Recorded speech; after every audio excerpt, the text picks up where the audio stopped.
Hi, I'm Hazel Dukes, and you are watching the 85th Annual New York State Convention.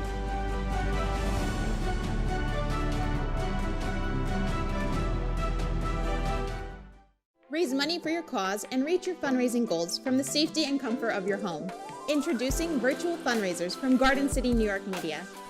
Due to the social distancing policies, many nonprofit organizations have had to cancel, postpone, or rethink their conventions, fundraisers, and auctions. But through the power of video, modern technology, and a little creative thinking, we will produce a virtual fundraising show here in our studio and help your organization reach its fundraising goals. Hey, I'm bringing this with you. I thought you hated DirecTV. We do hate it, but the early termination fees would kill us. It's two separate contracts, DirecTV and AT&T Internet. It'd be up to $600 to get out. You know what would solve this problem? Here it comes. Please Don't say sandstorm. Fine. A storm. Of sand. Of course. You think you're dealing with a one-trick pony? Contracts and early termination fees are evil. 8 feet of sand. Spectrum doesn't have them. DirecTV and AT&T bad, Spectrum good.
What Project C is all about is really being compassionate about the challenges that all our communities face. What did we see with the broadband revolution and transition? We saw communities left behind. And that came out loud and clear if you read articles during the pandemic about some kids who couldn't access learning, etc. That's why one of our priorities is focusing on ushering in the energy transition for all.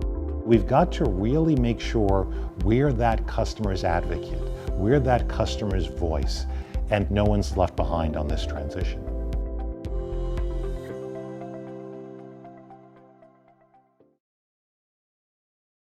Hi, this is Lorraine Brathwaite Hart, and you are watching the 85th NAACP New York State Conference Convention.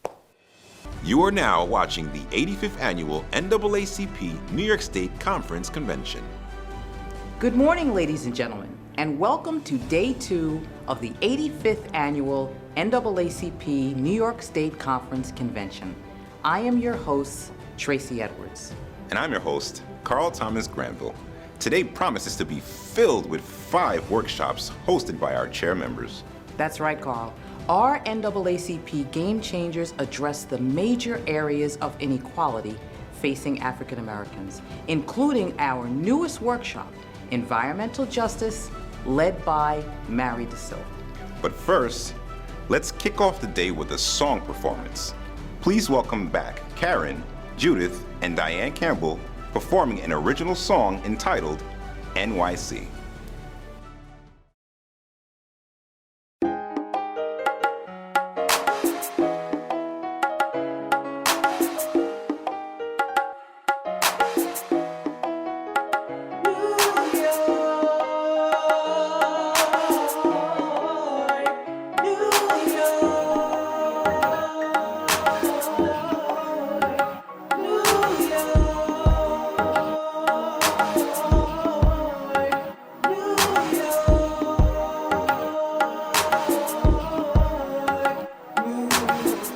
Took my time getting dressed, got my makeup right.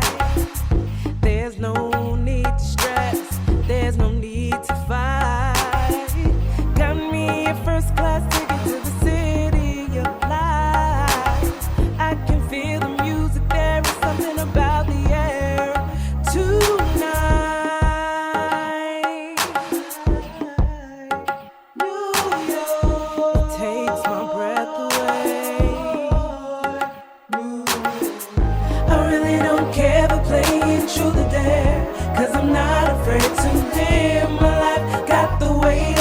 my shoulders, and I'm finally doing fine. And at this time I'm alive, and it happening and why, it happening and why.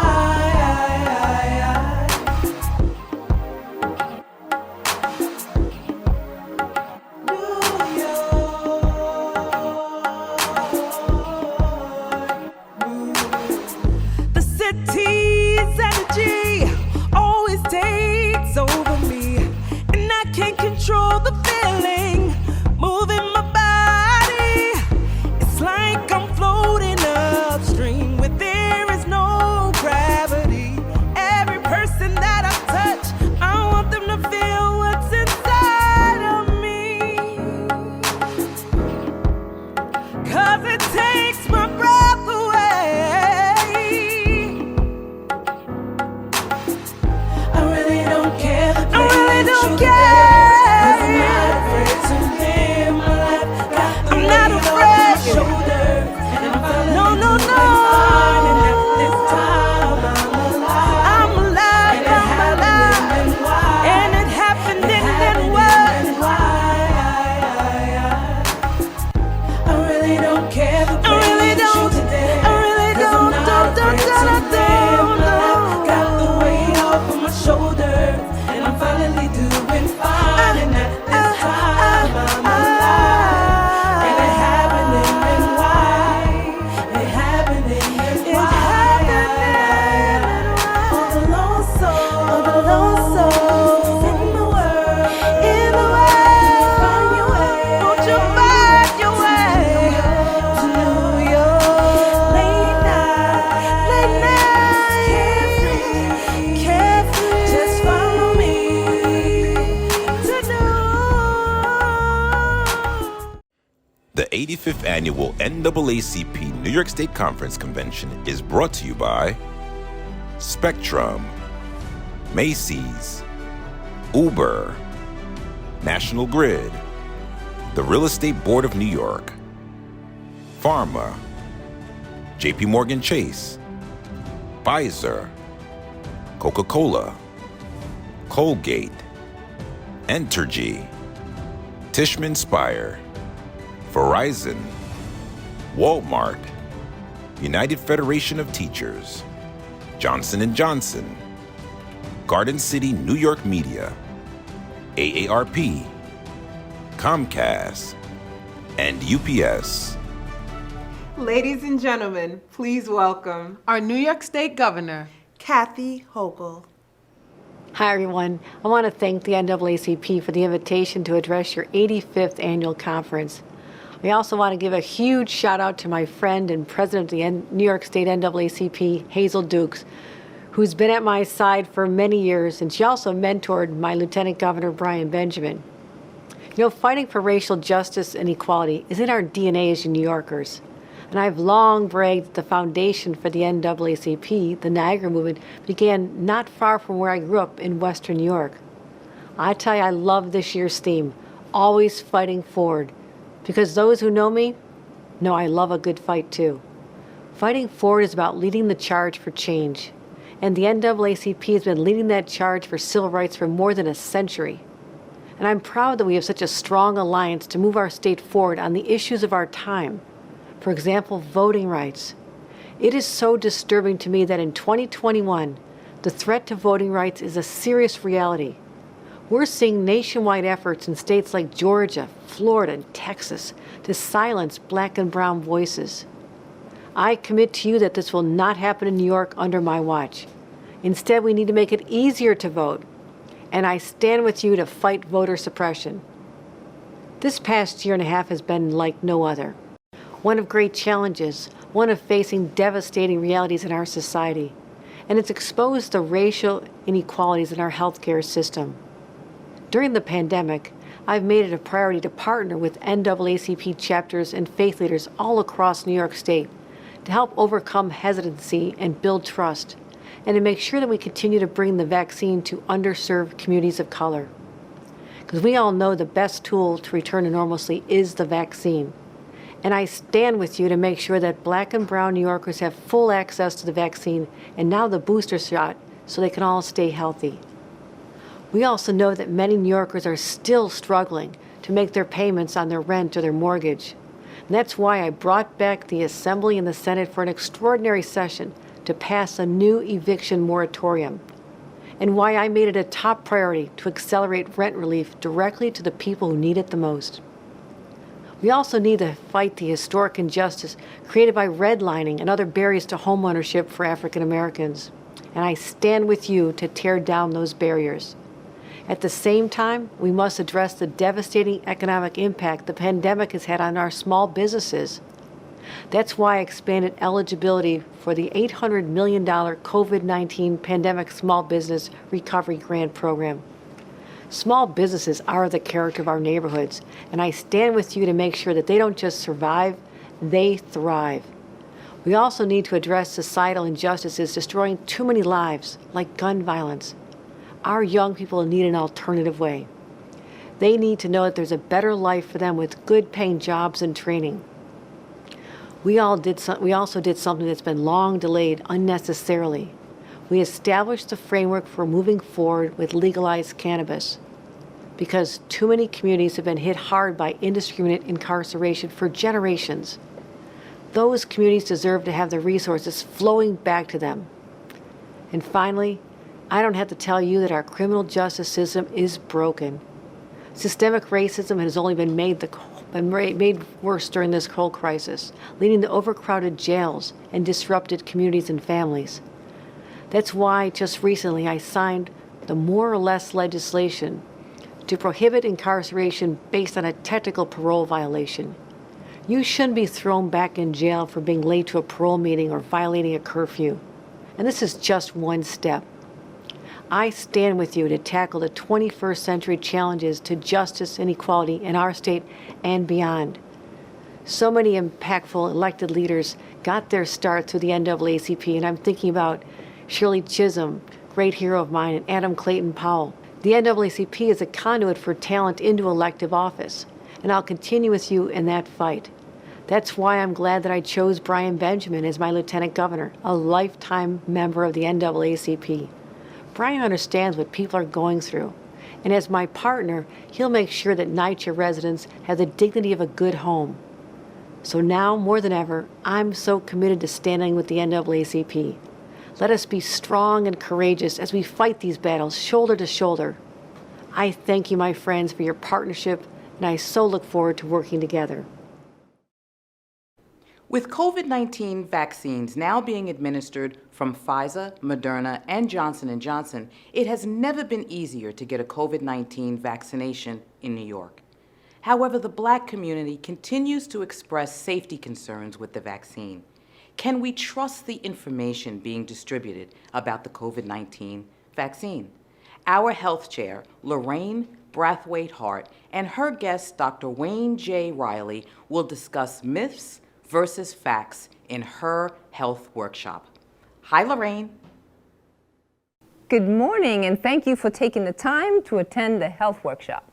Today's workshop will focus on the COVID-19 variants and the urgency for vaccination among the skeptics. The National Association for the Advancement of Colored People, NAACP, is dedicated to ensuring equal political, educational, social, and economic rights for all persons and to eliminating race-based discrimination. This mission includes a focus on the right of African Americans and other people of color access to timely, quality, and affordable health care, and to have optimal health outcomes. As people of color continue to suffer the highest incidence, prevalence, and mortality rates from chronic diseases like cardiovascular disease, diabetes, and obesity, and HIV/AIDS, and our community continues to be plagued by the disproportionate devastation of the COVID pandemic, it has become imperative that clergy, community-based organizations, and trusted voices join forces to continue the campaign of education and awareness in communities of color where the rates of vaccination are low. Data shows that health disparities, example poverty, environmental hazards, education inequalities, language and cultural differences, are long-standing systematic barriers to health care, which overwhelmingly impacts individuals' health and well-being across racial, ethnic, and socioeconomic groups. The top chronic diseases most commonly impacted are conditions that statistically impact the Black community at higher rates, including arthritis, COPD, asthma, diabetes, high blood pressure, and heart disease. The COVID-19 pandemic has further widened the health disparity gap. Considerable evidence shows that African Americans have experienced higher rates of COVID-related infections and deaths, greater food insufficiencies, inability to pay rent and afford usual household expenses, as well as unemployment than any other ethnic group during the pandemic. We will have a chat with our keynote speaker, Dr. Wayne Riley, president of SUNY Downstate in Brooklyn, right after these messages. Stay tuned. The toughest of times brought out the best in us. And thanks to the collaboration between our scientists, the government, and others, each day millions of COVID-19 vaccine shots are protecting us. But we still face challenges, which is why America's biopharmaceutical scientists are working to combat variants, find new treatments, and make as many vaccines as the world needs. So while you do your part, we'll continue to do ours. Pharma, our work continues.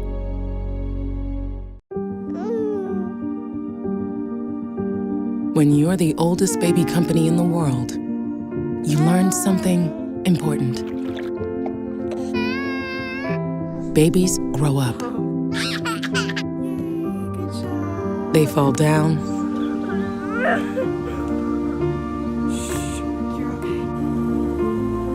They have fevers.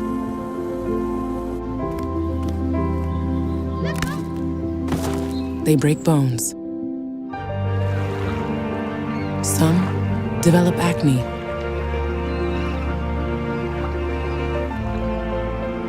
Allergies.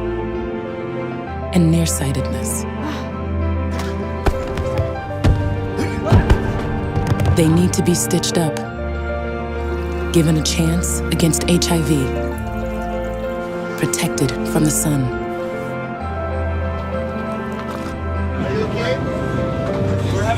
They have ups and downs, and babies of their own. Sometimes they go to dark places and need help getting back. That's why Johnson & Johnson isn't just a baby company. We're a company developing robotics to find and treat cancer. We make custom joint replacements,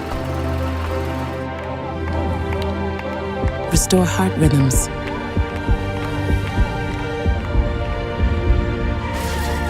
repair shattered bones, help you back from strokes, and make every chapter of your life the best it can be. No, Johnson & Johnson isn't just a baby company. We're a keep you healthy your whole life company. And from the day you're born, we never stop taking care of you.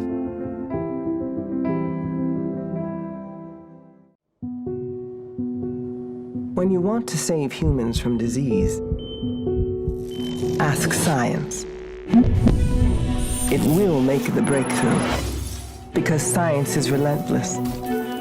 It never gives up. It keeps asking questions until it finds what it's looking for. Science wants to cure people more than any disease wants to exist.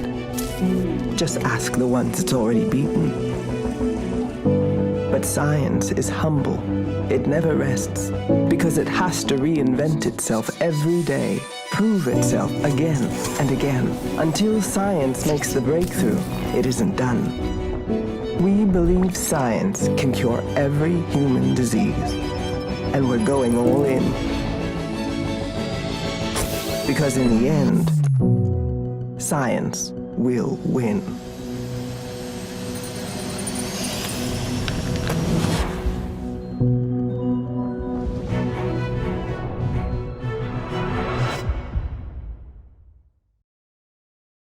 Welcome back, and thank you for being with us.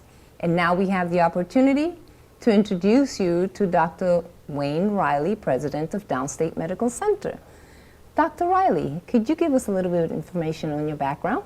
Great. Well, good morning, Lorraine. Delighted to be here with you and the New York State Conference of the NAACP, and a salute to Dr. Hazel Dukes. She's been a tremendous warrior in this war against the pandemic, as well as all of you. So I am a general internist by training. In other words, I'm a doctor who's been trained in the care of adult patients. I now have the wonderful honor of being president of SUNY Downstate Health Sciences University in central Brooklyn, as you know, Flatbush area. We have about 5,000 employees, 2,000 students. We are the only academic health science center in Brooklyn. And more to the point, germane to our conversation, is during the height of the pandemic, the then Governor Cuomo designated our hospital, University Hospital Brooklyn, as the only COVID hospital, COVID-only hospital in the entire state of New York. So we were battling on the front lines dealing with COVID. I'm originally from New Orleans, and I'm a proud graduate of the Morehouse School of Medicine, so I'm a good old HBCU product as well. Great. So this is an opportunity for us to hear from you now on your overview on the pandemic that has been plaguing us, the country and the world, for the last 21 months. What is your view of where we've come from and where we are and heading to? Well, that's a question I get all the time, Lorraine, from patients, my own faculty employees, community leaders. You know, where we are now is something none of us could have anticipated. If you think about it, our life changed so much over the last 21 months because of a worldwide pandemic, a pandemic that has sort of visited our shores, if you will. That's been terribly difficult for everybody. It's been more difficult for underserved communities, black communities, brown communities, Native American communities around the country. More specific to New York State and New York City, obviously, is that we've had a lot of loss because of COVID. COVID has ravaged the black community in Brooklyn, in the Bronx, Queens, and we have challenges right now. Mm-hmm. As we sit here, you know, in the early fall of 2021, we approach the end of 2021.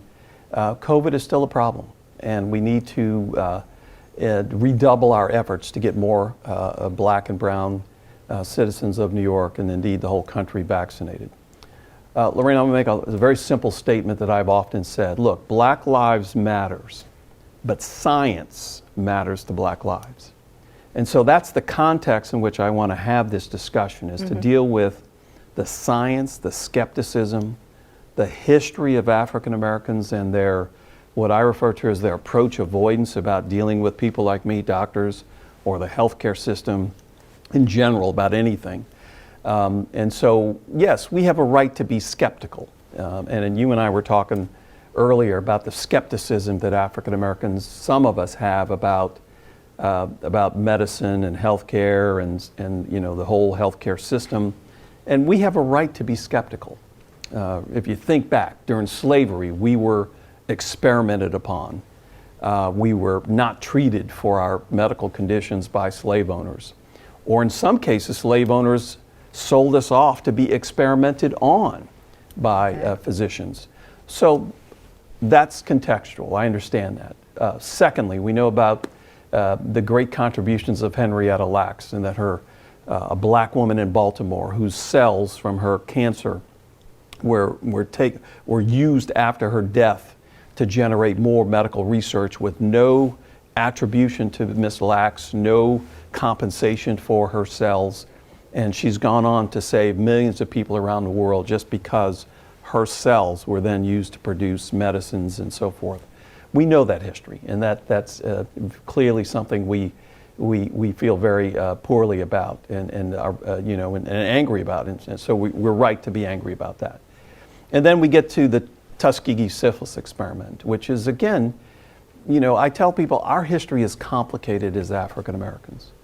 There's a lot of mythology about the Tuskegee syphilis experiment that unfortunately has been called as to justify not participating in vaccine programs. Well, let me tell you about Tuskegee, because sometimes we don't understand really what happened at Tuskegee. Tuskegee, there's a big mythology that the United States government, in the form of the CDC in the 1930s and 40s, gave black men syphilis in rural Alabama. Lorraine, that's not true.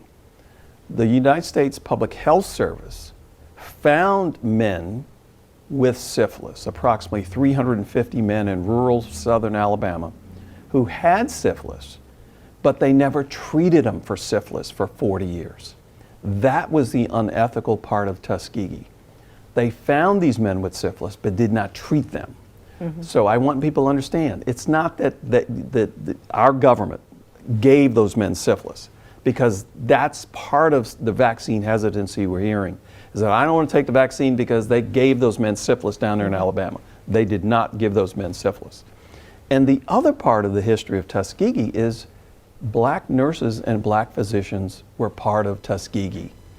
The Tuskegee syphilis experiment would have never taken place had it not been for Tuskegee Institute and HBCU that lobbied the CDC to put that study in Lowndes County, Alabama. So again, our history is complicated, and so we can't draw incorrect conclusions about those very unfortunate historical realities into 2021 when we're trying to save lives in terms of vaccines. So these vaccines are safe. Everybody in my family generally is vaccinated. We have one or two members of my family who are still a little resistant. I'm still talking to them. I'm answering their questions. I'm not challenging their intelligence, but I am sharing data. I'm being factual. I'm dispelling myths, half-truths, mistruths, or whatever. And as I jokingly say, everybody's got a cousin Pookie who opines about everything. But look, this is one of those things where we have to understand COVID is a deadly disease. This is worse than the flu. It's worse than any other infectious disease that I've treated patients in my whole medical career. And the vaccines are designed to do four simple things, Lorraine. Number one, keep you out of the hospital. Number two, if you go in the hospital, keep you out of the ICU. If, God forbid, you go in the ICU, the third thing it does is it tends to keep you off the ventilator. And more importantly, Lorraine, it keeps you out of the funeral home. That is the best way I can elucidate why every black person, every African American, Afro-Caribbean in New York City and New York State should get vaccinated. Those four reasons. So I'm anxious to have dialogue with you about all of this. So much to unpack. And I need to go back to the syphilis study because it's imperative for the audience to understand that the syphilis study was just that. It was a study/experiment for which they had no intention of giving any cure, even though a cure was gotten. You Correct. Clearly stated it. Correct. Case in point. So remember, the Tuskegee syphilis experiment started around 1938-39. They found 300 men with syphilis. They kept drawing their blood for 30 years. They draw their blood. They perform medical examination. Never told these men that they had syphilis. But the worst thing is that by 1948, 1950, the definitive treatment for syphilis was discovered. It's called penicillin. The men were never given penicillin. Had they been given penicillin, they probably could have had the worst parts of their syphilis treated. That was the crime. That was the unethicality. So I'm glad you asked that question in terms of what is the difference, is that we had the treatment for syphilis by 1950. They were not offered that treatment in the form of penicillin. And the bottom line to that entire statement is that there was a cure, they did not give it. COVID vaccines are preventative measures. Correct. And people are not willing to take it. We cannot force anyone to take something, but we can continue the education, and this is why you're here. Correct. So I'd like to dialogue with you a little further into diving into this matter some more. So I'd like to deal with the variants, the Delta variant. Why is the Delta variant so much worse than just the regular COVID-19? And are we seeing now, is the variant now taking over COVID-19 as we all know it, and it's now the variant that is really affecting people? Right. Well, the simple explanation is all viruses, even the cold virus, has variants. And so this is not anything that we didn't expect in the medical community. For example, every year the flu is different. It's a different variant of the flu. But in this case, because COVID started off with what we refer to as the alpha or beta variant, and then once it started spreading, and there we weren't at the stage of vaccinating people for the first, 7 months of the pandemic, the then variant mutates into a stronger, more powerful, more potent, more easily transmissible piece of the virus. So you say, Dr. Ali, what is the difference between Delta and the early COVID? It's more powerful. It's more concentrated. It's easier to spread. That's why Delta has been such a big problem, even worse than the initial versions of the virus. So again, this is part of, we're trained in this in medical school. Viruses mutate. Mutate is just a fancy term for saying that the viruses change, it changes, it gets stronger. It gets easier to spread between humans. So we knew this was going to happen. And the way that you decrease Delta or any other variant that may come along, Lorraine, is by getting as many people vaccinated as possible. Because the more people are vaccinated, the virus can't go anywhere. And after a while, the variant will just kind of die off. It'll never go away totally, but it'll get to such a low level that it won't be disruptive to our lives. So now we keep hearing the word breakthroughs and long COVID. So long haul COVID. Can you explain to the audience, as basic as possible, what is the long haul COVID and what are breakthroughs? Sure. Let me take the second one.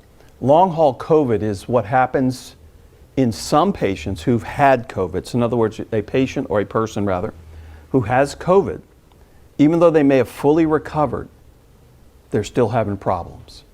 They're short of breath. They notice that they're not as mentally sharp as they used to. They feel like they're in a fog. They can't sleep. They have body aches. They run fevers every now and then, even though they're, quote, fully recovered from COVID. So they have long haul symptoms. That means their symptoms last longer than a 2-week period when they were really sick with COVID. That is an active area of research to see why some persons have long haul, some don't. We don't know yet. That's going to be studied. We're studying that now. But the significance of long COVID, Lorraine, I would argue is why take the chance of getting COVID in the first place? If you don't get COVID in the first place by being vaccinated, then you don't even have to worry about the long COVID issue because you would be protected in terms of developing COVID. Breakthrough infections, we refer to breakthrough as infections, those who get COVID even though they've been vaccinated. Now the truth of the matter is, even though news media talks about breakthrough cases, they're very, very few. Case in point, we've given out 390 million shots into Americans' arms. There's less than 10,000 breakthrough cases compared to 390 million. Now remember, no vaccine is 100%, by the way. We've been taking shots all our lives, you and I. Polio shot is not 100%, it's like 92%. Measles is not 100%, but it's in the high 90s. So there will be some cases of all these viral diseases. But remember, the reason why we have vaccines is not to make diseases go to zero. It's to get them to such a low rate that they're not a problem for most people. So, with the breakthroughs, people who get breakthroughs, do they suffer from long haul? They tend not to because they've been vaccinated. That's the other benefit. Right. So I've had 2 or 3 people that I know very well who've called me within the past month and said, Wayne, I have COVID. I tested positive. All I had was like a runny nose, and I got the test when I went into some place, and it turned up positive. And they say, I just feel a little run down, runny nose, body ache for 2 days, and they feel perfectly fine. So the message is, even if you get breakthrough COVID, it's very mild. It's like having a cold for 2 or 3 days. You're not laid up for 2 weeks like the bad cases of COVID during the early part, or with the Delta in patients who are not vaccinated. They're on their back for 2 weeks. Yeah. Breakthrough cases tend to be very short-lived, very mild. Most people don't even know they have breakthrough cases until they get tested. That's a very important point, and I'm glad that you have explained that, because I was under the impression, even I, that if there was a breakthrough, then you're going to go through all of these different phases. But I knew that it wasn't going to be as bad. As bad, right. But not understanding that you may not have long haul. So that's a great piece of information. The data show that you're way less likely to have long haul, even if you've been vaccinated and you had a breakthrough infection. Okay. So now we segues into our vaccine. So the vaccines, are there any long-lasting side effects from the vaccines? So far, no. And I say so far because even though these vaccines have been fully approved now, at least 2 of them by the FDA, the Federal Drug Administration, we're still studying every day in patients who've gotten the vaccine. So there's what we call clinical trials around the country. For example, I got my shot in January. There are clinical trials of all the people who got shots in January of this year, and they're checked every month to see if something's going on. So we're going to do that. And that's what we do with any vaccine, by the way. Any vaccine given, that you always do what we call post-marketing surveillance. That means you just follow a group of people who've been vaccinated to see if anything bad happens. I can tell you, not much bad has happened. There have been a few side effects that have been reported in the media.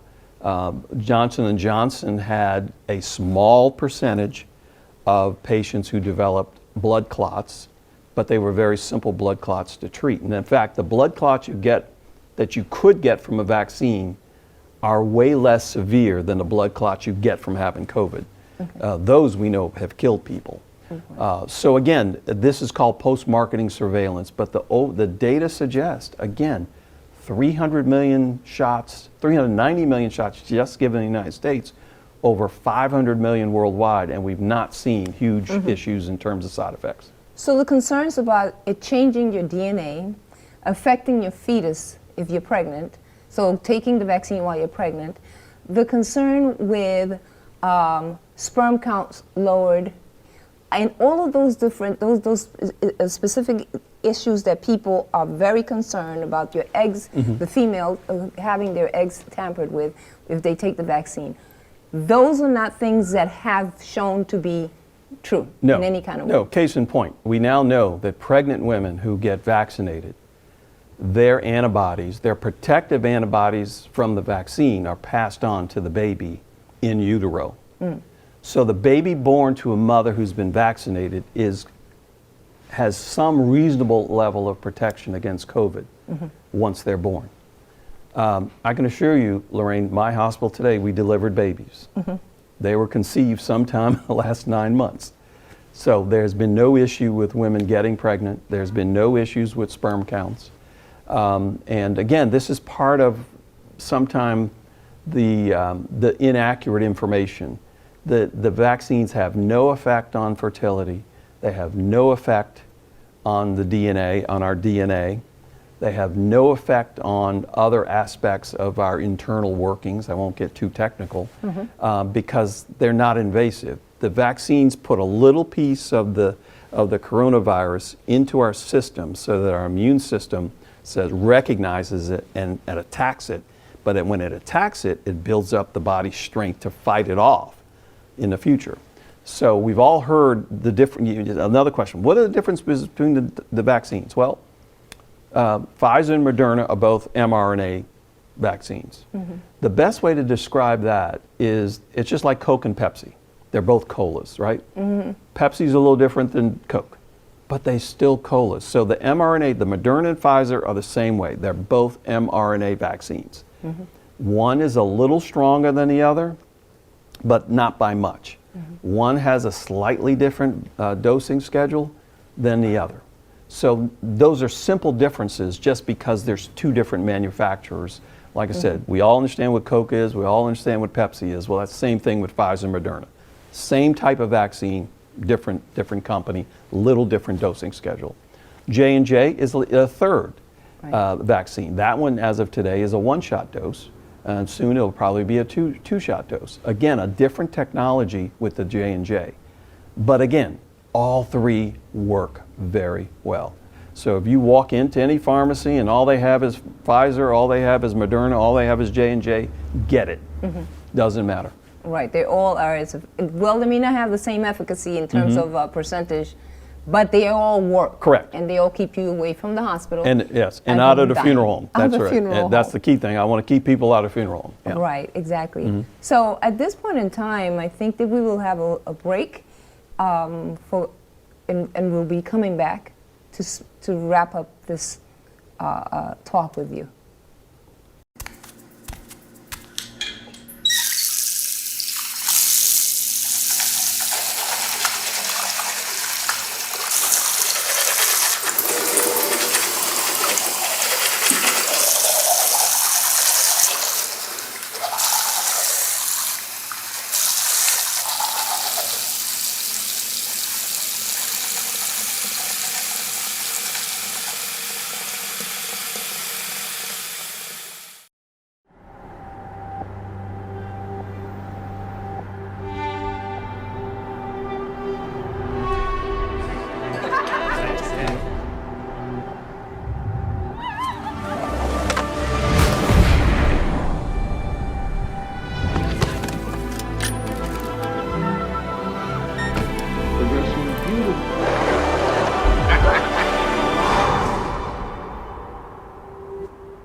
We believe everyone deserves to live better. And just being sustainable isn't enough. Our future depends on regeneration. That's why we're working to not only protect our planet, but restore, renew, and replenish it, so we can all live better tomorrow.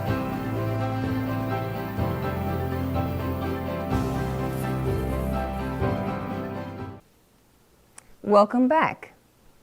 In closing, health disparities left Black Americans vulnerable to contracting COVID-19 and dying from it at higher rates. In the last 2 months, there has been a sharp increase in the number of African Americans who are concerned that the worst of the pandemic is yet to come. Students, businesses, employees, and homeowners have all been hit hard by the pandemic, with 61% of African Americans concerned about the loss of income related to the current pandemic. As the dangerous Delta and Lambda variants wreak havoc around the world, it is important now more than ever to take all precautions to protect yourself and your community. Now isn't the time to give up. As of August 2021, 62% of African Americans are either fully vaccinated or have had their second dose. In closing, as I stated last year, New Yorkers know what it takes to be COVID-free.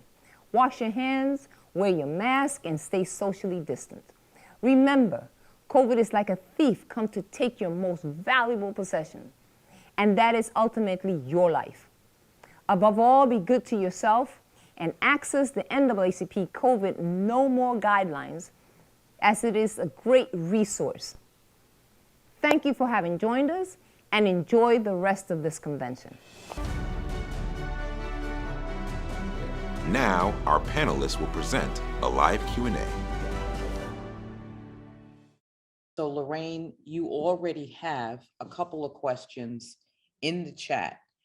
But before we get to that, let me just say to everyone that yes, the workshop will be available so that you can post it on the website. It is going to be available in full show, and it also will be available by individual workshop without the commercial. So I know people are anxious to get this information because Dr. Riley should go on the road, okay?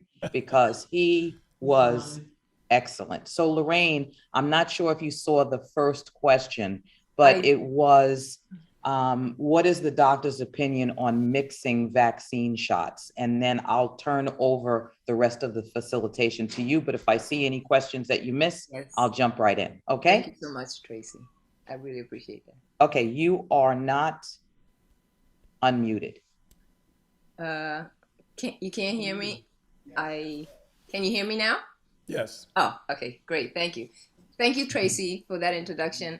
And yes, that question is very important. Dr. Riley, thank you for being here this morning. So please, the opportunity to answer the question. Great. Well, good morning, Tracy. Good morning, Lorraine. Good morning, NAACP community of New York State. What an honor for me to have participated in that discussion with Lorraine and with you this morning.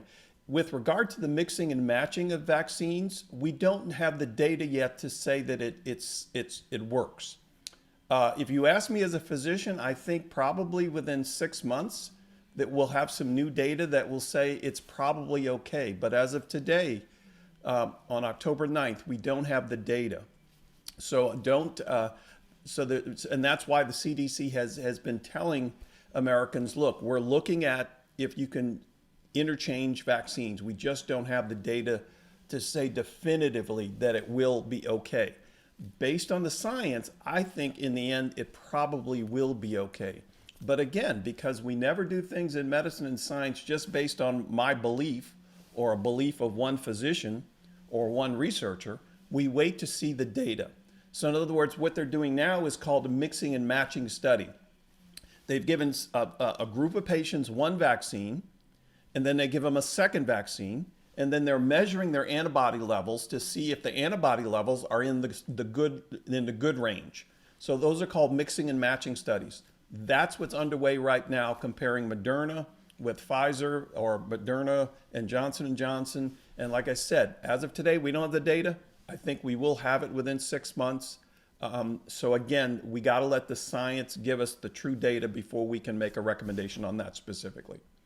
Thank you for that. Now, the next question, I think that many people wonder about this. If you get COVID, and do you develop natural immunity?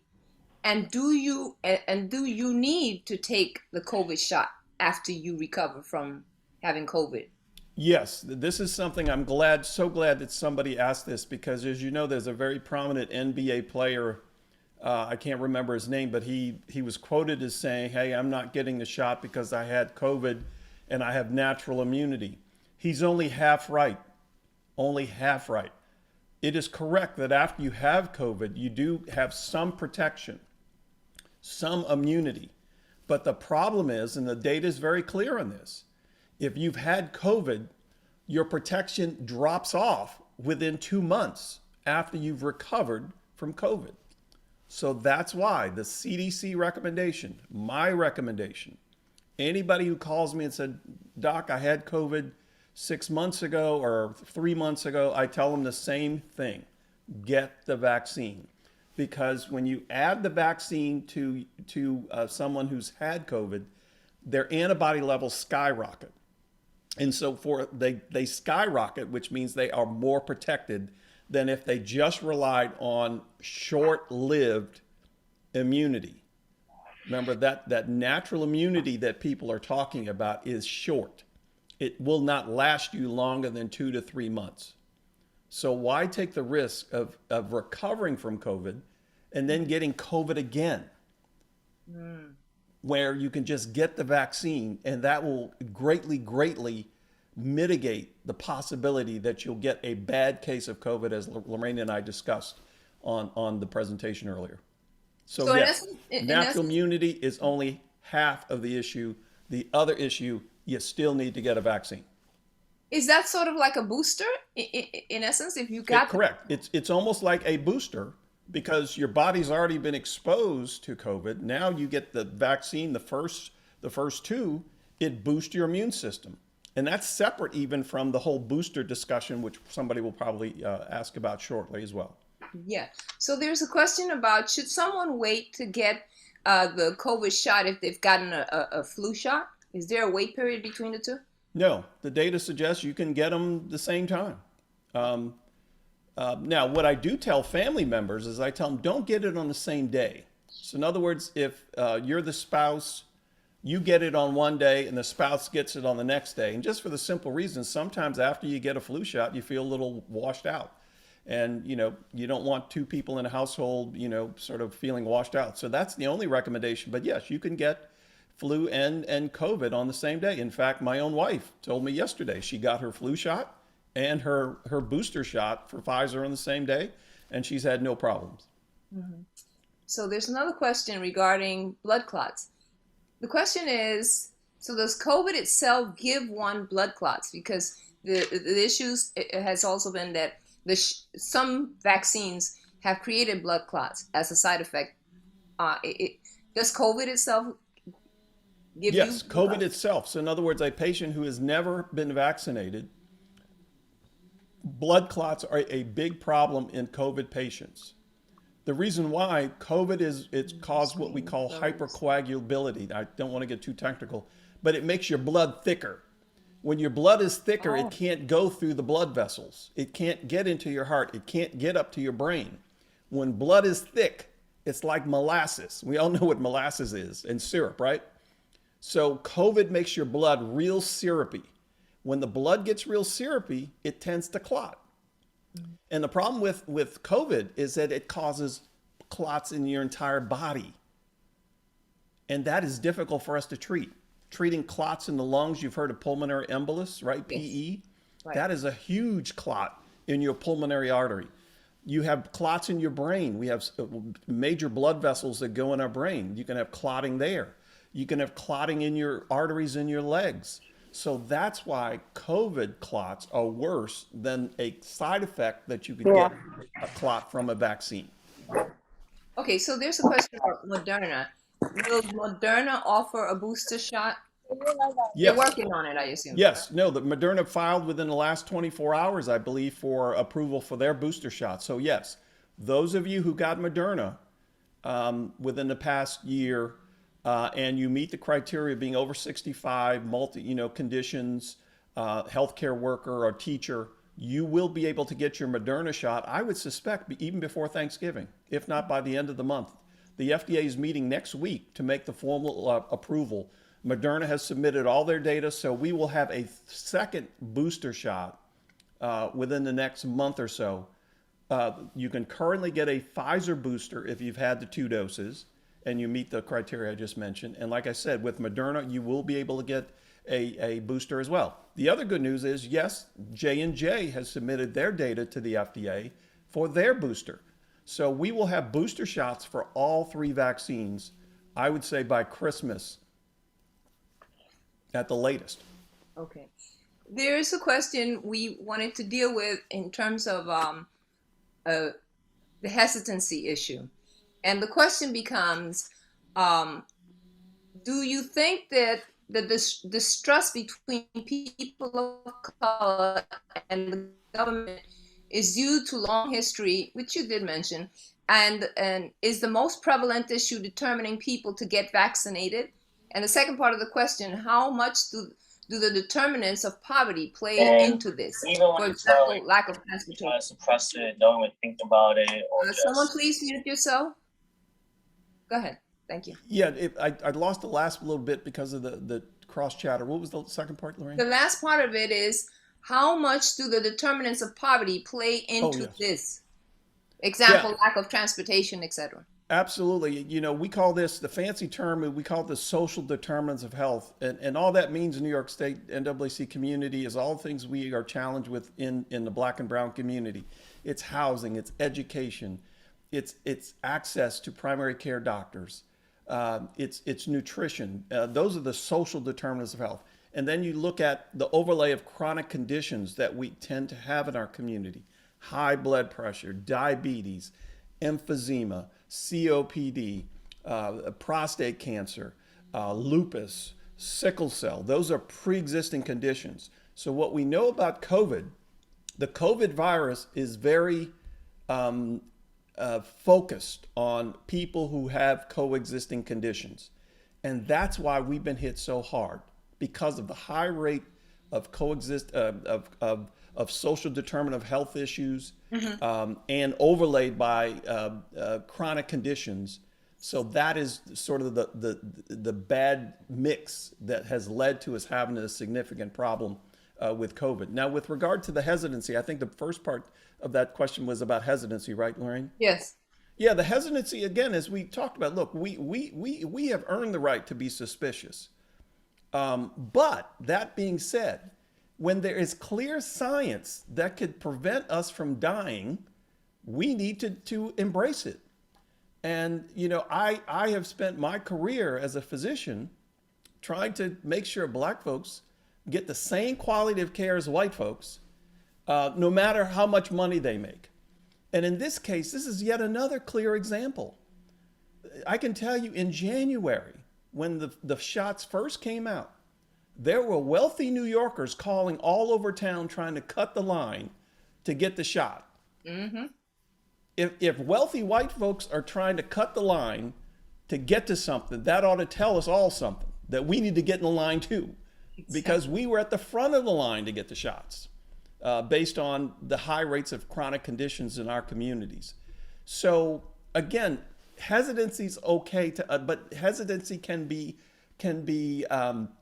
mitigated or understood by following the advice of scientists and people who have studied. Look, I've known Dr. Fauci for 20 years. There's not a finer physician in the country than Tony Fauci. And this man, what he has been able to do to bring these three vaccines, you know, through dealing with the craziness of the Trump administration, is nothing less than miraculous. You can trust Tony Fauci. When Dr. Fauci gives you advice, you can trust it, New York State NAACP. And again, people like me who have studied this, I read the data every week. I stay up on the latest trends. I will tell people things that I know and don't know. But I do know that these vaccines are safe. And yes, it's okay to be hesitant, but don't let your hesitancy, you know, lead you to what I refer to as a stupid decision for you or your family. Last but not least is the issue about children under 12 getting the vaccine without reported significant trials. No, the data are just submitted, I think yesterday, that Pfizer has submitted their data for 5 and up. And so that will probably happen sometime towards the end of the year, if not Christmas. So again, by the new year, 5-year-olds to 12-year-olds will probably be able to get vaccinated. And then in probably no later than Easter, we'll have data on 6 months and up on children. The data in children shows that the vaccine is very safe. Now, how did they test it? Well, they took, for example, the Pfizer shot is about what we call 30 micrograms in terms of amount. So they cut the amount that they tested in the children to like 10 or 15, and then they administered to over 4,000 children. And then they followed them just like they do in adults, drew their blood, checked them out, see if there's any problem, check their antibody levels. And the data suggests that it's going to work in kids too. So again, we need to have our kids, Black and brown kids, once the FDA approves this, I would highly urge all of us who have grandchildren, nieces, nephews, children who meet the age criteria to get the shot. We all know children tend to be little incubators of everything, right? But this, if we can control the spread of COVID among children, that will help everybody. So again, this is yet another promising development that we are going to have the ability to give vaccination to children as young as 5 and within 6 months as young as 6 months and upward. Thank you for Thank your you time, very Dr. much. Ryan. Well, Lorraine, I will tell you that this was excellent. Dr. Riley, excellent, excellent information. And what we're going to do, because I know that there are still some questions in the chat, we're going to save the chat questions and give it to our state chair so that she and you can look at the questions and we will get them out to everyone. It was an excellent, excellent workshop, and we want to thank both of you. Thank you. for Thank you, this Tracy. Thank wonderful you, Lorraine. information. Thank you very much. And be safe. And again, Black Lives Matter and science matters to Black lives. I love that. You know, we're going to have that hashtag, right? Okay, thank you very much. And before we go to the next program, we just have a little bit of an announcement. We just heard the news that our Vice Chair, Karen Boykin Towns, and member of the Brooklyn branch, Mom, passed away this morning. So we will be sending out information as we get the information about the services. Please say a prayer for her and her family. She suffered long, and we want to send our prayers and our blessings to her. So our state president did share that information with us, and we want to make sure that we let you know real time, and we'll send our condolences and prayers and all the information out. Okay, we're going to go back to our program. Thank you, everyone. Raise money for your cause and reach your fundraising goals from the safety and comfort of your home. Introducing virtual fundraisers from Garden City, New York Media. Due to the social distancing policies, many nonprofit organizations have had to cancel, postpone, or rethink their conventions, fundraisers, and auctions. But through the power of video, modern technology, and a little creative thinking, we will produce a virtual fundraising show here in our studio and help your organization reach its fundraising goals.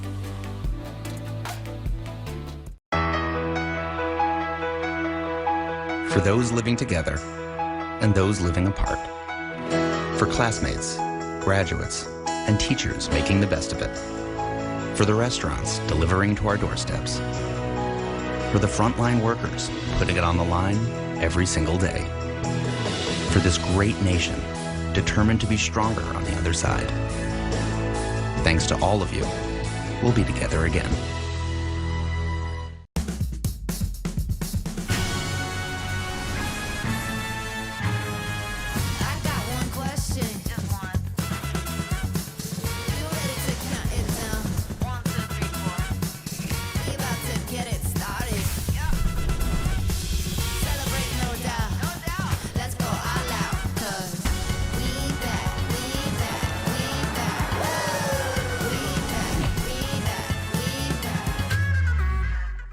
Victoria. I'm one of the virtual program hosts here at Garden City, New York Media. You know, fundraising is a vital part of any organization and keeps the organization functioning and furthering its social cause. Recently, we received many inquiries from organizations working to develop creative ways to fundraise during this COVID-19 pandemic. We have developed a fantastic Go Virtual approach to producing your conventions, fundraisers, award shows, and auctions. And I look forward to hosting your virtual event soon. Hey, I'm bringing this with you. I thought you hated DirecTV. We do hate it, but the early termination fees would kill us. It's two separate contracts, DirecTV and AT&T Internet. It would be up to $600 to get out. You know what would solve this problem? Here it comes. Please don't say sandstorm. Fine. A storm. Of sand. Of course. You think you're dealing with a one-trick pony? Contracts and early termination fees are evil. 8 feet of sand. Spectrum doesn't have them. DirecTV and AT&T bad, Spectrum good. Hi, I'm Hazel Dukes, and you are watching the 85th Annual New York State Convention. You are now watching the 85th Annual NAACP New York State Conference Convention. Greetings, everyone. My name is Sean Outler, Chief Diversity Officer for Macy's, Inc. It's an honor to be here as part of the NAACP New York State Conference's 85th Annual Convention. I would like to thank Dr. Hazel Dukes for the work that she and this organization has done and continues to do to advance social justice in our communities. Last year was a hard year for all of us as we watched how the COVID-19 pandemic and the murder of George Floyd and others affected the Black community. In addition to the distress they caused, these tragic events brought systemic racism to the forefront, ensuring that we can't ever go back, which is why the theme of this event, Always Fighting Forward, is a call to action that we cannot ignore.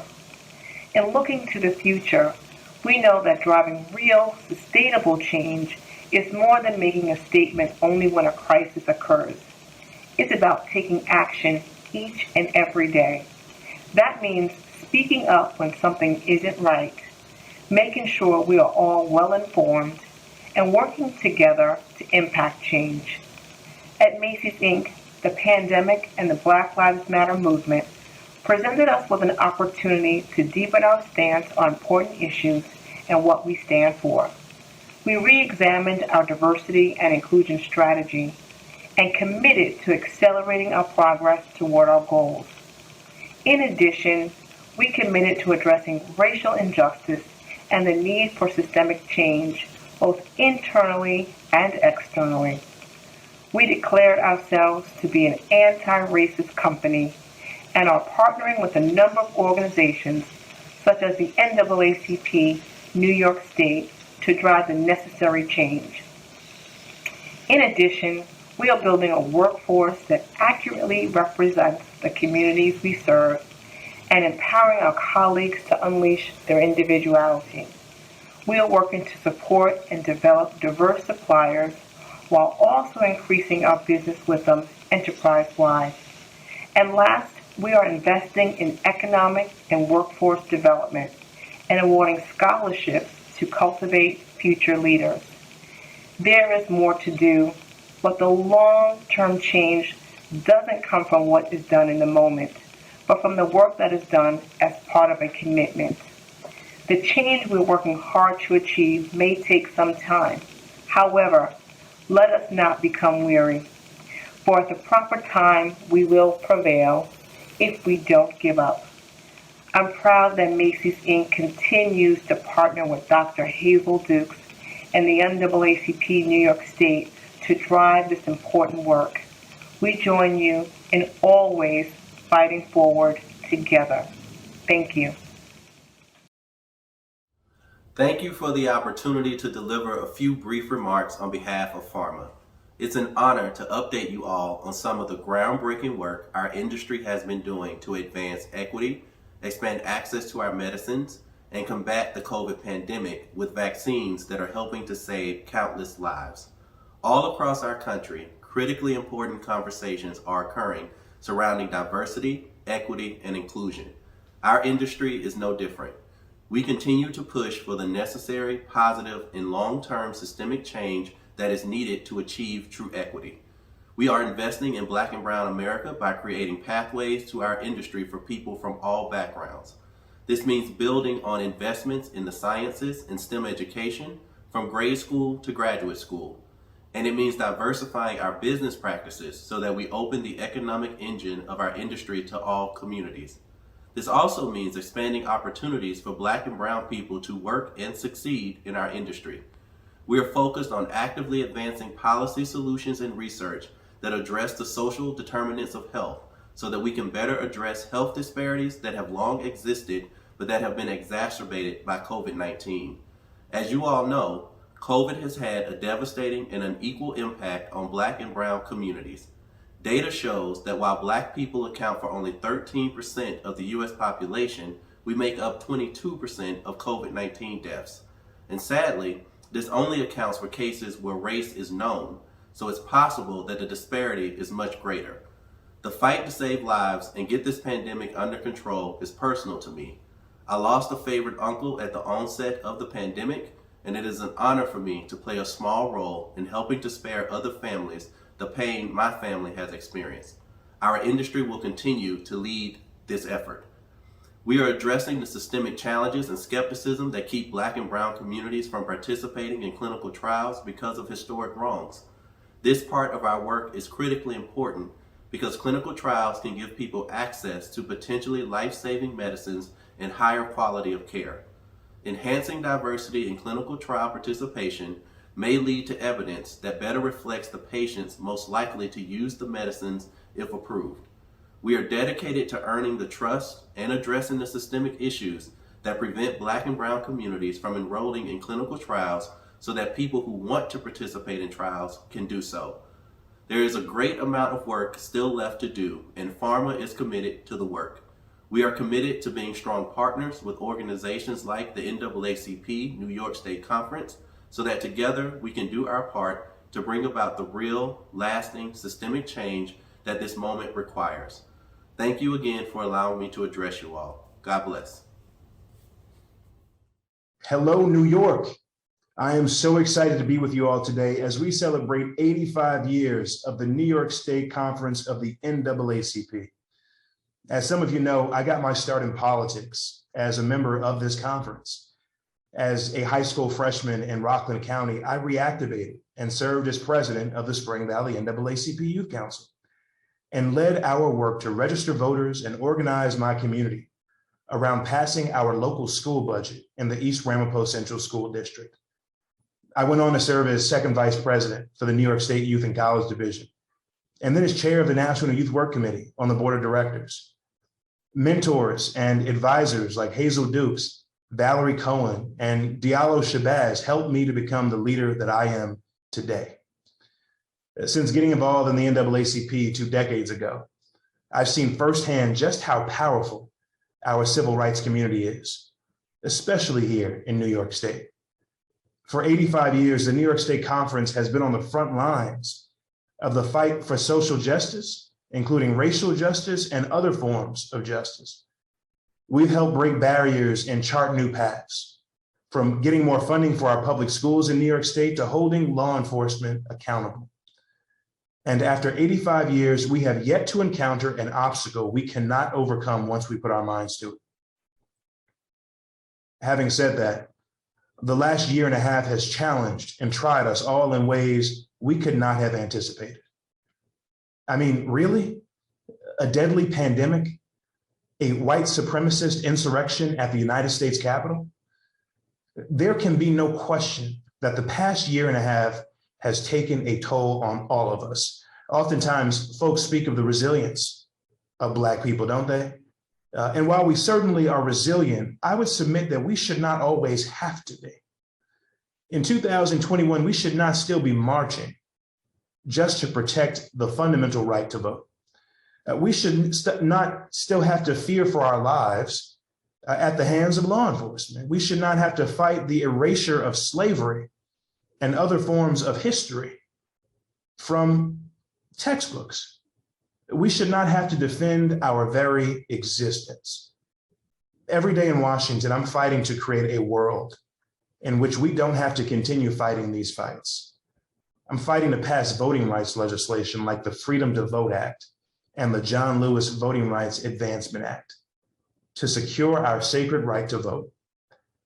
I'm fighting to pass policing reform to finally end police brutality and bring justice and accountability to our policing system.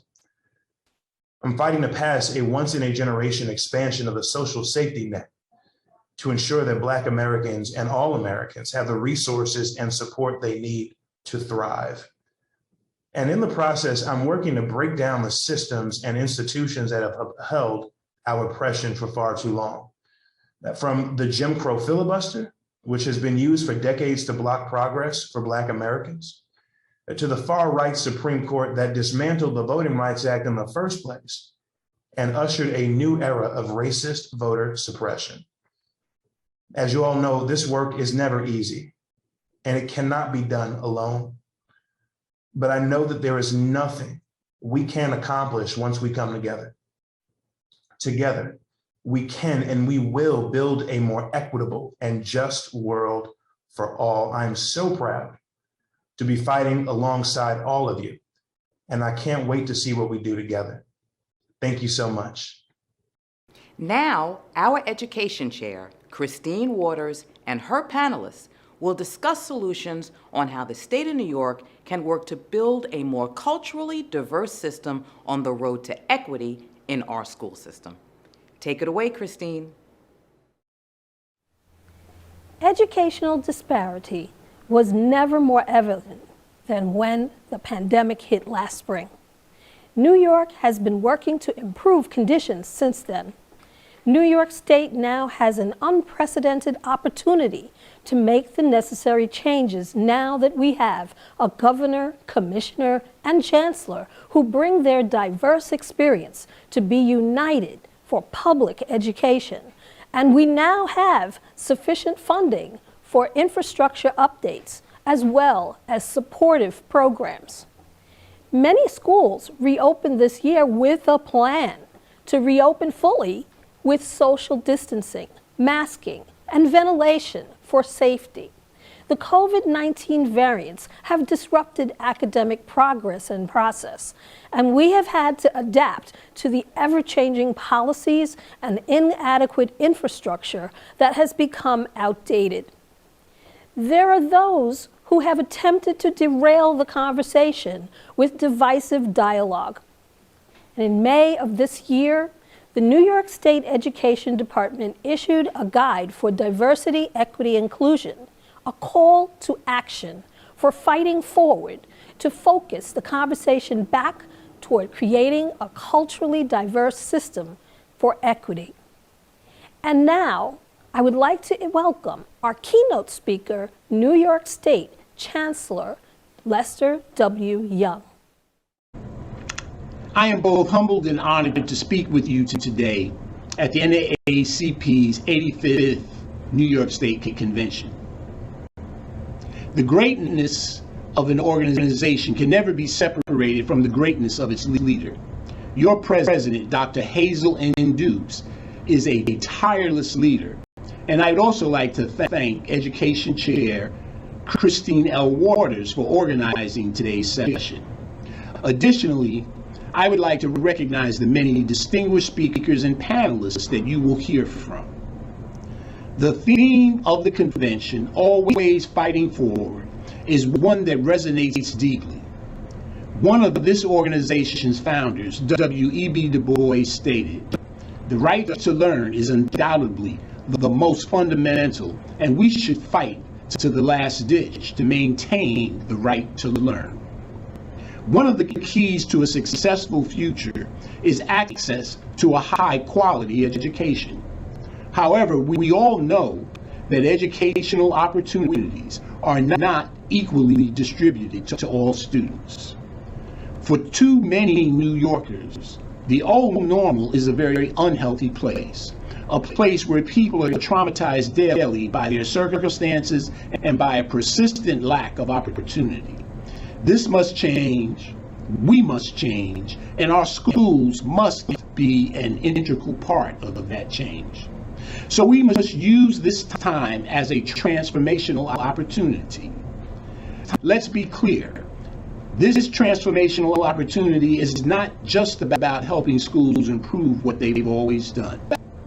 Instead, it's about how we change the very nature of what we do, how we do it, and even why we do it. We must renew our commitment to educate and provide real opportunities for success for all New York's children. I would like to suggest a number of actions we can take to realize that possibility. First, we need to do a much more equitable distribution of talent in our workforce, which means greater diversity in school staffing. Exposing students to a diverse range of teachers and school leaders reduces stereotypes and prepares students for an increasingly global society. Second, ensuring excellence for all students also requires us to think differently about funding and resources. Earlier this summer, Education Secretary Cardona approved New York's plan for spending billions of dollars in federal recovery funds. Now that's indeed great news. But we must use this money wisely. We must build capacity, accelerate learning, and at the same time sustain that learning over time. Perhaps most importantly, we must distribute the funding in a way that is both fair and equitable to all students. However, distributing resources equitably can't end when we've defeated COVID. Resources must always flow to the students who need them the most. Finally, We must redefine what we mean by success in school. The Board of Regents, Commissioner Rosa, and I recognize that there are long-held biases that have historically deprived whole populations of students from getting the education they're entitled to. We know the new possible requires a new blueprint to change the very structures of schooling. Every student has the right to a rich, supportive, and engaging education and must graduate from high school with academic and career options. To get there, educators must know, respect, and value each and every one of our students. In addition to knowing their content, the what they teach, they must know their pedagogy, how they teach, but perhaps most importantly, they must know their students well and how they learn. We must reach all students, not just the lucky few, by teaching in ways that help different kinds of learners find productive paths to knowledge as they also learn to live and work constructively together. Our school and district leaders are working around the clock to make schools safe for New York's children and families. And while that work is happening, we must also push forward in our efforts to foster and advance the ideals of diversity, equity, and inclusion. Frankly, I can't think of anything more American than helping a wider range of people so that they can learn to live together constructively and productively. Like you, I continue to spend sleepless nights worrying about the impact the pandemic has had and will continue to have on our children. I also think about the ways we can address these impacts as we move forward. Our response requires a recommitment to public education and a significant investment in teaching and learning to ensure that every neighborhood school is a place where we would want our own children to attend. Thank you, Chancellor Young, for your guidance and your leadership. Educational disparities have never been more evident than during this ever-changing pandemic and the recent crises that have amplified the struggles. In our health workshop, we learned that the pandemic is framing the actions necessary right now.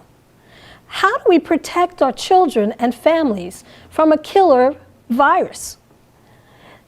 The virus is in the air. We need to sanitize with safe cleaners, and we need to socially distance, and we need proper ventilation in place, which means a reconsideration of class size. We need to take into consideration the infrastructure maintenance and vaccinations. There is a New York State law to have health and safety teams in every school, which means we need to be called to action to participate on those committees. For decades, our public schools have been plagued by cuts to the arts, music, library, trade programs, and we've talked about equal opportunities to re-engage our youth. Well, it's time to heed the call to action and to fight forward to address the disparities in a different way, taking into consideration diversity and inclusion. The fight is multifaceted, and the call to action for diversity, equity, and inclusion has districts around the state forming committees, even though they are ill-prepared culturally to lead those committees due to the lack of diversity and inclusion in New York State districts. There have been similar calls throughout history. New York has an opportunity now to build our schools better than they were. In 1954, the Brown versus Board of Education case, the battle was for equity, with a Supreme Court ruling, separate is not equal. In 2021, this battle is for equity. Here today To begin to unpack those differences, as well as what inclusion should look like, are our panelists. Jalen Radzyminski from the Brazelon Law Center for Mental Health, whose work is dedicated to advocating for voter rights, racial equity, and accessibility for Black as well as Indigenous people of color and other disability communities. Jalen is the communications manager for the Brazelon Center for Mental Health Law. It was the center that established the Americans with Disabilities Act to be included in civil rights. We also have Kendra Conejo Munoz, who was born and raised in the immigrant enclave of Brentwood, New York. She is the daughter of immigrants from El Salvador and a graduate of Brown University. After college, Kendra worked as a labor organizer for 5 years, first with the AFL-CIO in Washington, D.C., and then with the United for Respect in Miami, Florida. And she is now the lead youth power project organizer to Make the Road New York. Kendra wakes up every day energized to make a small contribution to our vast movement. And Dr. Harris. Dr. Harris is a retired school deputy superintendent whose notable work on disproportionality, access, and equity have been recognized locally, regionally, and nationally. Dr. Harris currently serves as the Executive Director for Access 7 Services Incorporated, where she is an integral part of the branding coordination services, recruitment, and daily operations of the agency that provides special education supports and services across Long Island. She also uses her leadership skills to serve as the program director for the Cedarmore Corporation's Youth Empowerment Series, coordinating the culturally relevant Girls Talk and Boys into Men programs for underserved youth. She's also a member of the New York State Education Task Force. The essential question today is, what are some of the elements necessary to change the perception of public schools in New York, to redesign equitable school communities, and that they'll support and focus on putting children first? By identifying the needs and valuing and acknowledging each member's culture, assets, and competencies that strengthen the family and community in partnerships, and how do we achieve that equity? And how do we get this call for action, this guide that's been given to us, off of the paper and into reality? Ladies and gentlemen, we will be right back after this quick commercial break. Having a voice makes us strong. It makes our public schools even stronger. We're the United Federation of Teachers, the UFT. When it's time to speak up for our students, you'll hear us loud and clear. Teachers, parents, and the community working together to have more say in what our kids learn and how public schools are run. We believe every child in every neighborhood deserves to be heard. And make a mighty noise. The United Federation of Teachers, public school proud. We believe everyone deserves to live better. And just being sustainable isn't enough. Our future depends on regeneration. That's why we're working to not only protect our planet, but restore, renew, and replenish it, so we can all live better tomorrow.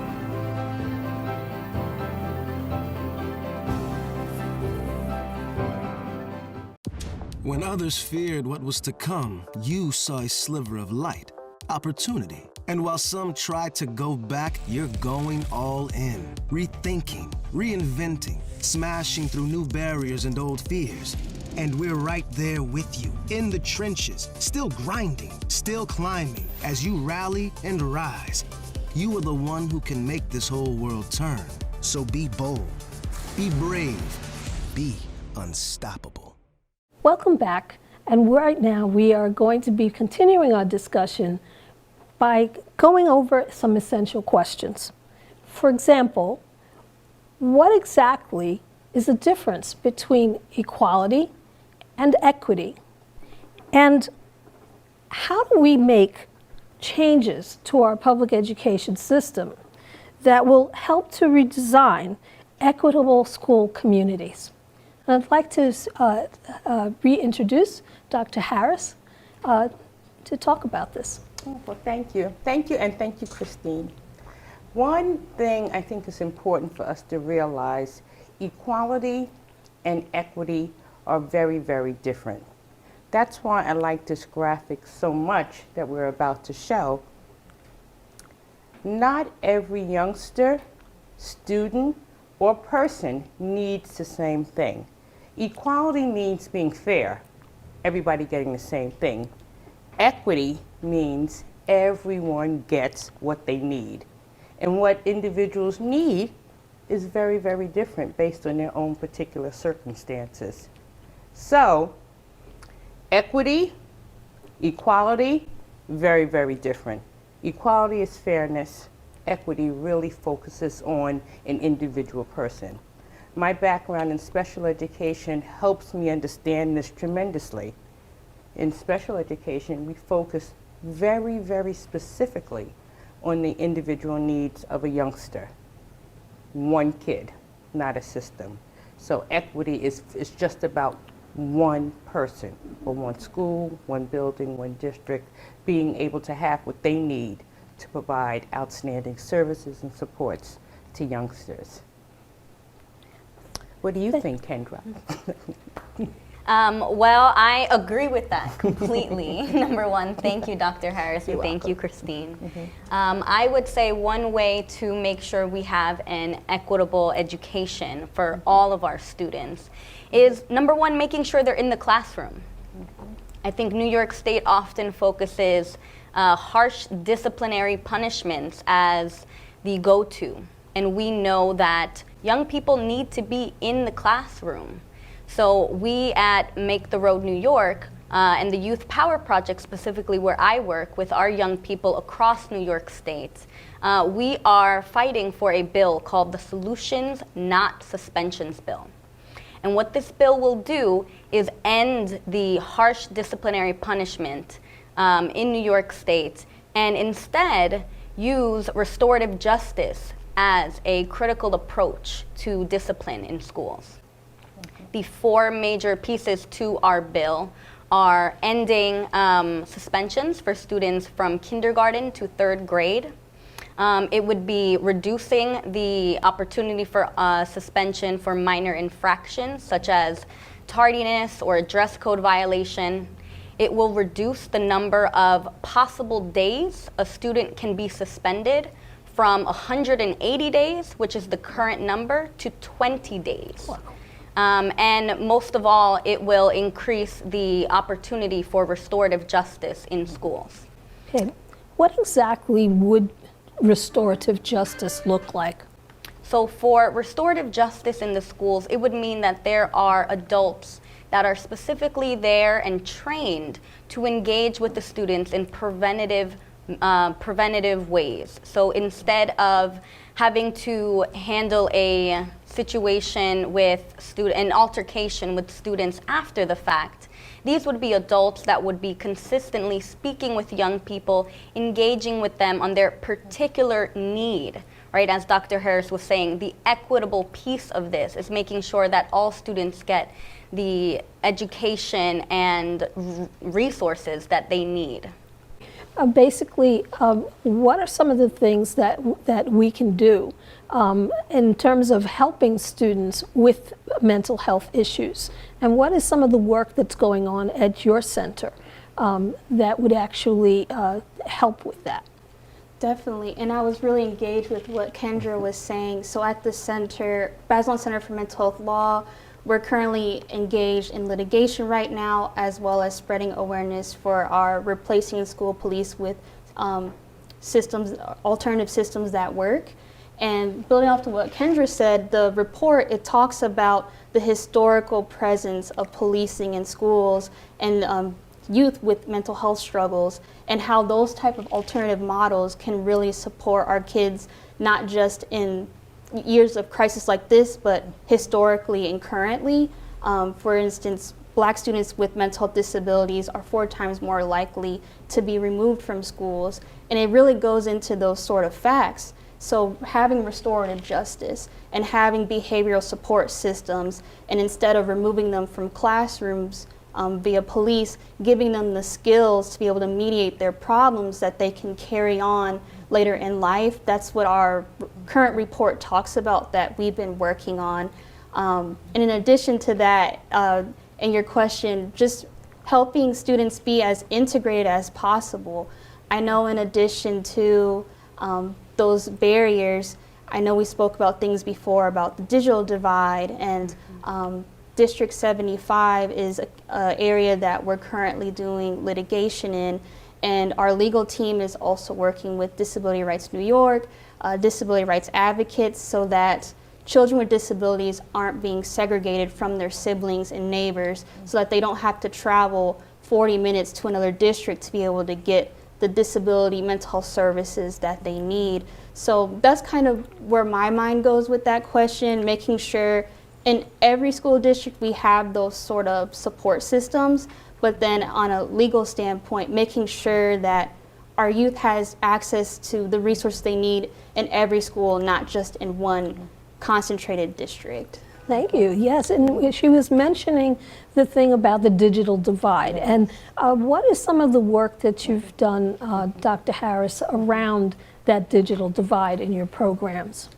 At the Cedar Moore Corporation, the pandemic provided an opportunity. It was an opportunity for us to see kids differently, parents differently, families differently, and what they needed very, very differently. When you talk about the digital divide, it's one thing. When you see it day to day in the lives of our children and our families, that's something else.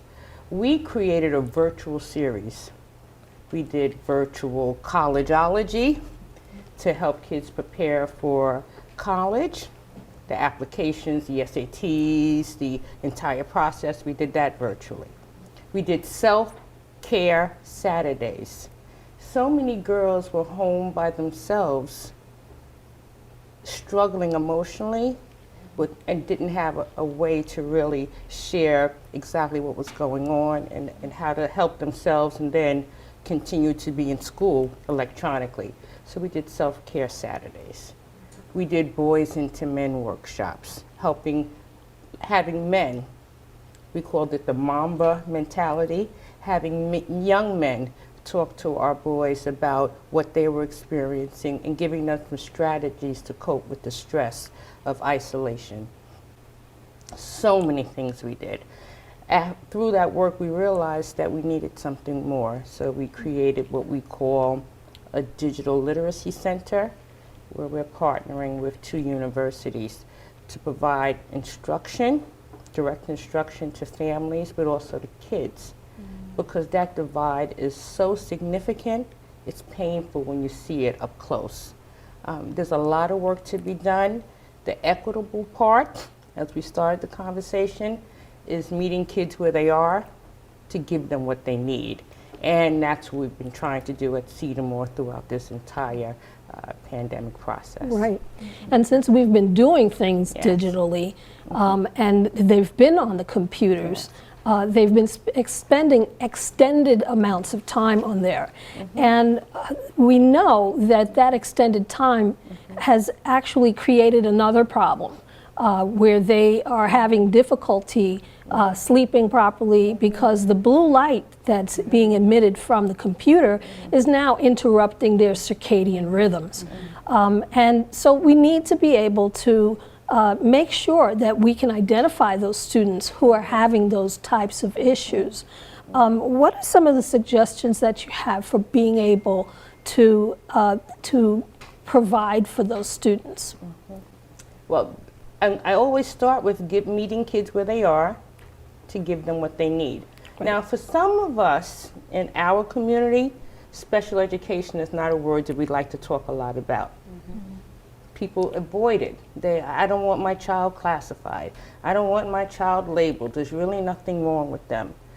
the process of evaluation, identification, individualized supports and services that are progress monitored, goals are evaluated and then reviewed to see exactly what's happening, I think that's important. If someone is concerned about the development of their youngster, whether it's academically, socially, or emotionally, that full evaluation, that referral is important.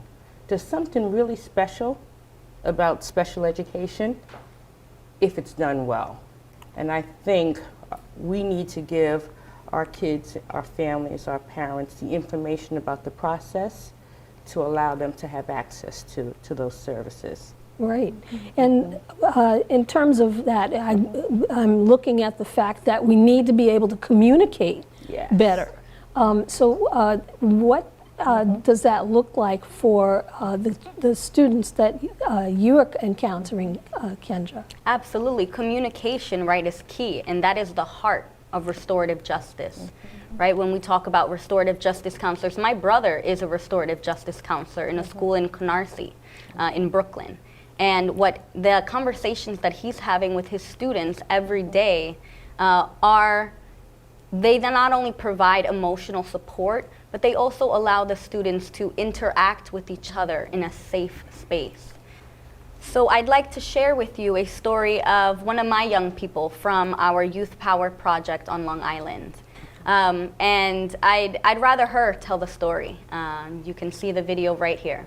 During my week-long suspension, no one from the school provided me with my work until the day before I was set to return back to school. They basically just kicked me out of my school, and I didn't really feel like they cared about me at all. Also, my suspension didn't solve the main issue. It left me behind with all the other students.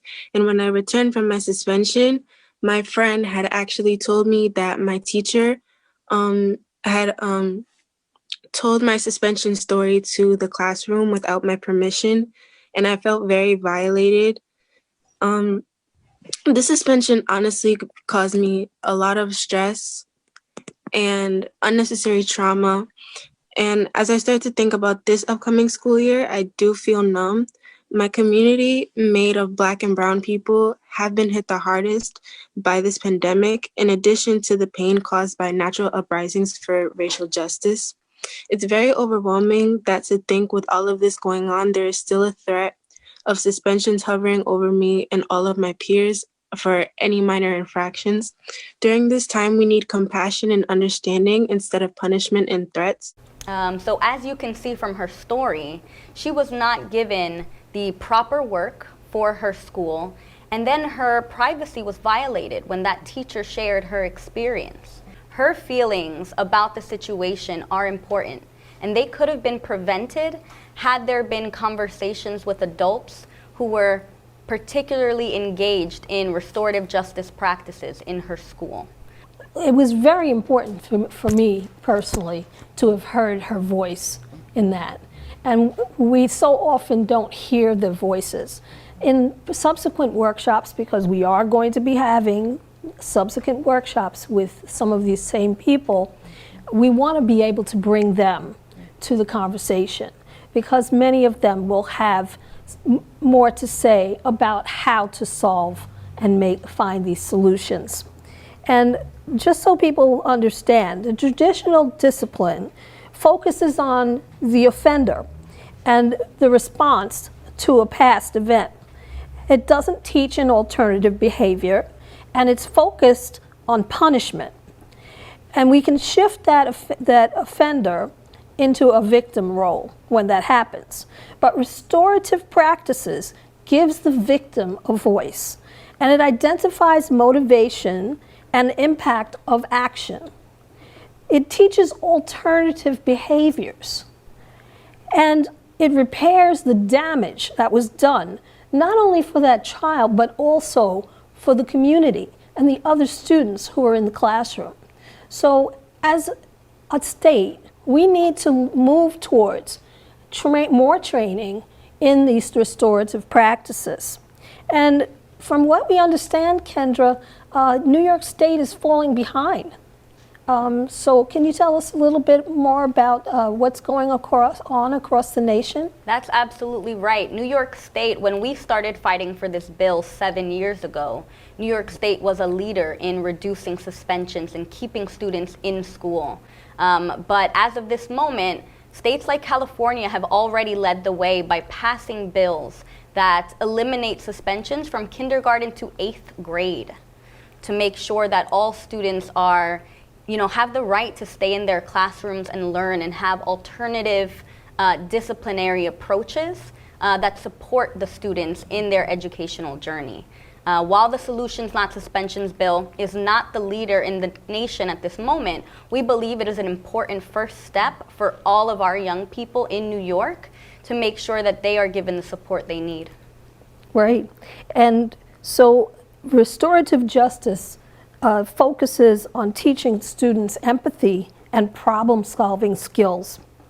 And our students deserve to be able to have solutions to being suspended. Now, you may be wondering why we're talking so much about that, because even though we have been in a pandemic, the students have been suspended or locked out on their devices. This should not be happening. There is no way that being on remote should lock us out from our education. So we have to, as a state, make a commitment. So can you tell us a little bit more about what Breslin Center is doing to help with this and from their report? Absolutely, and it's so great that you say that and that we're talking about restorative justice.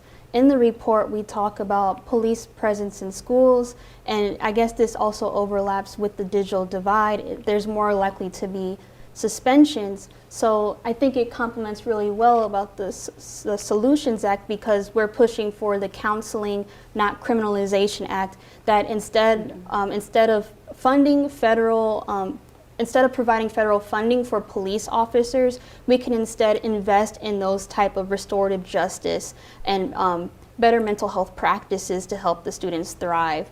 So that's one bill that we're pushing through the report and just through our policy advocacy, because at a national level, we believe for New York and for schools across the nation that could be the better path for helping students thrive and having them in the classroom and learning those skills and having the support systems that they need. Right.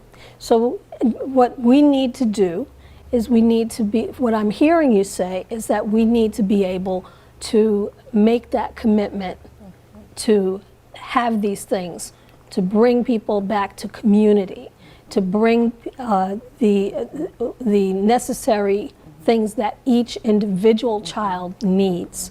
And sometimes parents don't always know what's needed, and we need to be able, as educators, to be transparent. And I want to make people aware of a bill also that is going to be coming up in the next session called Educational Transparency for Families Act. And there'll be more on the links on our website about this act, to be able to stop the not being able to speak about the truth of what's happening in our schools, so that we can then meet the needs of our students. Now, one more thing. How do we identify the diverse needs of children and value and acknowledge each member's culture, assets, and competencies, so that it will strengthen the family and community partnerships as they prepare for the future? I like to look at the 3 C's: communication, commitment, and collaboration. Communication. Communication means everyone has to have a voice at the table, and you have to be willing to hear. Understanding that there are barriers, language barriers, cultural barriers, all kind of barriers that can stifle effective communication, but we have to be willing to be good listeners, to overcome those barriers, and to work to build some consensus. I like Jay-Z's example when he says, I'm not a businessman, I'm a business man. Same words, said differently, mean something really different. And when we're having these conversations with school administrators, parents, families, community members, we need to be good listeners. I'm not a businessman, but we also be able to hear what they're really saying. Communication and being able to get a high value conversation is important as we move forward. Yes. Thank you, Dr. Harris. And I'd like to build on that, the 3 C's. So commitment. I think there needs to be a commitment to allow youth to lead. The youth are the most important piece of education. It's important to let them lead and allow them the space to take the agency.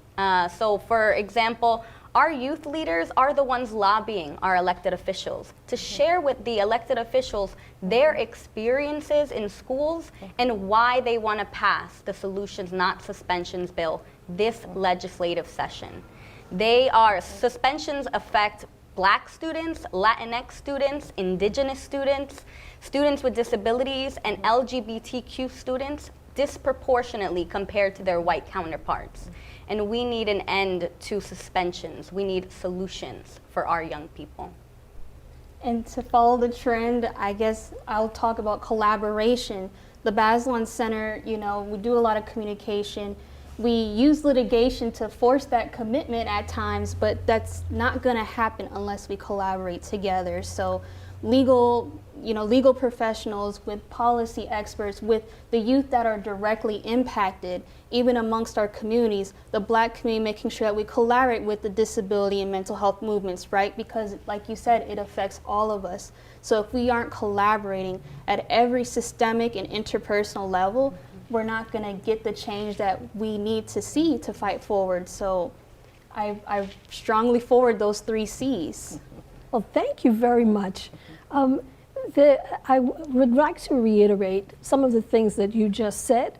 And for people who are willing to collaborate for our youth, in our youth and college division, for example, to be able to connect all kids in the Dr. Hazel N. Dukes project initiative, to be able to find opportunities, self-esteem, knowledge, and their purpose.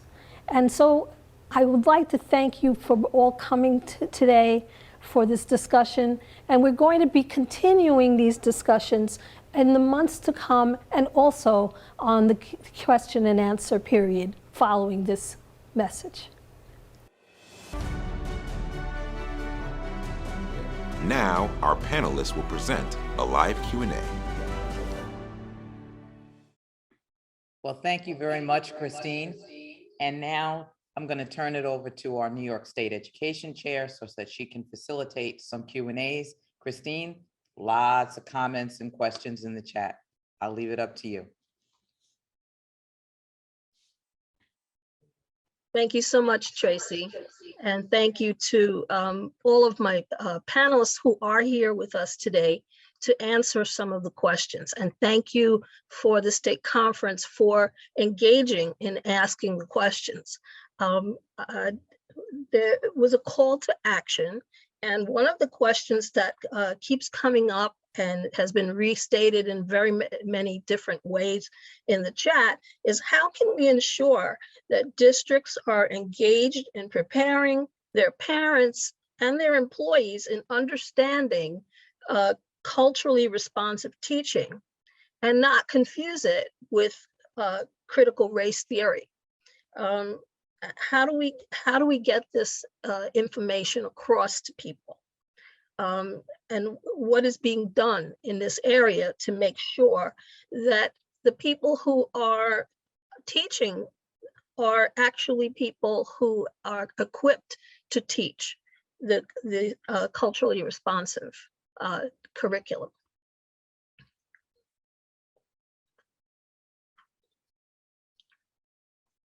The ideas? Hi, everyone.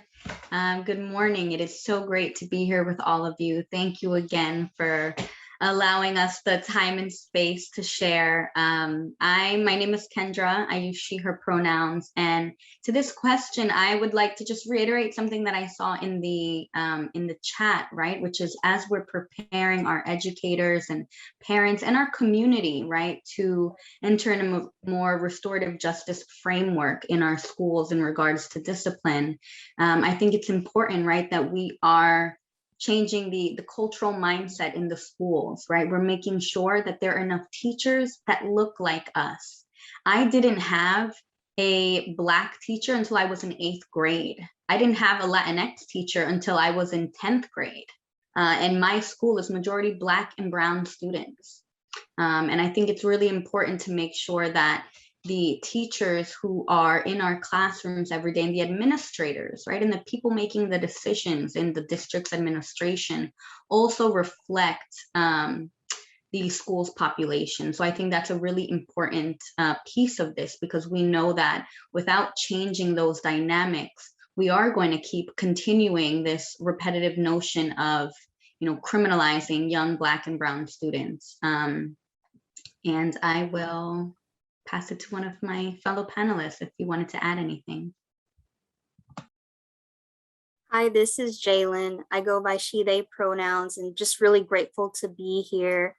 And yeah, just building off of what Kendra shared, I didn't have a Black man teacher until I went to college, actually, in my personal experience. And similar to what the last panel mentioned about critical race theory, the curriculum that I had, there were no Afrocentrics books. There's a lot of historical erasure. And I think we have to really prioritize people representing us.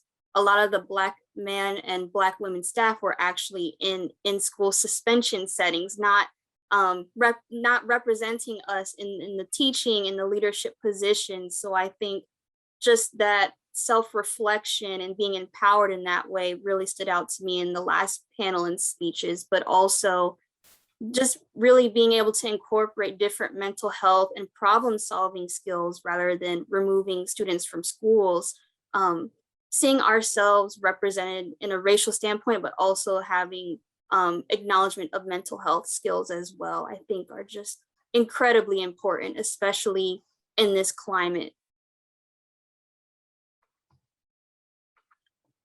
Okay, thank you. Mr.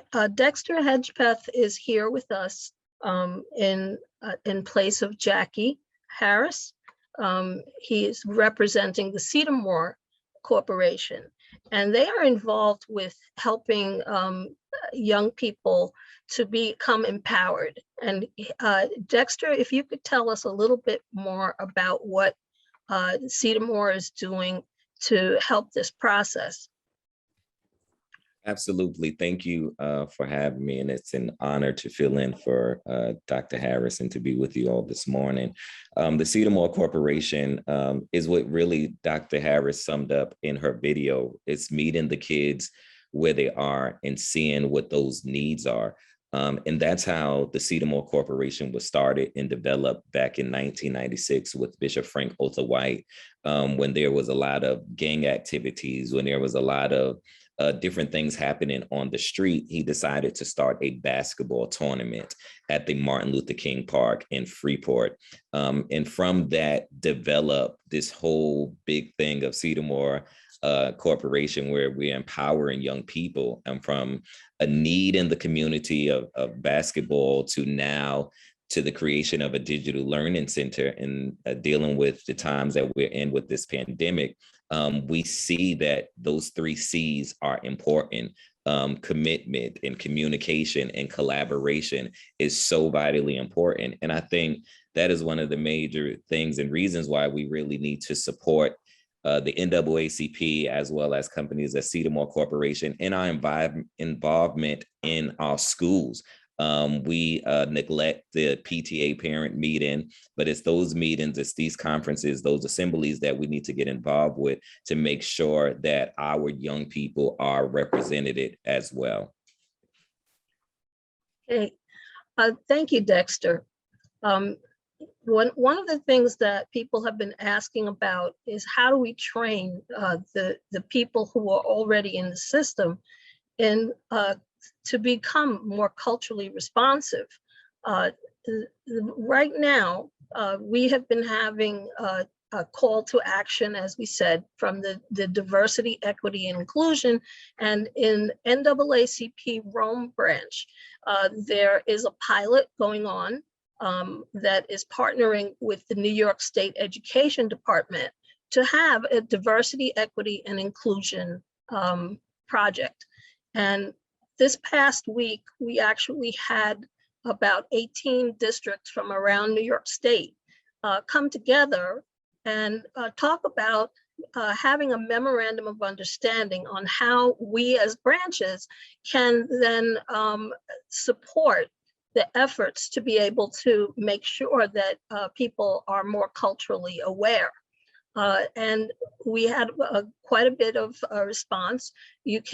I can put the information up on the NAACP website so that people will be more aware of how to get that going in your district.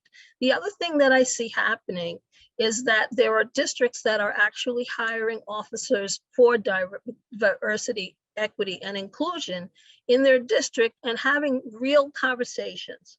There's a course that actually is taking place up at Cornell University, but it is online, and people can become certified in this.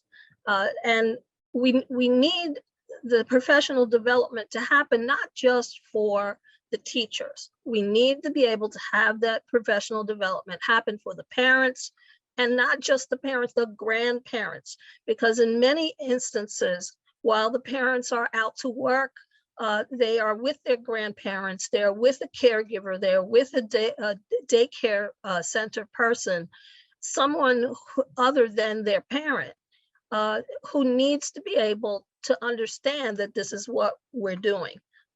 We need to be able to find out, identify the needs of those people and make sure it happens. The other thing that I see happening is that there needs to be more consistency throughout the state. When a child moves from one district to another or one part of the state to the other, there needs to be some consistency there. So across New York State, we need to be able to do those 3 C's that Dr. Harris talked about. We need to be able to communicate. We need to be able to basically collaborate.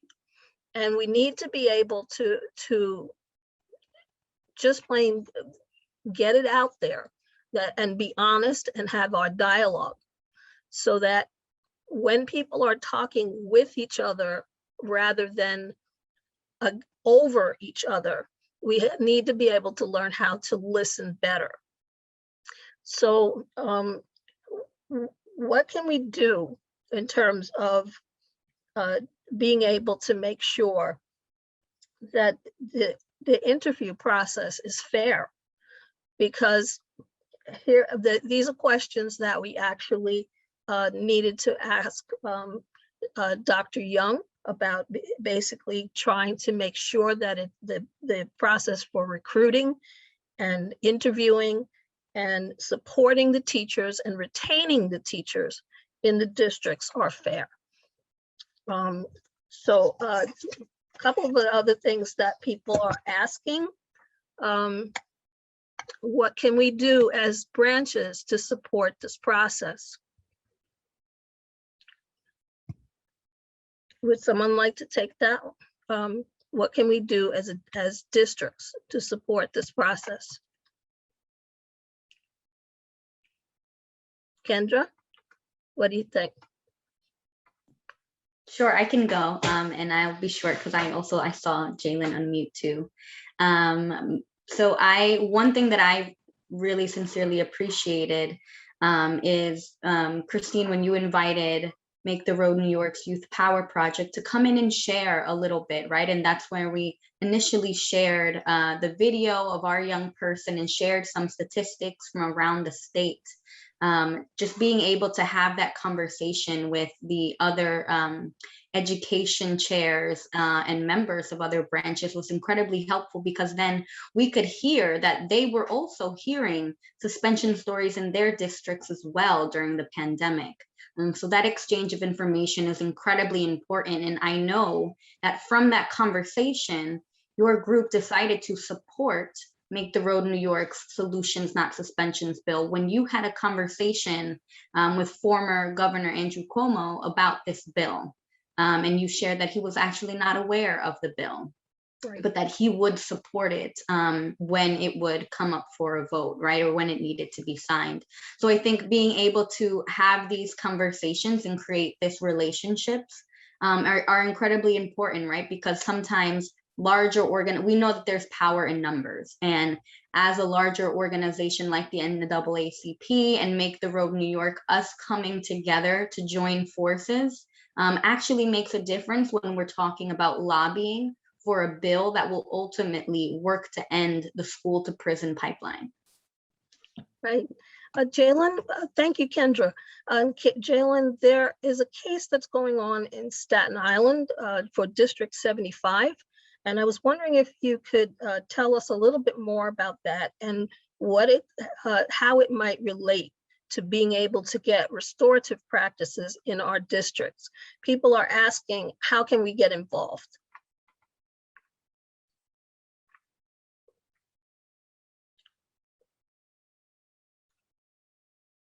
You're muted.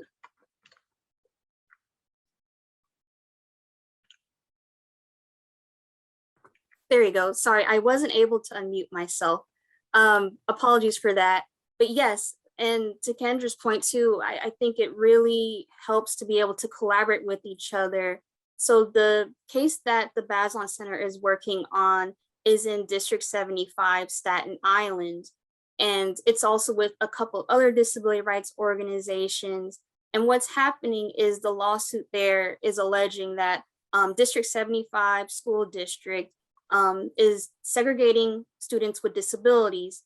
They're not having what we listened to earlier. Dr. Harris emphasized equitable learning environments because they're not integrated with their siblings, maybe living in a different district, or their neighbors are living in their district, but they have to travel miles away to go to a school district that would offer students with disabilities their needs. And the concern of the lawsuit is we're working with students not to get money, but rather to change the systems. And I think it's so important that we're able to work with the NAACP because we're trying to change systems for racial equity and to stop segregation of students with disabilities. And the concern there is 25,000 students in Staten Island are segregated from their peers unnecessarily when there could be services provided. Like, for instance, Dr. Jackie Harris has an organization that provides disability services that could easily help them be integrated to go to class with their peers. And the other issue that's happening in the case that we're advocating for is that those students in District 75, that segregated school district, is disproportionately Black. So these are the types of cases where you see the intersection of disability rights and racial equity. And what we're trying to do is emphasize that we allege it violates the Americans with Disability Act, as well as Olmstead, which historically fought for integration of people with disabilities. But at the deeper level, and what we're describing in the panel in this Q&A session, is what is the best outcome for these students? The research shows that students with disabilities do better to graduate in their grades, to get employment after schools when they're integrated. And we're basically fighting for them to have the best outcome in situations possible for those students. So that's what we're working on now, and why I think it's so incredibly powerful that we're able to collaborate with the NAACP and organizations like Make the Road. I know we're going to continue to work together to policy as well to prevent this kind of stuff from happening. Yeah, I'm just excited that we're together convening and we're addressing this.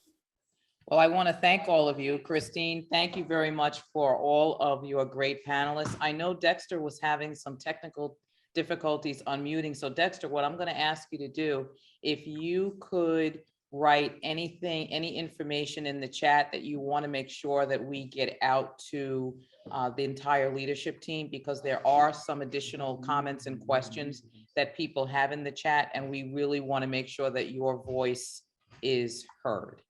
So Christine, thank you very much again for a wonderful, informative panel. We are going to be going into a little bit of a 10-minute break.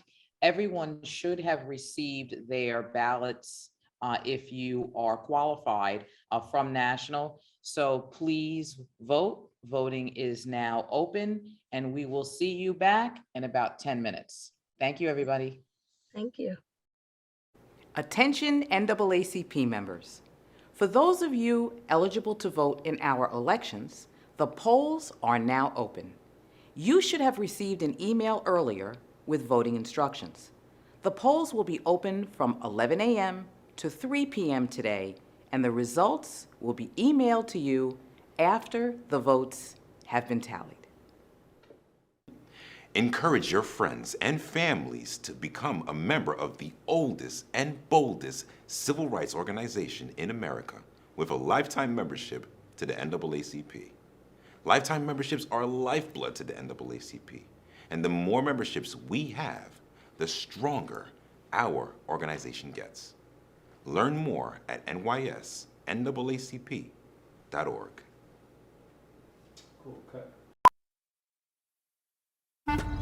People today, they could spend half their lives over 50. That's a lot of living. So it helps to have a wise friend and fierce defender in your corner. A friend like AARP. So your health lives longer. This is just slow-mo karate? Just slow-mo karate. Your money lives longer. I just bought that. I just sold that. And your happiness lives longer. That's why the younger you are, the more you need AARP. Join today. For those living together and those living apart. For classmates, graduates, and teachers making the best of it. For the restaurants delivering to our doorsteps. For the frontline workers putting it on the line every single day. For this great nation determined to be stronger on the other side. Thanks to all of you, we'll be together again.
For nearly 100 years, Entergy has powered our stories. Stories of hope, triumph, resilience.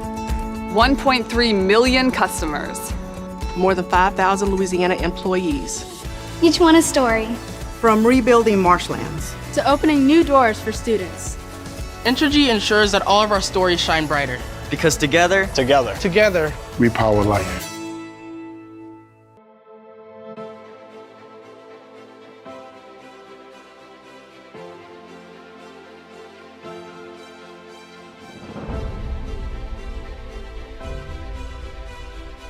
We think this is an opportunity for everybody to have a good time, have fun, to build New York. At the Harlem Rocket, we believe a kid can't be what a kid can't see. People don't assume that New York has something like this on its waterfront.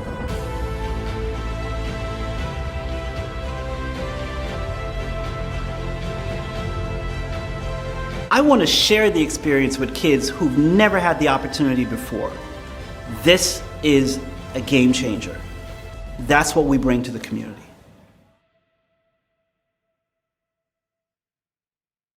I'm Victoria. I'm one of the virtual program hosts here at Garden City New York Media. You know, fundraising is a vital part of any organization and keeps the organization functioning and furthering its social cause. Recently, we received many inquiries from organizations working to develop creative ways to fundraise during this COVID-19 pandemic. We have developed a fantastic Go Virtual approach to producing your conventions, fundraisers, award shows, and auctions.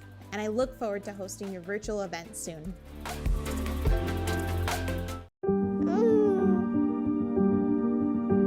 When you're the oldest baby company in the world, you learn something important.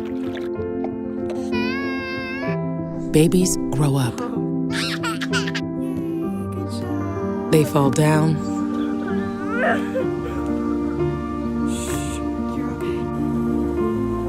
They have fevers.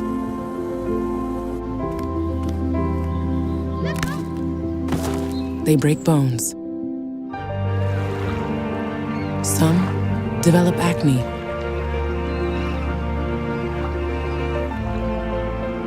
Allergies. And nearsightedness.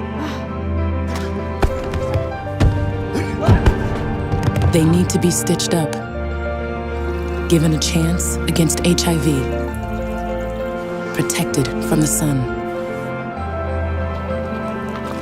Are you okay? We're having the baby. They have ups and downs and babies of their own. Sometimes they go to dark places and need help getting back. That's why Johnson & Johnson isn't just a baby company. We're a company developing robotics to find and treat cancer. We make custom joint replacements, restore heart rhythms,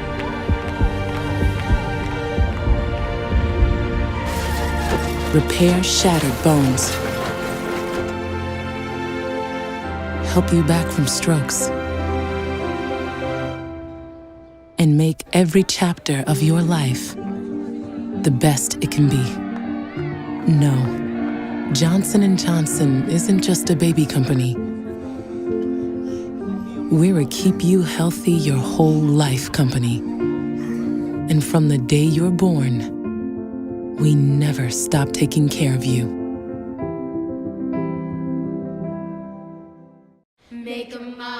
Having a voice makes us strong. It makes our public schools even stronger. We're the United Federation of Teachers, the UFT. When it's time to speak up for our students, you'll hear us loud and clear. Teachers, parents, and the community working together To have more say in what our kids learn. And how public schools are run. We believe every child in every neighborhood deserves to be heard. And make a mighty noise. The United Federation of Teachers, public school proud.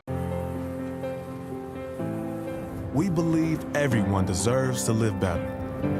And just being sustainable isn't enough. Our future depends on regeneration. That's why we're working to not only protect our planet, but restore, renew, and replenish it, so we can all live better tomorrow.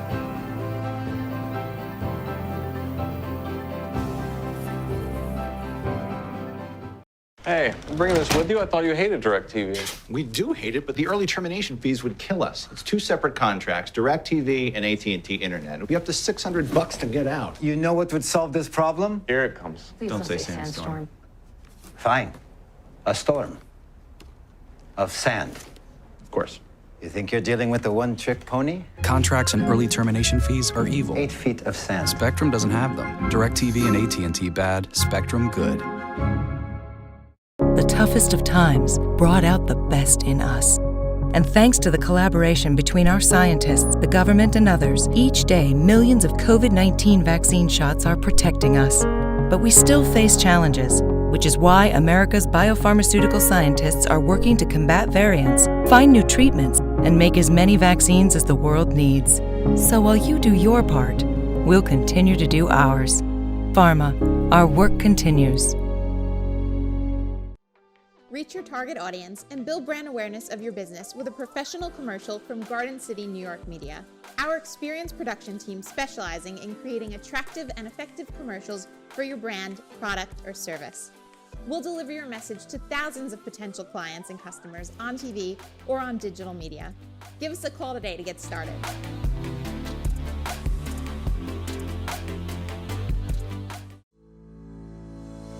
Big deals don't happen every day, but when they do, they change everything.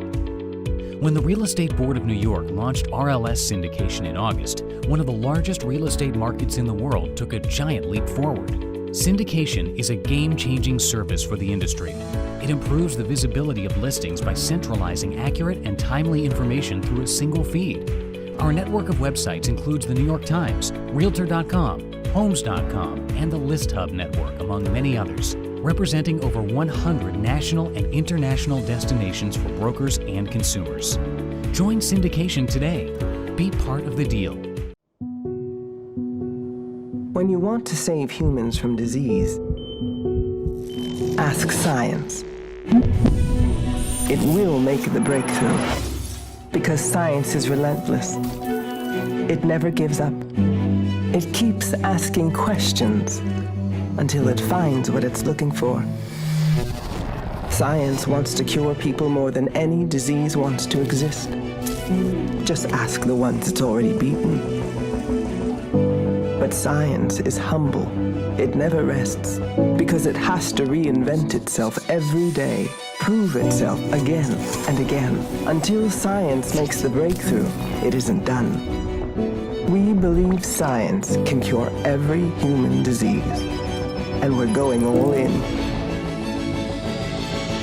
Because in the end, science will win.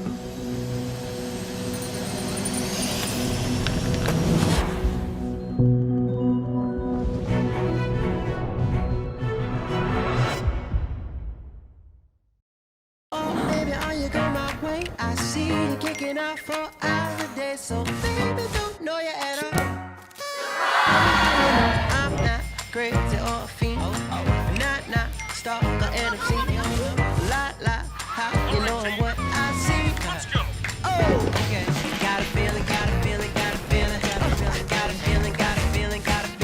Monitor, check, and lock down your money with security from Chase. Control feels good. Chase, make more of what's yours. Working at Vertex, you get to work with some of the best and brightest people. They come from a really diverse range of backgrounds and bring to the table a really unique set of experiences and are able to contribute in a way that is really influential. The environment is set up for each person to bring their best selves to the table, to bring the best of their experiences, their talent, their individuality, in order to contribute to this real team sport that is drug development.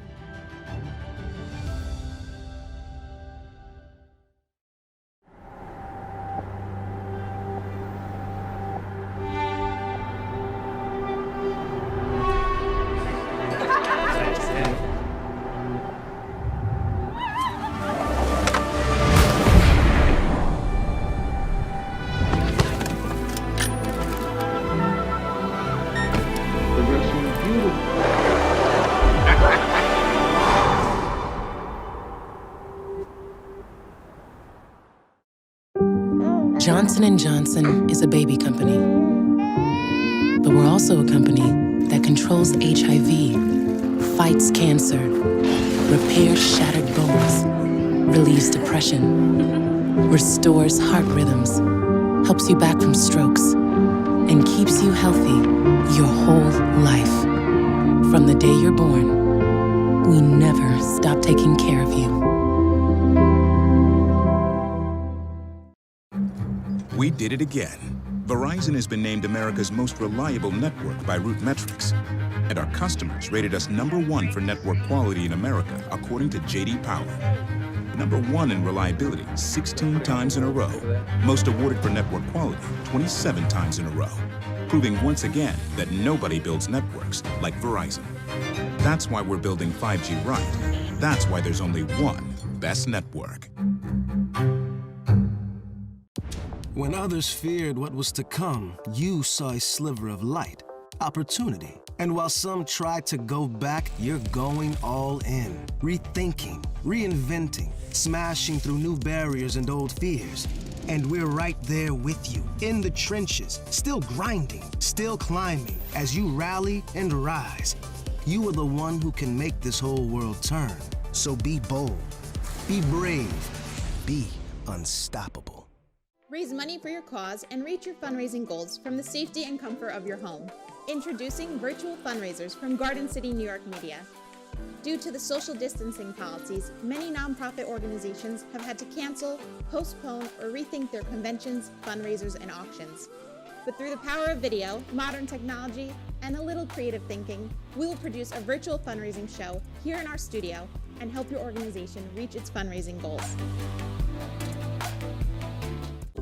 What Project C is all about is really being compassionate about the challenges that all our communities face. What did we see with the broadband revolution and transition? We saw communities left behind. And that came out loud and clear if you read articles during the pandemic about some kids who couldn't access learning, etc. That's why one of our priorities is focusing on ushering in the energy transition for all.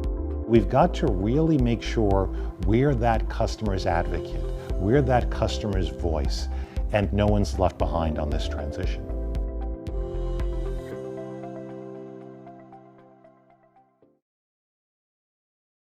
Hi, I'm Joy Williams, president of Brooklyn NAACP, and you are watching the 85th annual NAACP New York State Convention.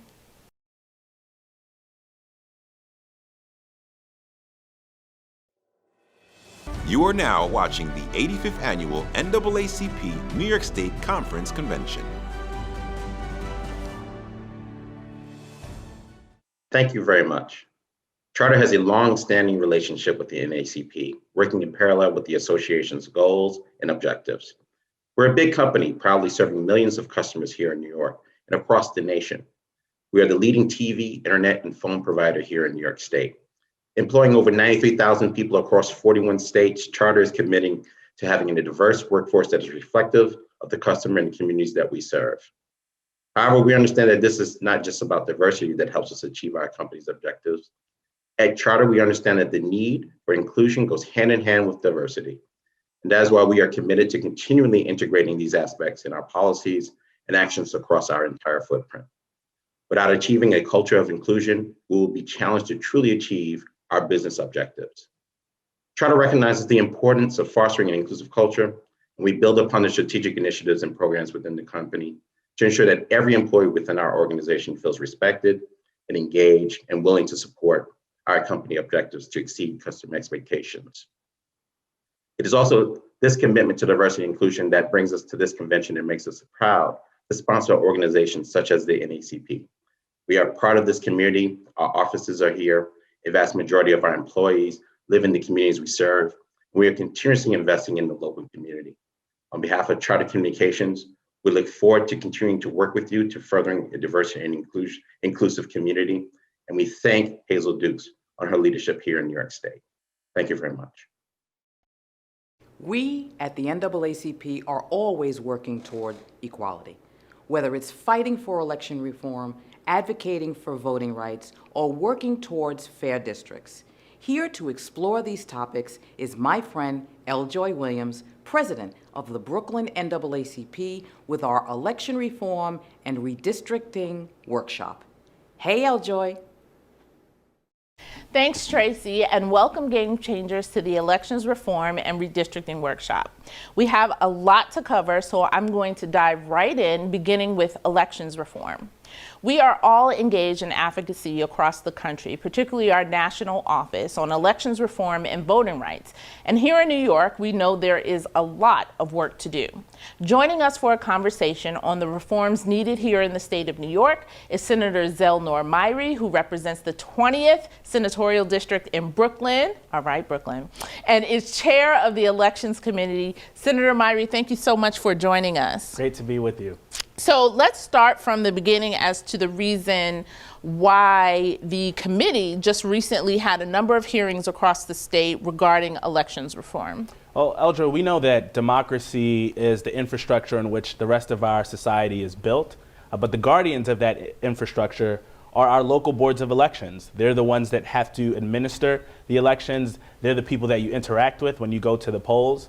And unfortunately, in New York, we've had story after story after story about failures at the Board of Elections. Now, why is that important? We're at a time in our country where the integrity of our democracy is in question. We have legislatures all across the United States passing anti-voting measures. So here in New York, we can't be the source of a national embarrassment. Our boards of elections need to meet the moment. So we decided to go all across the state. We went to Albany, we went to Westchester, Rochester, Syracuse, and of course the County of Kings to hear from voters directly about how we need to fix our boards of elections. Yeah. So, you know, when we are talking about voting rights in general, quite often things are focused on like Texas and Georgia and places where there is, you know, very overt actions taking place, policies and laws being put in place that restrict voting rights or can have a negative effect on people's right to vote. Here in the state of New York, it's more about the actual administration of how our elections are administered. But we're also talking to a number of branches all across the state.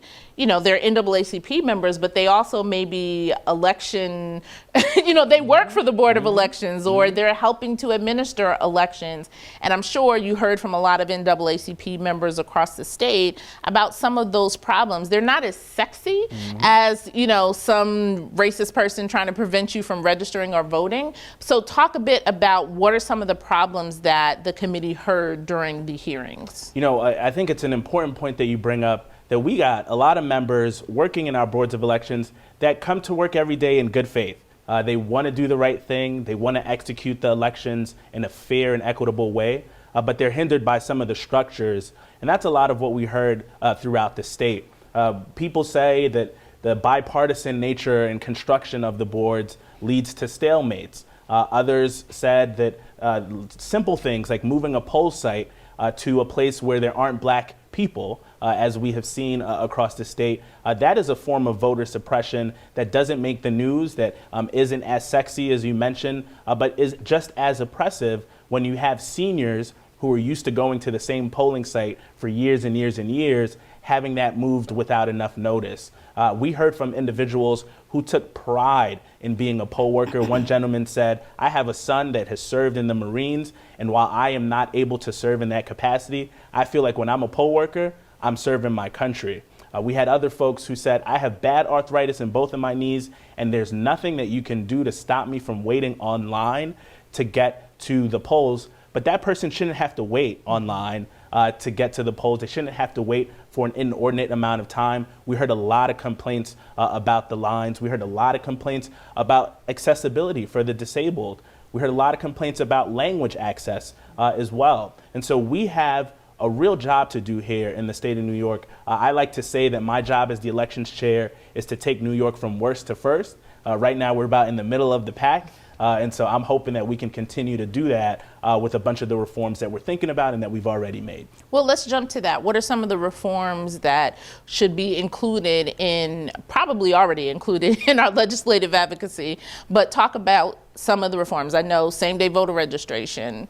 I know also talking about the partisanship piece that you're mentioning, allowing more people to actually participate in being poll workers, but talk a bit more about that. Yeah, so you mentioned one that I think is important to remind folks. We have two big constitutional amendments on the ballot this November. One is same-day registration. If you have ever shopped for a turkey the day before Thanksgiving or gone shopping for Christmas the day before Christmas, you know that we wait to the last minute to do things. And for voter registration, you shouldn't be hindered by an arbitrary deadline. The same-day registration constitutional amendment would allow for people to register on the day of election. Hopefully that will pass. The second one is no excuse absentee voting. Now, we saw during the pandemic, we got very accustomed to voting by absentee. In fact, in parts of the state, the usage of absentee ballots went up 600%. This is something that's here to stay. New Yorkers are used to it. The law right now requires you to check a box to say, here's my excuse for why I need an absentee ballot. No excuse would say, if you want one, you get one. So those two things are on the ballot, really important. Some of the structural things, there's a lot of talk about the professionalization of our boards. People say they should look more like a civil service apparatus where you have to sort of prove that you are able to carry out these elections. I think there are pros and cons to that. There is talk about another constitutional amendment. Right now, our Constitution requires that the Democrats and Republicans have equal representation on our boards and in our staffs. But what happens to all of the people who are unaffiliated, people who are independent? That's a question that we're going to be grappling with. And then there's some minor changes and some minor tweaks to the administration that I think would go a long way. How we appoint our election commissioners, how much we pay our election commissioners, what we do to recruit poll workers. So not super duper sexy stuff. But it is the building blocks of our democracy, and it's incumbent on us to really tackle it. Yeah. I want to go back really quickly to the professionalization, because I think that's something that it is and should be a concern for NAACP, because with that can sometimes come, as you made it nice and said cons. I'm going to be over and say it's a way to push out Black and brown people who have been historically engaged in this work. As you said from the top, there are people that take pride in being poll workers, take pride in working at the Board of Elections, no matter how they came to that job, right? Whether it was a district leader who appointed them or something like that. But it is a way for people to get a job that, couldn't, or because of not having certain degrees or things of that nature, they'll be able to actually, make a living and care for their families and take pride in their work. I have a concern, and I think it's, a very valid concern that NAACP has, in the word professionalism could come with a number of requirements that would then X out a number of people of color. This is a really excellent point, and I think built into the phrase professionalization is a suggestion that people who do it now aren't professionals. Yeah. Right? And we know that there are a lot of professional people working at these boards. I get the spirit of that principle in that we want the best of the best administering our elections. I don't think anyone is going to argue about that. But unfortunately, we have seen this play out in some other spaces where, as you said, Eljoy, we eliminate people that look like you and me under the guise of professionalization. So I think there's a way for us to find a balance.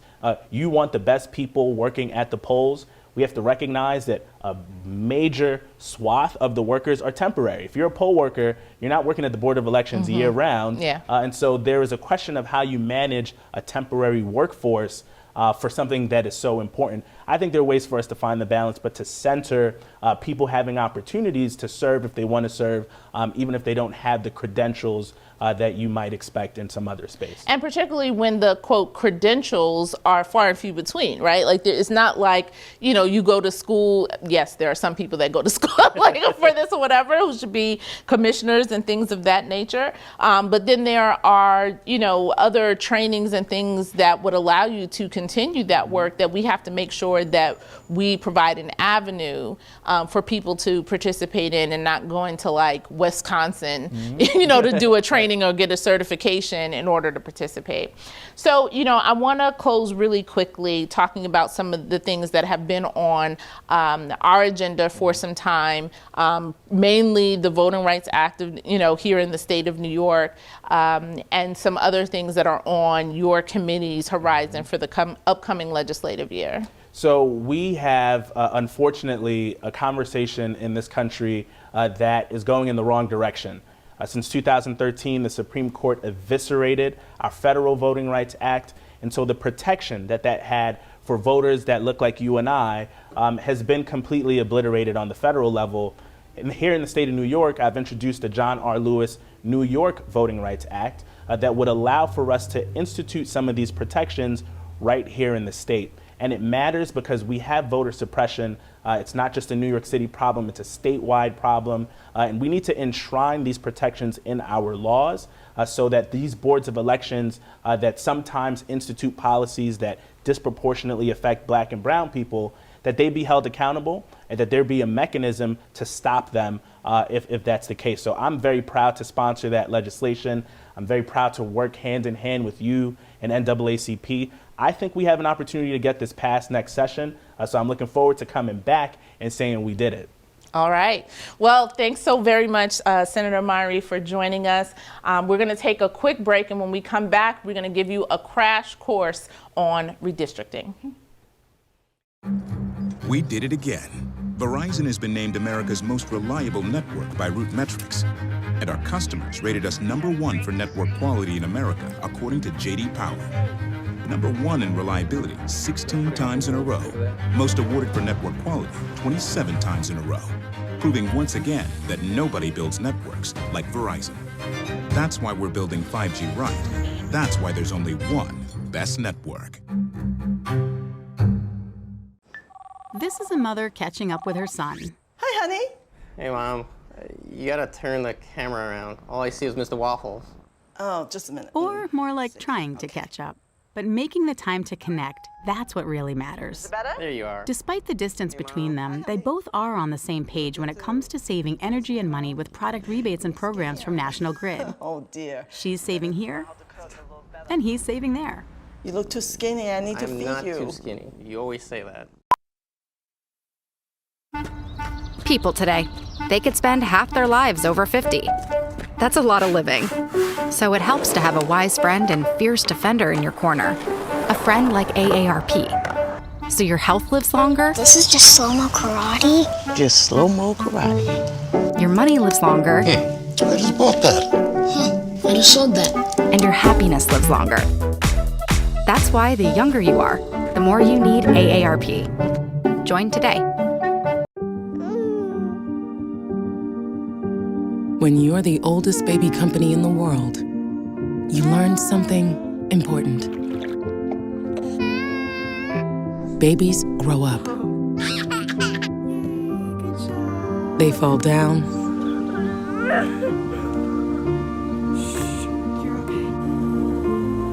They have fevers.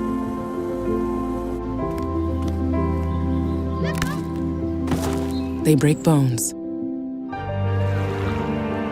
Some develop acne.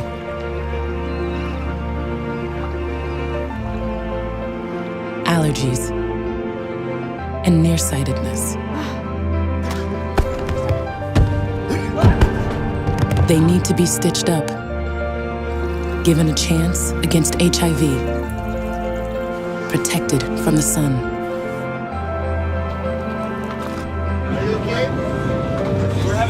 They have ups and downs and babies of their own. Sometimes they go to dark places and need help getting back. That's why Johnson & Johnson isn't just a baby company.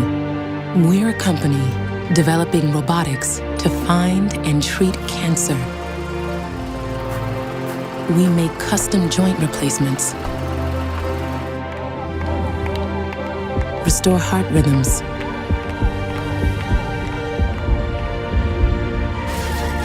repair shattered bones, help you back from strokes, and make every chapter of your life the best it can be. No, Johnson & Johnson isn't just a baby company.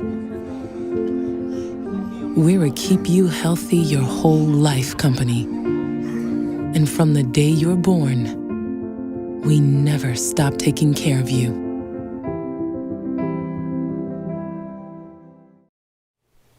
Welcome back. We turn our attention now to redistricting. Recently, the Independent Redistricting Commission released multiple versions of new maps for the state, but we shouldn't spend too much time fighting over those, whether they're letters, numbers, or what have you, because I can tell you right now, neither version is going to pass the legislature. Instead, our branches should be focused on organizing and advocating for fair districts that could keep our communities whole all across the state. So joining us to give you a redistricting crash course is Dr. Zalima Blair, the redistricting research director at the Center for Law and Social Justice at Medgar Evers College and chair of the, award-winning, I should say, Department of Public Administration. Thank you, Dr. Blair, for joining us. Thank you for having me. Well, I'm going to start first. What are you guys like the top 10 public administration in the 8 in the country? Absolutely. Just got to celebrate that. Brooklyn, right. Anyway.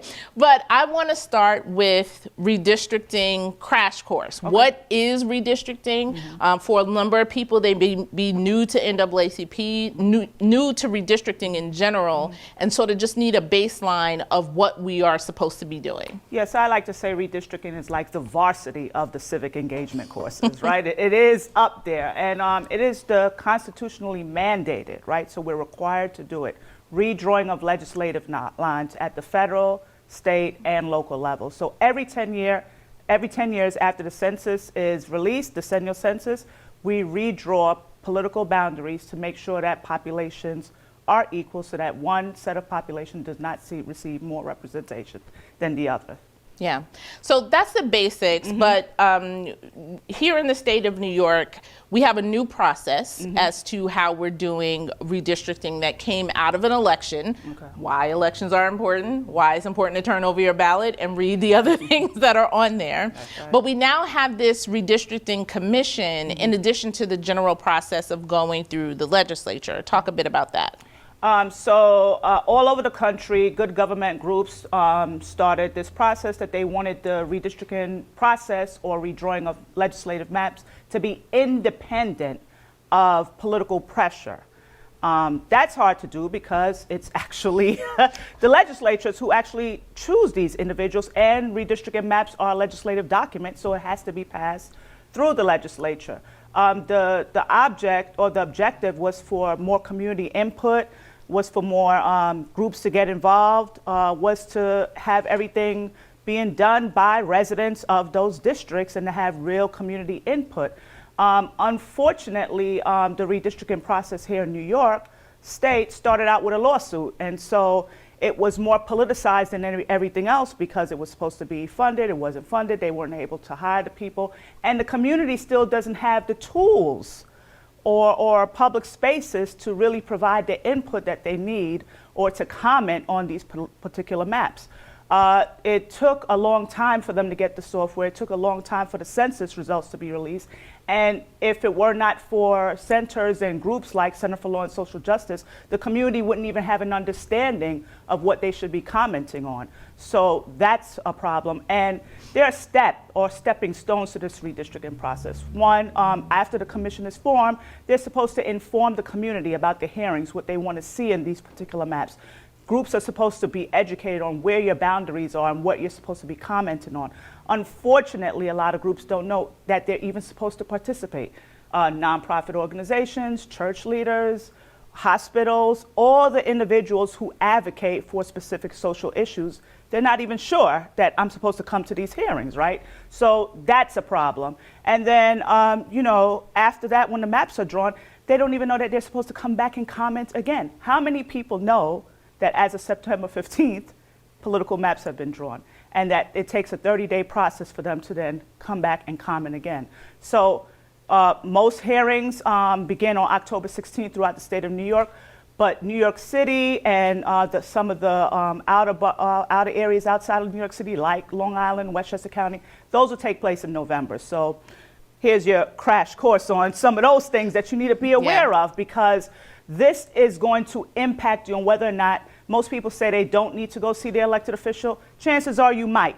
Yeah. Yeah, Okay. and depending on that, we're going to put up on screen the actual dates of the upcoming hearings so that every branch across the state knows that they should be gearing up to testify at hearings, and we'll share that information shortly. But I want to go back because we're talking about the community actually having input in how the lawns are drawn. I want you to talk about communities of interest. So when you're thinking about your community, what's included, you know, talk about how you are advocating for your, quote, community. So communities of interest is a term of art. Let's put it that. Let's start there, right? It's community and it's interest. It's community in that it's in a geographic space, and the interest part of it is recognize similarities within a particular group. So what does that mean? Along ethnic lines, along religious lines, along language lines, you share interests with a group of individuals in a compact space, okay, in a particular geography. And so in my neighborhood in Crown Heights, where do we all shop?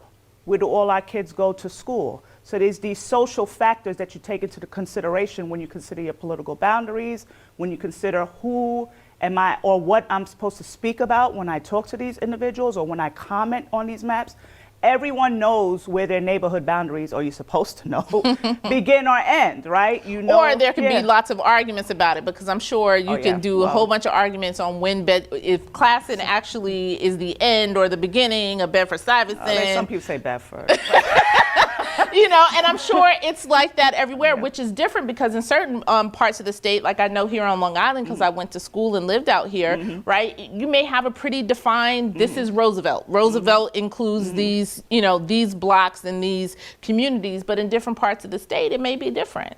Well, this is where the conversations, nothing beats word of mouth, right? This is where you talk to people. You have the conversations in your church. You have the conversation in school. Where are the civic lessons in the schools? We had them with the decennial census. I know I went around and did them. So what about these now community conversations? We don't necessarily have to say redistricting because that might scare people. But if you say, let's talk about some communities of interest in our schools, as part of our civic engagement lessons, this might be helpful. But from you're young, you know that whether or not you grew up in Flatbush, you know whether or not you grew up in Harlem, you knew whether or not you grew up in the Wakefield section of the Bronx. So in these particular areas that are bounded by geographic lines, you sort of know along this strip on Fulton Street, here's where we all go to get this. In Sheepshead Bay, we all go to this waterfront to eat, you know. All our families bury in this particular neighborhood, our family members in this particular cemetery. So these are particular interests that you all share, and we don't want them cracked. And what we mean by not wanting them cracked, we don't want them separated, because when it's time to advocate for institutions that your community built historically, you don't want it taken away. You know, many times you come back to your old neighborhood as a kid and you say, do you remember when this was here? Right now it's not here anymore because it belonged to, it's in somebody else's district or now. They couldn't keep the funding up. Yeah. Right? Yeah. That's a problem. So it's now represented by multiple people, either in the local legislature, be it your city council or county board. You have multiple senators, rather than having the power be centralized and being able to advocate. So here is something that our branches can do is we can have meetings, or a portion of our meetings be just focused on communities of interest. What makes our community our community? What school or schools, plural, are in our communities? What boundaries do we say? And looking at your existing boundaries and being able to say, you know, this line, the Senate line actually splits our community, right? And we want to make sure that our community is whole from there. Let's switch really quickly to talk about some of the demographic changes that we've seen from the census numbers in terms of where people of African descent, Black folks, have moved all across the state. There have been some shifts and changes. I know there's a heavy focus on, oh, Black people left, but it's a little bit more nuanced than that. So I want you to talk a bit about that. So that's the thing. Black people or people of African descent did not leave. They moved around, and people moved. That's why we take the census. They moved for social reasons, economic reasons, some even political reasons. So Black people, let's say, In New York City, the African American population grew substantially. Where we saw some decreases in the population for people of African descent, maybe in the West Indian community in some parts of the city, or in the continental African part populations. But we did see a lot of increases in East New York. We saw a big shift to the Bronx. Brooklyn, of course, maintains its population. It saw a 10% increase. The Bronx saw a 7% increase. But the Bronx experienced increases in places that it used to have a substantial population for people of African descent, but now it's coming back. The central part, West Tremont, all the central Bronx River, the South Bronx, all those areas that were not populated by people of African descent, they are now.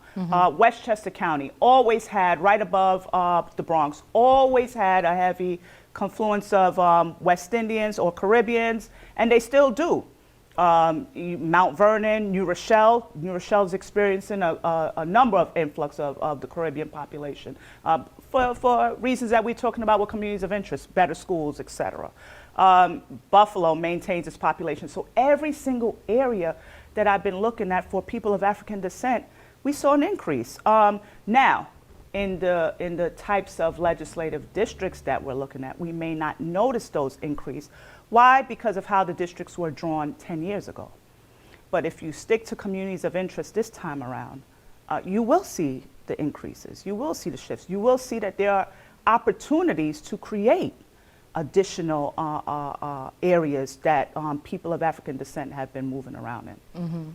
So lastly, I want you to talk about, I know the Unity Map coalition that's happening down in New York City, but in talking about other places across the state, you mentioned Buffalo, Westchester and other places, Rochester, Syracuse, which historically have had Black populations. What upstate, in Western New York and, Southern New York, like what should branches in those areas be looking at? I say in particularly places like Broome County and Ithaca that has substantial populations for people of African descent. They have the least populated congressional district, for example. Here's a chance to make it a big percentage of that district and possibly elect someone of African descent there. I say that that's what the NAACP should be looking at. They only note places like Chautauqua, whatever, right? But it includes that whole western area. And so I would be looking there. I would be looking to also strengthen certain areas in Albany. I would be looking to strengthen Rockland County, Yonkers. And so those are the places I would begin concentrating on.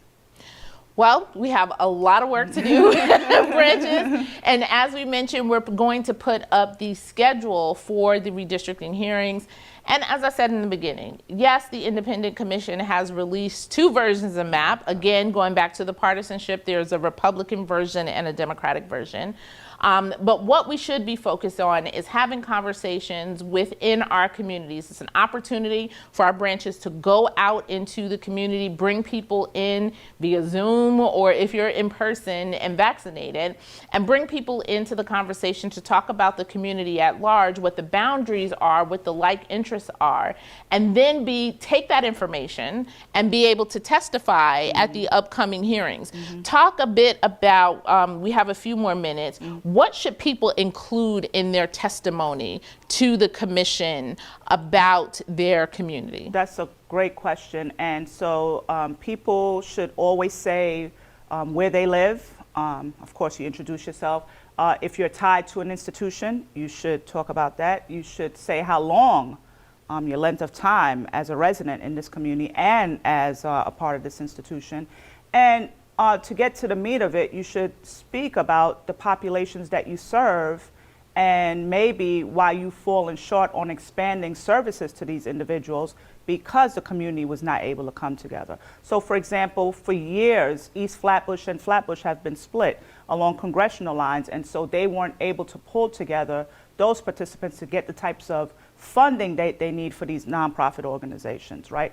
Caribbean health centers and things of that nature that a big part of that district contains. So I would be speaking about the type of institution I'm tied to, the residency, the length of time, the population served, the neighborhood served, and the ethnicity of the individuals that this. All about the communities of interest and the types of services that they could receive and how it would improve the community if they were able to advocate together. Mm-hmm.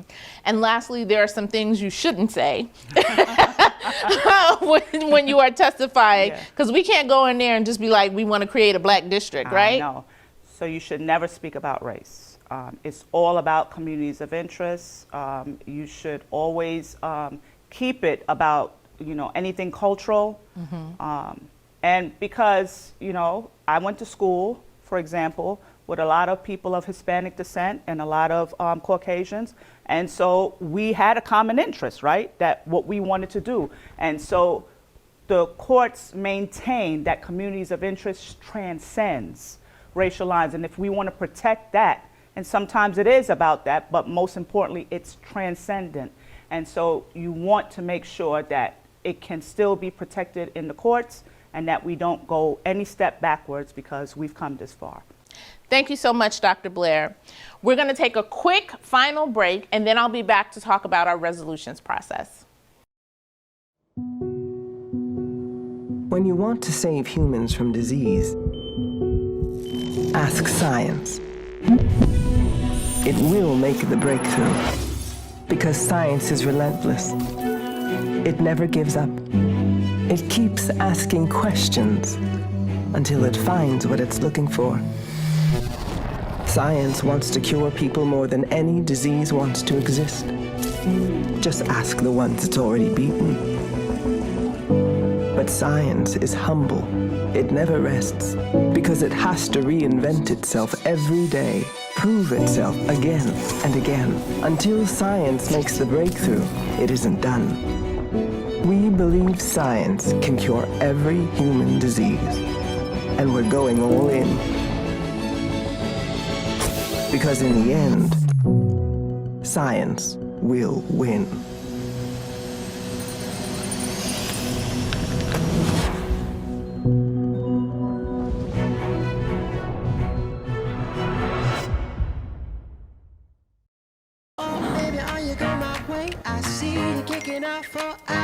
So baby, don't know you at all.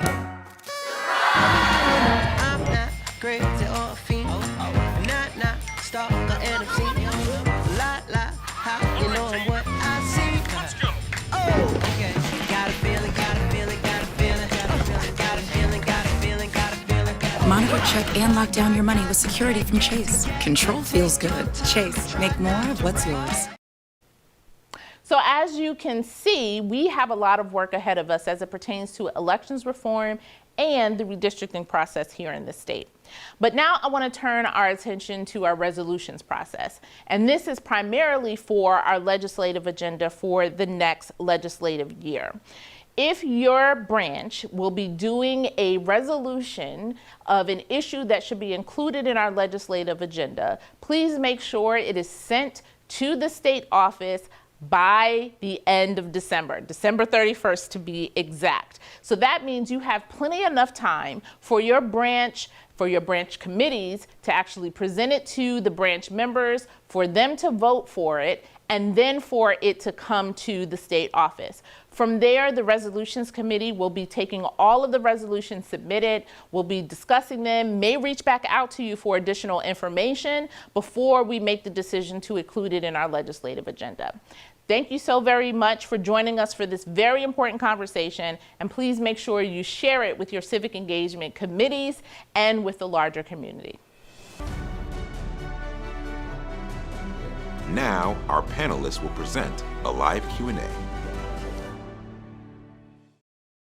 So, Eljoy, before I turn it over to you, I just want to, on behalf of all of us, say congratulations to you for your award, the E.T. Reed Award. So well deserved. And I am just so thankful to be able to look at those beautiful eyes And thank you on behalf of our president and all of us for all of the wonderful work that you do on our behalf.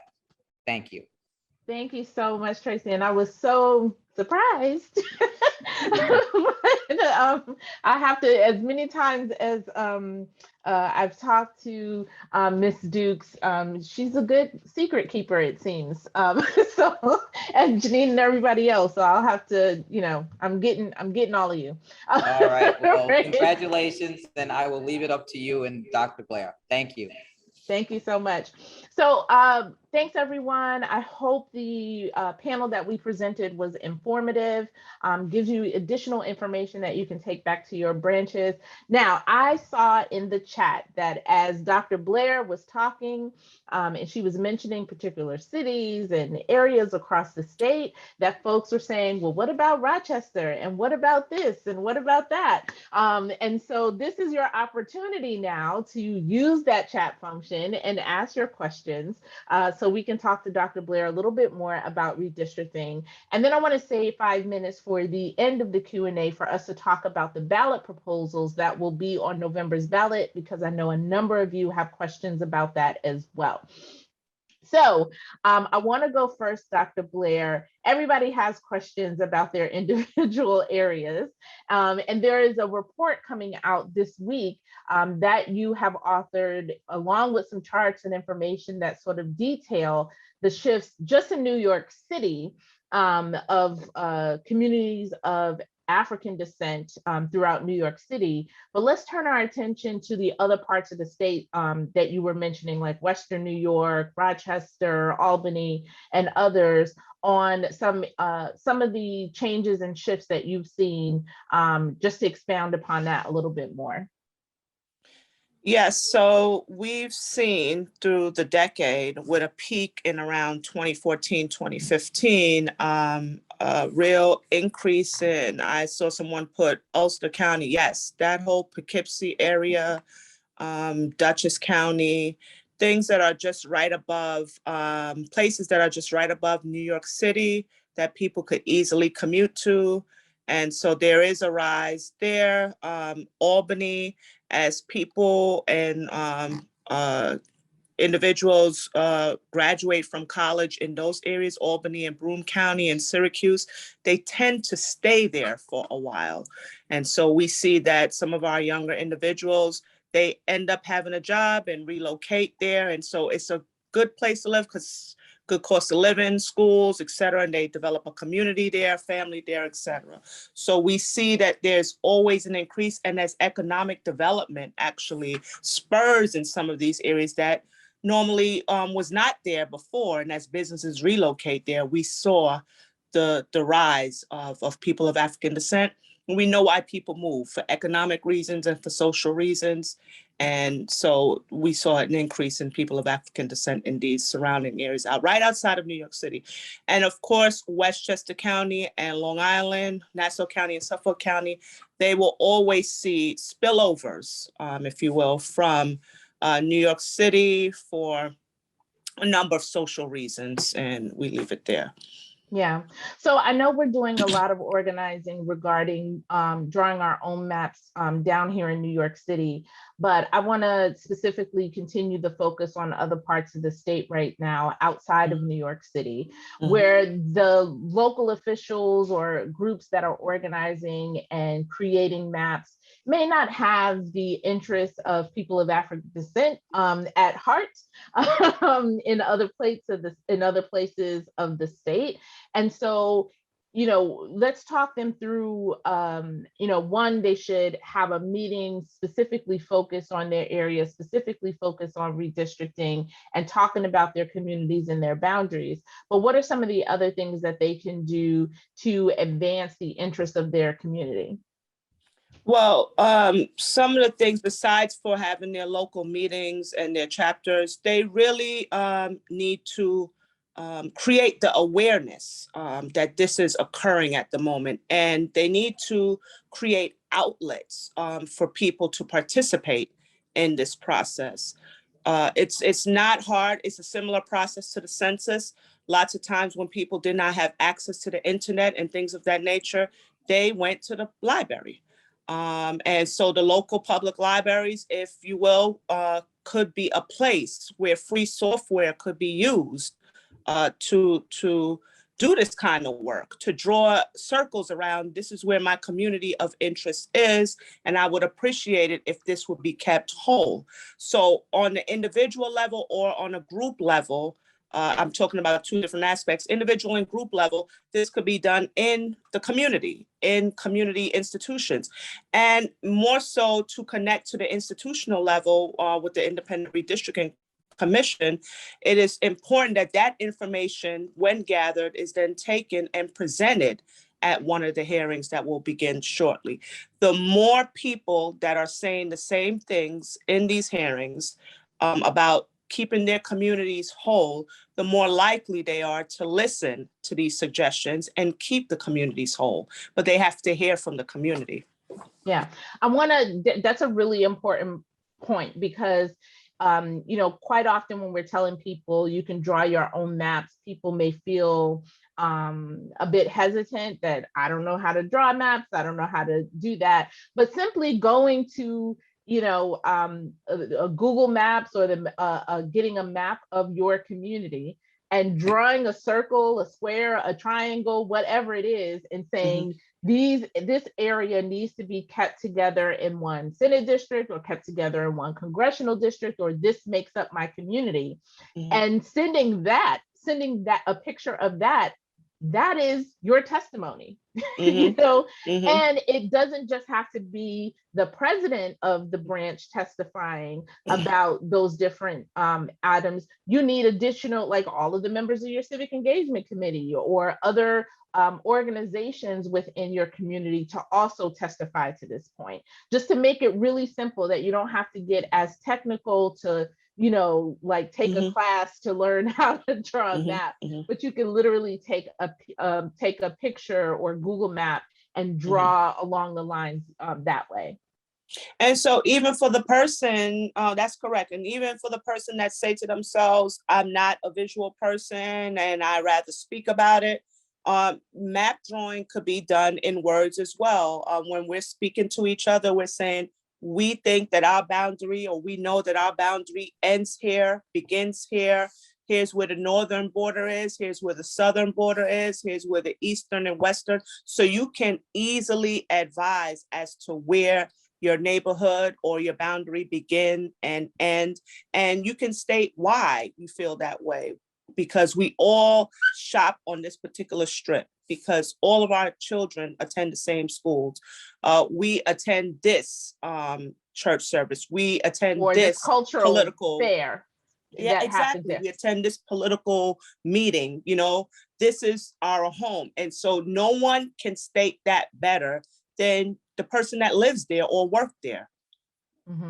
Now, there's a question here about Albany, about it being a federal civil rights district, and gerrymandering that has happened in Albany. And I know you mentioned that Albany in our discussion before. Can you talk a bit more about that? So that's the thing. So when we speak about how to draw a political map and the areas and boundaries that have been included or left out, it is very important that you do not, and this is why gerrymandering comes into play, that you do not do it according to race, that you do it according to communities of interest. At times, it comes down to that. It just so happens that most people of the same racial background live in this particular community or are hovered in this particular community, but it should not be drawn according to race. And so Albany is a town that will share district lines with other communities, and it will appear that it'll be about race, but you have to make sure that you have the 3 C's, right? Communities of interest, compactness. So it's very important, and to look at the shape of what is drawn. If it appears that it mimics certain animals or certain body parts or certain features that you would not normally see on a particular map, then chances are it is gerrymandered. So you want it as close to a square or a circle as possible. And this is why we say that things have to be compact and it's contiguous. So there are times that the only thing connecting one community to another is a bridge or a parkway. And so you want to make sure that that's not the only thing that keeps a community together, but it's more, and you want to include as many of your institutions as possible in your community. And that's how you know that things are not quote unquote gerrymandered, because who uses these institutions more? And so you want to keep those principles in place. Right. Well, I know we're running out of time, but Dr. Blair, I want to thank you so very much for making time this afternoon and also during the presentation. And we will be sharing with all of the branches your report that comes out this week, which is a detail of where people of African descent are in New York City specifically, and be sent to all New York City branches to be able to share. So thank you, Dr. Blair, for giving your time. And you can always reach out to me. And we can connect you with the Center for Law and Social Justice at Medgar Evers, who is leading the redistricting project for people of African descent in the state of New York, in order to do office hours with Dr. Blair and your community on redistricting. So you can always reach out to me at president@brooklyn.naacp.org. I'll make sure to also put that in the chat. And we can coordinate a session specifically on your community. Thank you, Dr. Blair. Okay, my pleasure. Thank you. Bye-bye. Thank you. Thank you very much. Eljoy, I just want to let you know, you probably said Brooklyn about 15 times already. I mean, because, you know, I don't know if you know this, but I'm from Brooklyn. No, I don't know if you know, just in case. I don't know. And also, I mean, this is a little known fact. I'm also president of the Brooklyn branch of the NYS. Yes, so you know it comes out a little bit. We had a new, instead of saying Brooklyn in the house, now Eljoy is saying Brooklyn in the Zoom. Brooklyn in the Zoom. That's exactly right. Well, we want to thank you always for your leadership. Thank you very much. Thank you. You know, so everyone, we are going to go and have a 2-minute advertisement. And then we are going to have our last 2 panels, powerful panels, environmental justice and economic development. So 2 minutes, we'll see you soon.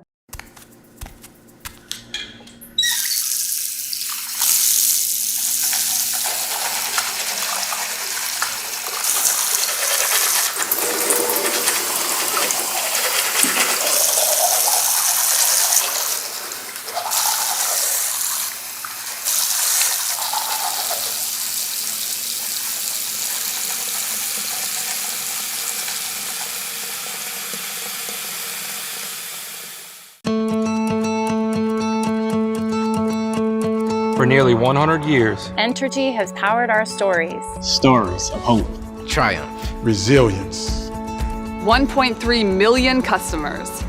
More than 5,000 Louisiana employees. Each one a story. From rebuilding marshlands to opening new doors for students. Entergy ensures that all of our stories shine brighter.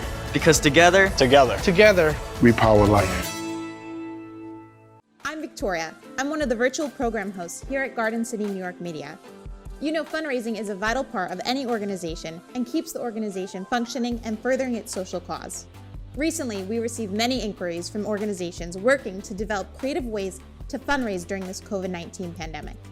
We have developed a fantastic Go Virtual approach to producing your conventions, fundraisers, award shows, and auctions. And I look forward to hosting your virtual event soon.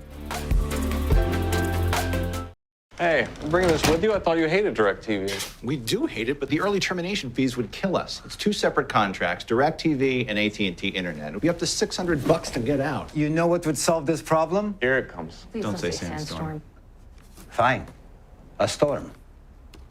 Of sand. Of course. You think you're dealing with a one-trick pony? Contracts and early termination fees are evil. 8 feet of sand. Spectrum doesn't have them. DirecTV and AT&T bad, Spectrum good. Hi, my name is Mara Da Silva, and you are watching the NAACP New York State Conference 85th Convention. You are now watching the 85th Annual NAACP New York State Conference Convention. Criminal justice is not just an environmental issue. It's a civil rights issue. We all depend on the physical environment and its bounty to support a basic quality of life. And that's why we are proud to announce our latest game changer. Environmental justice will discuss healthier, cleaner, and safer solutions to our most pressing environmental issues. Please watch. Welcome to the Environmental and Climate Justice segment of today's conference. My name is Mari Da Silva, and I serve as the state chairperson. First of all, I would like to thank Dr. Hazel Dukes for her continuous support and the guidance that she has provided to me since the establishment of this committee, and the support that she has shown to the branch presidents and their ECJ staff. For example, during the summer, she attended a rally sponsored by the Brookhaven branch president and her ECJ chair regarding a landfill issue that is impacting the health of the residents in their community. With that said, I would like to commend all the branch presidents and their ECJ chairs who are working towards the betterment of their residential areas, whether it's creating a community garden, investigating toxic spills, protesting against a marijuana store opening within blocks of a school, or making a park safe for all of its residents. This is just a brief list of the work that is being done by our branches in creating a healthy, clean, and safe environment. In the beginning of the summer, I received a call from Samir Radane. He had been referred to me by Jackie Patterson, the founder of the Environmental and Climate Justice Program for the National Office of the NAACP. He started work as a climate justice advisor at the New York State Energy Research and Development Authority last March. His job was created in response to the New York Climate Leadership and Community Protection Act. Samir previously worked with various NAACP chapters as a climate justice advocate in Washington State.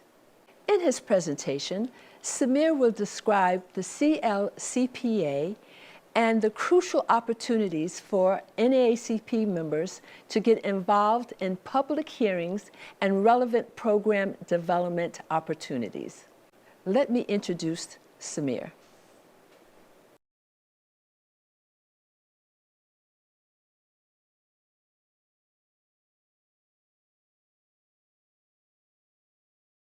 Hi, everyone. I hope you're having a great virtual conference. My name's Samir Ranade. I'm the Climate Justice Advisor for New York's Climate Action Council, housed out of the New York State Energy Research and Development Authority, or NYSERDA for short. I'm honored to present on New York's ambitious Climate Leadership and Community Protection Act, or climate law for short. First, I want to thank you for your work to create a just society and share my personal affinity for the NAACP. In middle school, I learned about Brown versus Board of Education and how segregated schools violated the Equal Protection Clause of the 14th Amendment of the Constitution. I was inspired by the NAACP's brave work in taking this case up to the Supreme Court. And in my career as an EJ advocate, I developed close working relationships with several NAACP chapters in Washington State. Environmental justice is achieved with equal protection under the law. This idea has been the driving force of my career. I believe it plays out when the government meets the spirit of the phrase, "we the people," and thus every community is meaningfully engaged, informed, and involved in decisions that affect local environmental health and safety. And it's when everyone can access clean air and water, healthy food, safe and adequate housing and transportation, and receive protection from the many destructive impacts of climate change underway. We can meet these basic needs as we move to eliminate greenhouse gases and thus achieve equality. There's undoubtedly a huge gap to close, but as a climate justice advisor for the Climate Action Council, I'm excited to be well positioned to help our state do it by focusing on environmental justice in the implementation of our climate law. My position and that of my colleague, the executive director of New York's Climate Action Council, Sarah Osgood, were created in response to the climate law. Our jobs are to support the council in the creation of a scoping plan they'll draft to implement the law. I'm specifically hired to ensure it's done with a lens of justice. In doing so, we can heal from past injustices, unify our state, and create a model for how to cut emissions fairly and fast enough to prevent the worst effects of climate change. I'll describe the climate law and how we can partner in implementing it. But first, let me give some background on NYSERDA. We're led by our president and CEO, Doreen Harris, who serves as a cabinet member of our governor, Kathy Hochul. In this way, NYSERDA functions as an agency of the executive branch. We provide resources, expertise, and objective information so New Yorkers can make informed energy decisions. Our agency is primarily funded by a surcharge on utility bills across most of the state. The funds go to advancing the mission outcomes on this slide. We have 4 different investment portfolios and a broad range of programs to advance this mission. NYSERDA is positioned to lead the transformation of our state to a just future. We'll do so by making it people-powered and starting from the right place, recognizing that deep-rooted institutional discrimination has created injustices. This is evident where New York's neighborhoods, previously redlined and denied access to bank loans, align with indicators of the poorest air quality, tree cover, and the least access to healthy food and clean energy, for example. It's our mission to respond to these structural, ecological inequities as we address climate change so that no community is a sacrifice zone for poor environmental health and safety, and everyone thrives as we modernize our infrastructure and create new economic opportunities. And this is where I'll turn to the Climate Act that was passed in 2019. This ambitious law requires New York's greenhouse gas emission levels to be at 40% below 1990 levels by 2030 and 100% below 1990 levels by 2050. For the 2050 target, 85% must be achieved by preventing greenhouse gases from being released in the atmosphere through energy efficiency and clean technology. Up to 15% of the 2050 target can be met through removing gases from the atmosphere and keeping them sequestered. Ways to achieve this include forest conservation, regenerative farming, and restoring wetlands. These are the sources of New York's greenhouse gases divided by economic sector. About 70% of New York's greenhouse gas emissions are generated by burning fossil fuels. Replacing these fossil fuels must be achieved through investments in sustainable energy. To keep us on track towards this goal, the climate law requires that by 2030, 70% of New York's electricity must come from renewable energy sources en route to a 100% zero emissions grid by 2040. Here's the progress we are making towards that goal right now. A smart strategy to achieve this is with a diverse energy portfolio. The climate law sets specific targets to build out offshore wind, energy storage capacity, and distributed solar, or what I like to call neighborhood scale solar.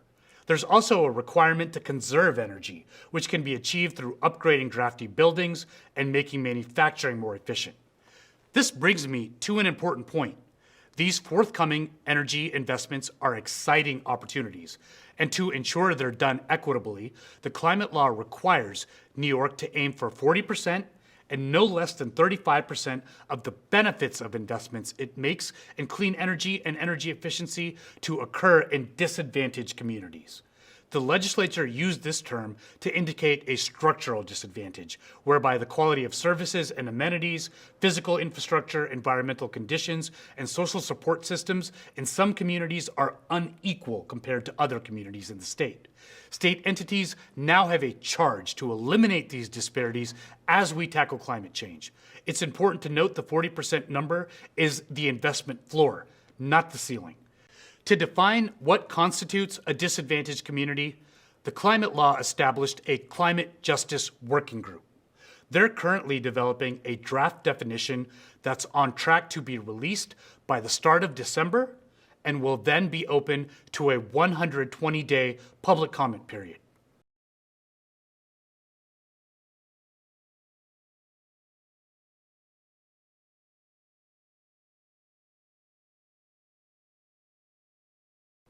Here's who the working group members are.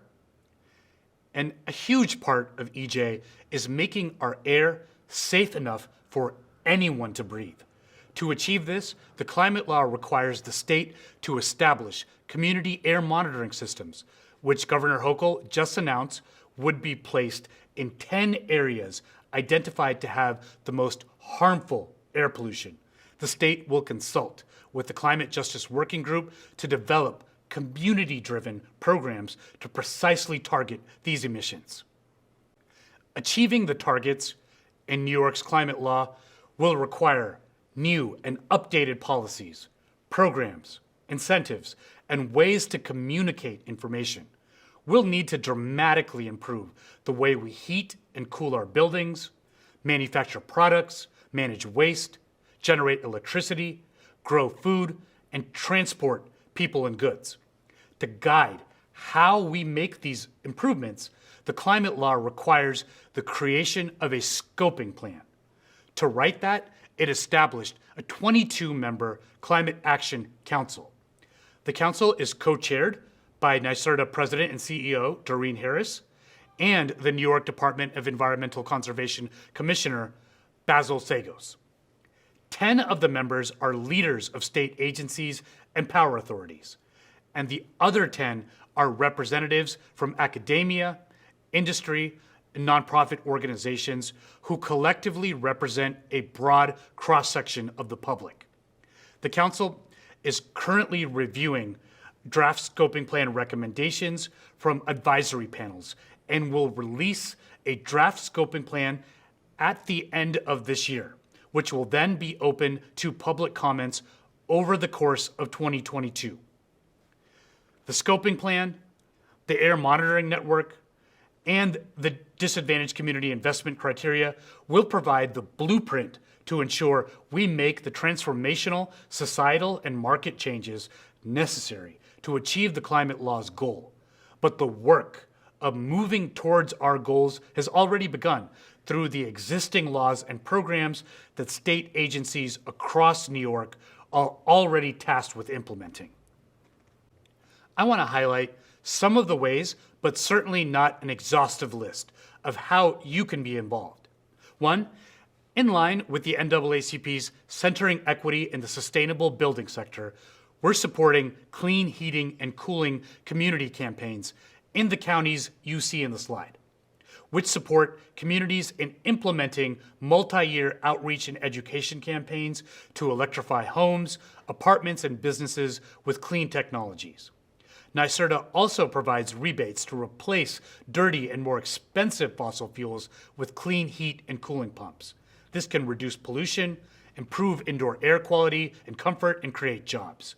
In affordable housing dwellings, the incentives for making this switch are even greater, and they cover the costs for related measures such as basic health and safety, work, insulation, and electrical panel upgrades.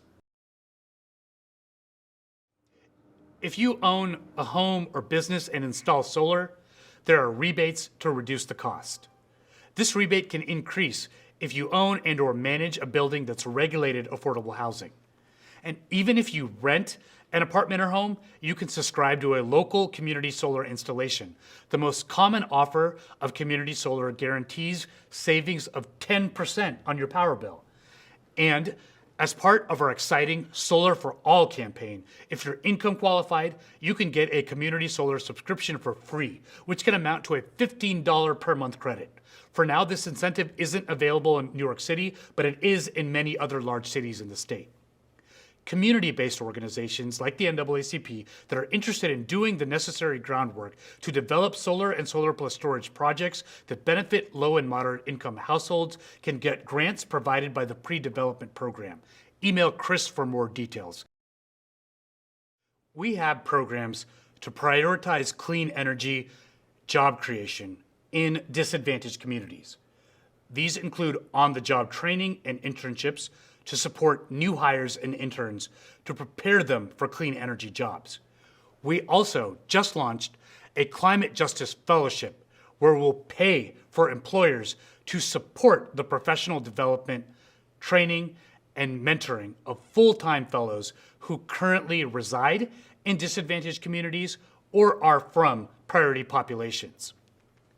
Eligible employers include community-based organizations, universities, municipalities, climate tech startups, and clean energy businesses. The fellowships will be funded through 2023. The deadline for the first cohort to apply is October 28. I encourage the NAACP to look into the eligibility requirements. NYSERDA subsidizes the wages of those enrolled in these programs. We're intent on achieving a clean and just transportation system. Governor Hochul signed legislation codifying that by 2035, all new passenger vehicles sold in New York will produce 0 tailpipe emissions. If you're looking to buy a new car, I'd encourage you to go electric, as the vehicles are better performing and save money over the vehicle's lifetime. You can utilize rebates to lower the upfront cost. Over the next year, we'll build on these programs to make clean cars more affordable for low-income communities.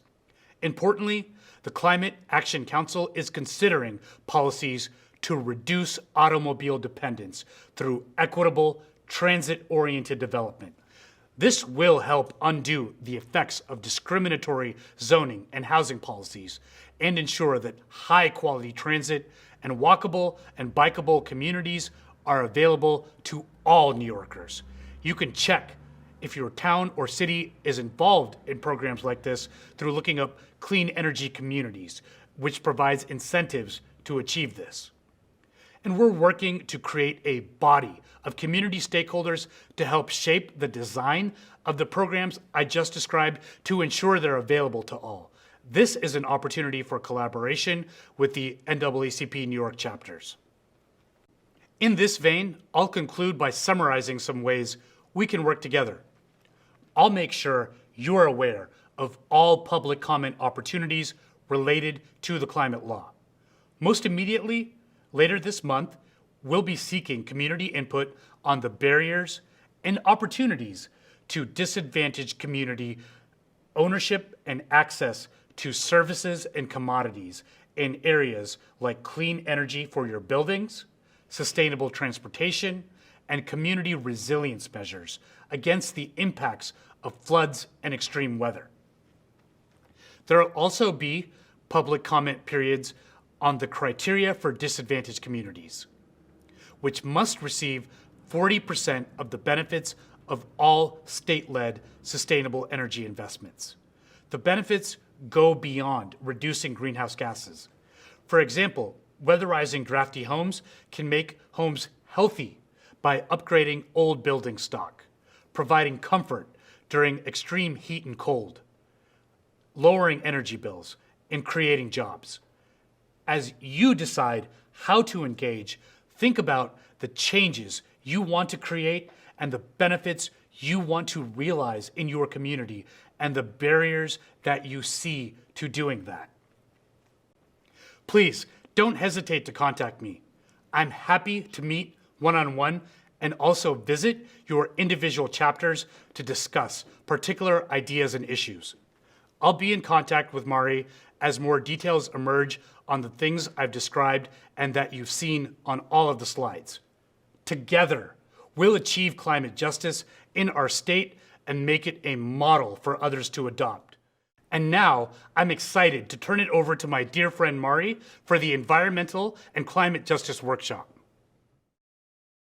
In this workshop, we're going to be looking at PFAS as well as the impact of this chemical in a community that has been plagued with this for the last 5 years. So I'm going to start off with Natalie Pattersaw. And could you please explain to us what is PFAS? Well, PFAS is actually an acronym for per and fluoroalkyl substances. And it's a category of chemicals that there's thousands of them. Some reports say 5,000, some 9,000. But they are, our body can't metabolize them.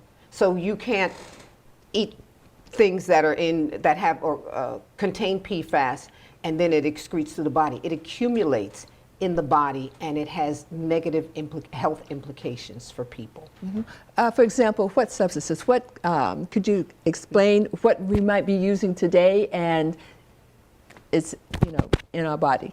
Sure.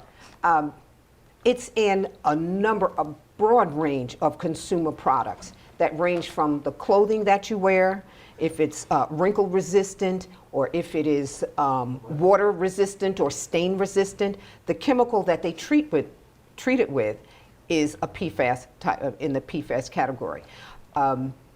If you are cooking with nonstick pots and pans, the PFAS chemicals are in that nonstick coating that's in your pots and pans. If you buy takeout food, the lining that keeps the paper from, for example, this is paper, and if I put oil in here or water in it, it will leak through. In order for your takeout containers not to leak, they line it with a PFAS type of chemical. Mm-hmm. And it's in firefighting foam. So we're in communities where they have perhaps fire training centers and all, and it might leak into the water there. It's in so many different kinds of products, it's almost impossible to list them all. Mm-hmm, mm-hmm.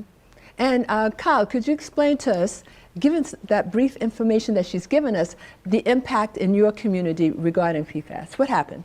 What happened from 2016, it was discovered the Air National Guard's use of fire extinguishing foam leaked into Newburgh's drinking water system, and there was declared a state of emergency. There's been several tests.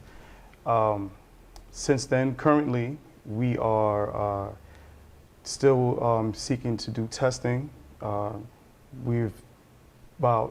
Those who have been tested, at least 50 to 95% of those tested have some type of PFAS in their system. So essentially it means 95% of those tested have PFAS in their system. So we're on a mission to address those needs, those health needs in Newburgh still. So what are some of the problems that a body might experience having PFAS in the system? Well, it causes a number of diseases, and it impacts the liver, and the liver, filters the body, filters a lot of the fluids in the body.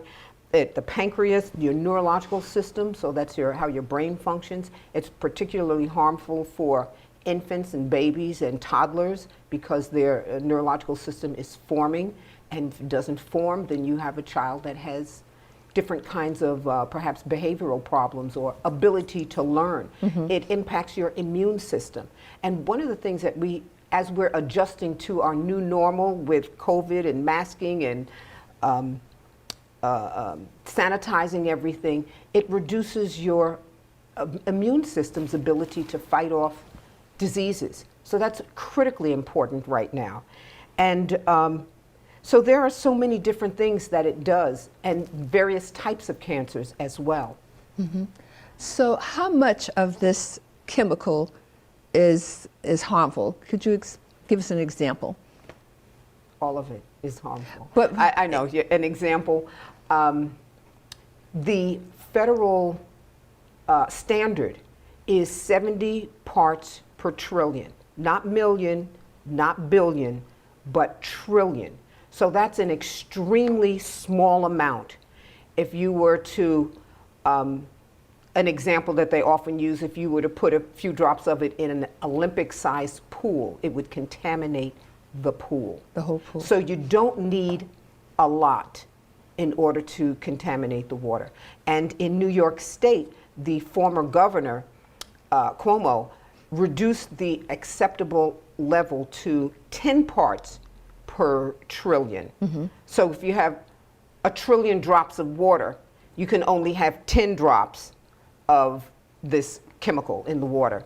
But scientists and doctors and people who are interested in this issue have done reports, and they say that the body cannot metabolize any of it. We cannot digest these PFAS chemicals, and there are thousands of them that that we're exposed to. So, in Rockland County, could you explain to us what's going on there?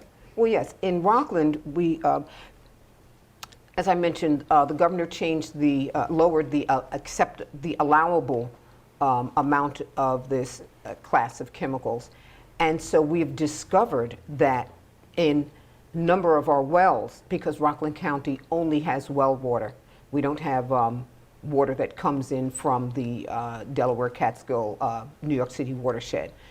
Some of our wells have been tested, and they have PFAS contamination in them. Not an awful lot, but we don't want it to continue to accumulate in the water table so that people are getting extremely sick. Because Rockland County is actually unique of all the counties in New York State, because it can only get its water supply from inside of the county, which is precipitation. That's rain and snow. So if it doesn't rain, we're in a drought. If it doesn't, we don't have a lot of snow.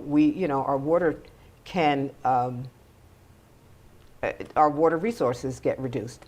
So we really are trying to educate people about this, to be conservative about how they use water, but also to understand that we really have to be very vigilant. We, meaning a number of the organizations in Rockland County, environmental organizations, we have to be very vigilant in monitoring the quality and the quantity of the water that we have.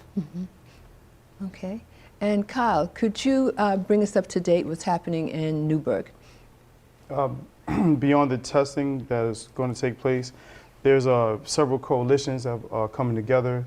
The greater ambition is to organize, to galvanize the public, to inform them what's going on, to educate when the public knows what's going on, when the public understands the results of this new line of testing, which the NAACP, partnering with other groups, is going to ensure that that is public information, or to understand the severity of this issue.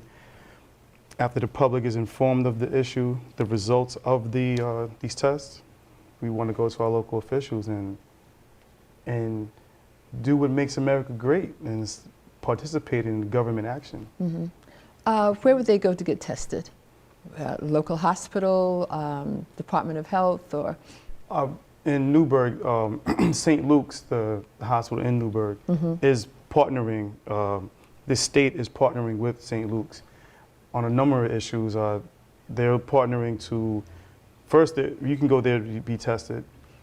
They're also partnering to see the results of, there's been cancer in one particular, there's been a lot of cancer cases in one particular part of the city.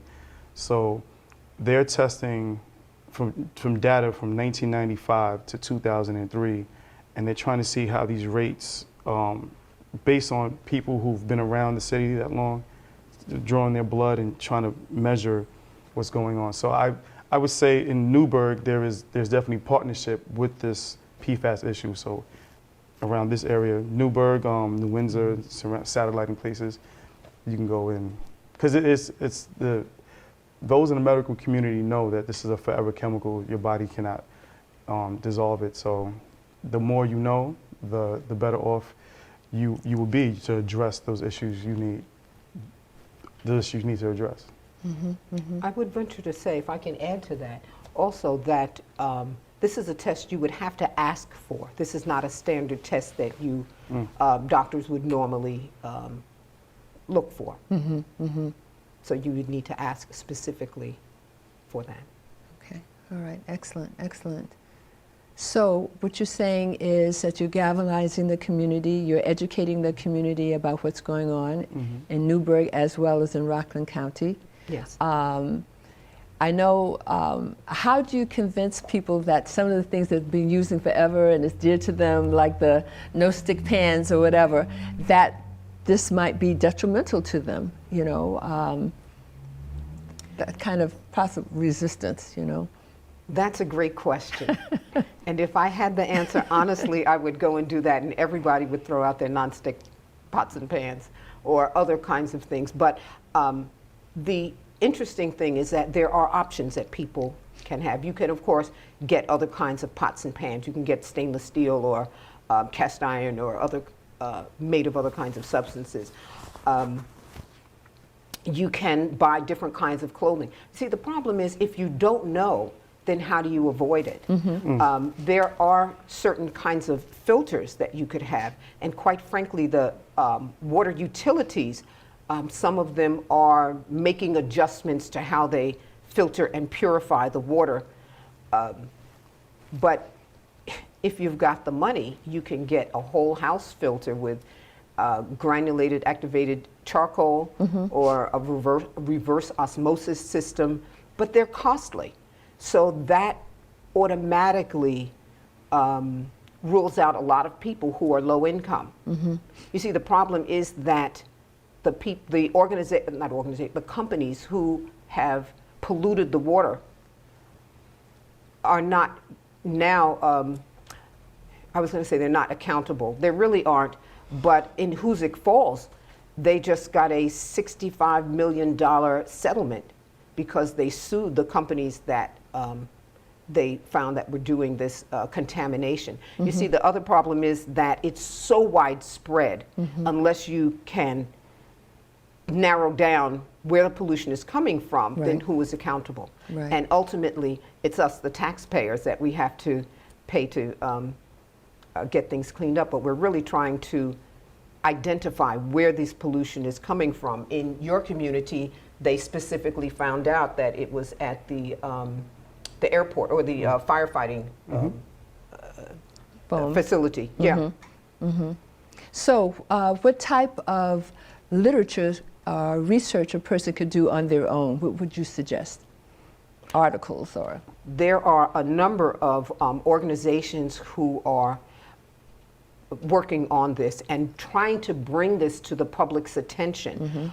Consumer Reports magazine, as a matter of fact, did, I believe it was a cover story on this PFAS contamination. The Environmental Working Group, I believe it's NYPIRG, the New York State Public Interest Research Group. There are many different organizations that are beginning to publicize this, to bring it to people's attention. So you just do a search, a Google search, PFAS, and you'll find a number of literature that's available. Okay. Well, we're getting towards the end of our session. I'd like to thank you both so very much for your time and your experience and sharing your strength and hope about what we can do regarding this serious issue that we're facing. So I'd like to thank you for your time and consideration. Thank you. Thank you very much. Now, our panelists will present a live Q&A. Well, Mary, that was very, very informative.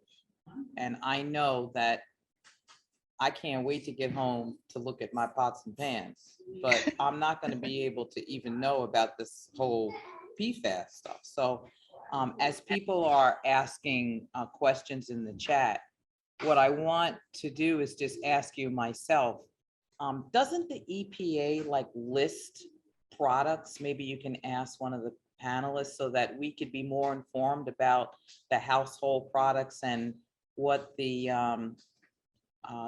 PFAs are contained in there so that we can kind of monitor ourselves as we are, if we are purchasing these products. Can I be heard? Can you hear me? I can. Oh, okay, great. Thank you. Natalie, would you like to take that for us? And can I just interrupt just briefly a little bit before having her ask a question? A couple of things that when we were filming this did not get, in the cut. So I just want to take a couple of moments, please, if you don't mind. Natalie, if you could briefly tell us a little bit about yourself. That's something, and go ahead, please. She's here. I don't know if she could be heard. We're working on bringing her back into the panel.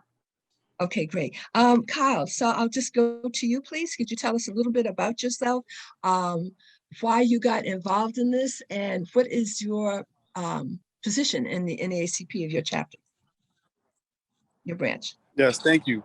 Good afternoon, everyone. My name is Kyle Conway. I am the first VP of the Newburgh-Highland Falls branch. I'm also head of the Environmental Justice Committee. I got involved because I care about serving people who do not have a voice. I'm especially a proponent of fighting for environmental justice because the environment is asking to be represented and be respected.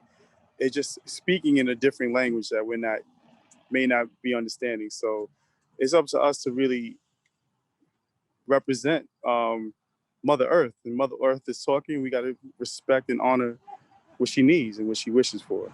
Absolutely. Yes, definitely. And it's been an interesting journey. I've been with the NAACP since December 2019 and really trying to make the branch more viable in Newburgh. And honestly, we're just trying to make activism cool again. And a lot of people don't realize they have an opportunity to speak, and if they see an injustice, the beautiful thing about America is we can mobilize to address issues. So it's definitely what we're doing here in Newburgh.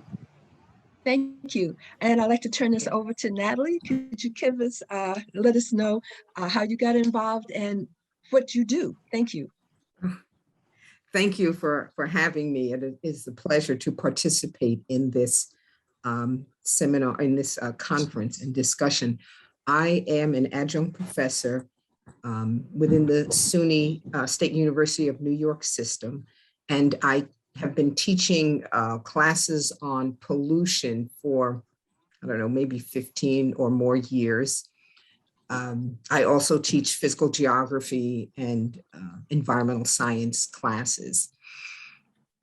But aside from that, I have been talking about environmental stewardship, which is a term that I've come to understand a lot of people are unfamiliar with, but we are stewards of where we live, in the broader sense of the earth, but we need to care for our environment inside of our homes. We need to care for the environment outside of our homes. And communities of color and low-income communities have borne the brunt of a lot of the undesirable land uses where you get contaminated water, or you live by the waste transfer station, or in other kinds of land uses that create pollution.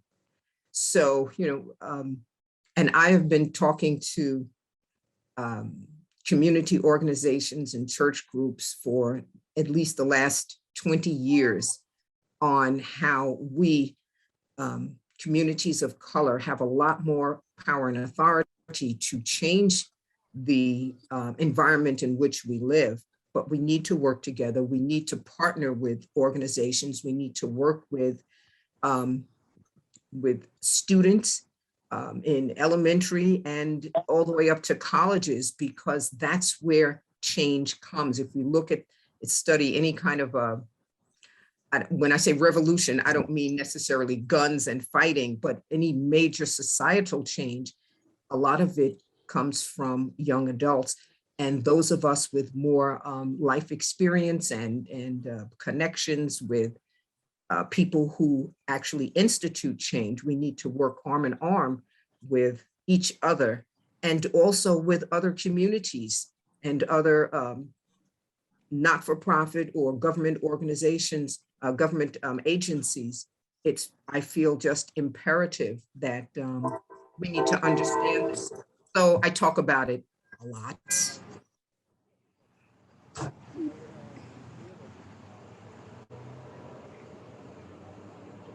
I can't hear you. You're on mute, Mari. Thank you. My apologies. Another topic that we discussed during the filming, I think it's really important that people understand what is PFAS. What does it stand for? PFAS is per and polyfluoroalkyl substances, and there are about 9,000 of them. I think there are only tests for 30 of them, and many of them, so they're just in our community. They are just everywhere. It's ubiquitous. You probably most people have traces of PFAS chemicals in their blood system right now. Okay, all right, thank you. I just want everyone to kind of get a general idea of the panelists and their background. All right, Tracy, I'll turn this back over to you, please. Thank you.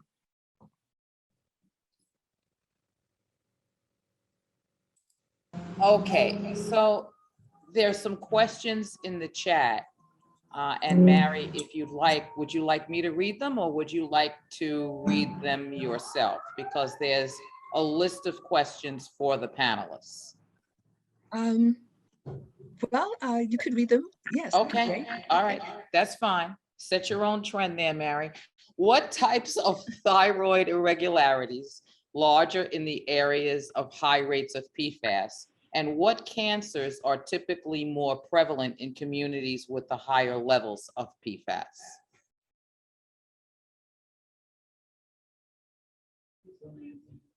Well, the cancers are, there are many different kinds of cancers, but because the body cannot excrete this, you would think liver and kidney cancers, because that's part of our system of getting the toxins out of the body. The thyroid irregularities, to be honest with you, I am not an expert in that area, so I can't answer that particular aspect of the question. Okay, no problem. So Samir, what are the things that you think as homeowners, the best thing for us to do? Because we do know that there are some things that we could purchase in terms of solar, but they are costly and it's not necessarily available in every area. But are there everyday things that you would recommend for us as homeowners that we can do to conserve energy? Yeah, that's a great question. I do actually think that solar energy, depending on the different financing models and where you live, can actually be an immediately affordable thing. So I would definitely encourage you to go to the NYSERDA website to look up our sun programs. But other than that, it's really getting more efficient, to see if you can weatherize your home and also get more efficient appliances. And certainly there are programs that targeted weatherization programs to help people who can't afford the weatherization. But if you can afford it, I'd say retrofit your home and get energy efficient appliances when you're replacing stuff. Okay, and as Kyle educated us before about the impact for communities, one of the questions is school pipes and residential pipes are also corroded, which requires constant filtration. Is there something that we as the NAACP can do to advocate that water filters be provided to the most at-risk communities for free? Yes, I would think that that all of us in these organizations work together. First, we have to educate people. We have to educate our leaders, the leaders of the different branches. We need to work in unison with a similar ask. You know, what it is that we want, how do we want it done, a timeline, find out who can make those decisions to provide that. I would think, since we have a brand new governor in the state, she did pass some environmentally sustainable legislation, and off the top of my head right now, I can't remember what it is, I'll be honest. But so she has a sensitivity towards improving the environment. So there is an atmosphere right now of change that can be made. And I must say that for years, I've been working with environmental organizations in the lower Hudson Valley. And it is really important that low-income communities and communities of color participate, because historically we have not been at the table, but with many things we bear the brunt of the problems.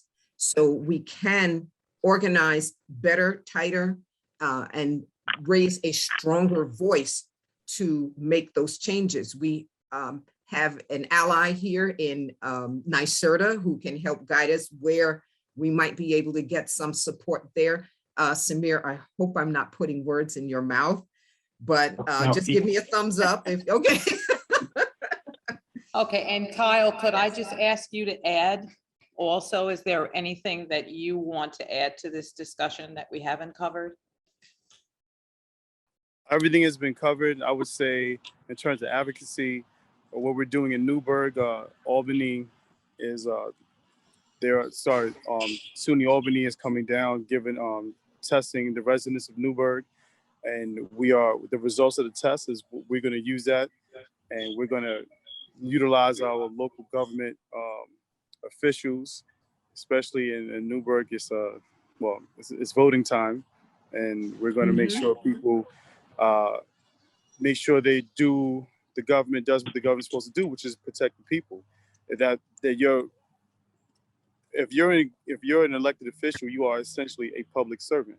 So Absolutely. how they're going to serve the public, and what we want to see, because they will be testing for PFAS and for lead. Now with this information, if there's lead piping or there's lead in the water, we're going to advocate. And if you really are protecting the people, we need you to show us better than you can tell us. So I would say education, and we apply pressure to these elected officials, and if they want to stay in power of service or positions of service. All right, Kyle, you're preaching now, so we got you.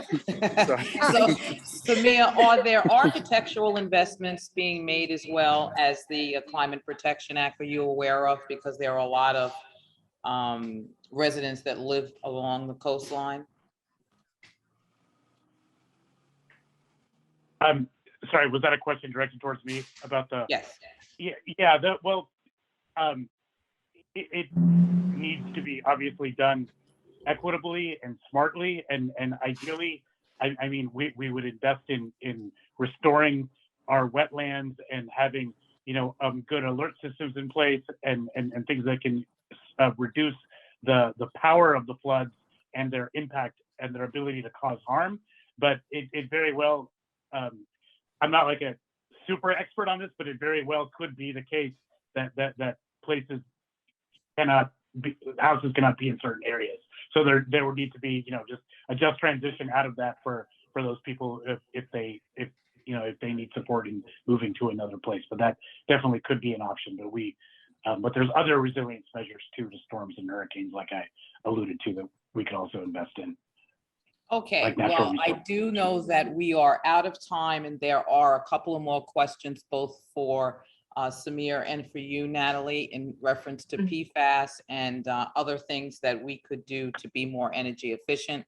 So as we said before, we're going to save the chat, get those questions to Mary so that she can facilitate the answers that we can get out to the team, okay? Can I All just right, say well, something thank you briefly? very much, Okay, Mary. and that's Thank you okay. for giving me an additional Understood. assignment. You're getting like our president, so you have to be ready when your name is called. So I'm a big role model.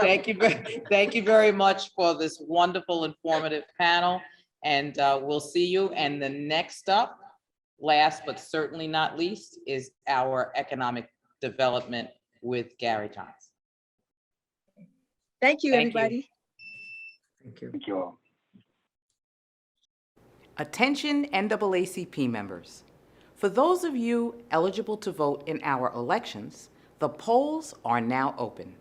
You should have received an email earlier with voting instructions. The polls will be open from 11 a.m. to 3 p.m. today, and the results will be emailed to you after the votes have been tallied. Encourage your friends and families to become a member of the oldest and boldest civil rights organization in America with a lifetime membership to the NAACP. Lifetime memberships are lifeblood to the NAACP, and the more memberships we have, the stronger our organization gets. Learn more at NYS.NAACP.org.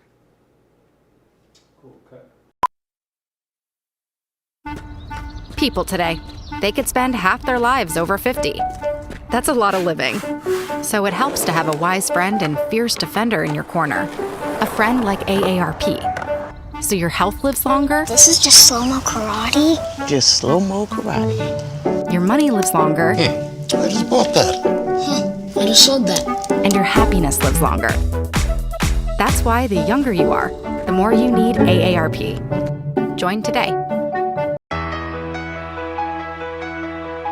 For those living together and those living apart. For classmates, graduates, and teachers making the best of it. For the restaurants delivering to our doorsteps. For the frontline workers putting it on the line every single day. For this great nation determined to be stronger on the other side. Thanks to all of you, we'll be together again.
For nearly 100 years, Entergy has powered our stories. stories of hope, Triumph. resilience. 1.3 million customers. More than 5,000 Louisiana employees.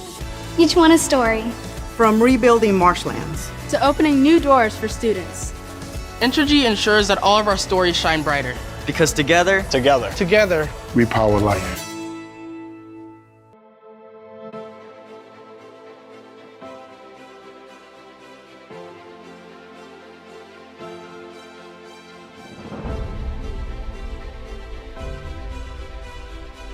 We think this is an opportunity for everybody to have a good time, have fun, to build New York. At the Harlem Rocket, we believe a kid can't be what a kid can't see. People don't assume that New York has something like this on its waterfront.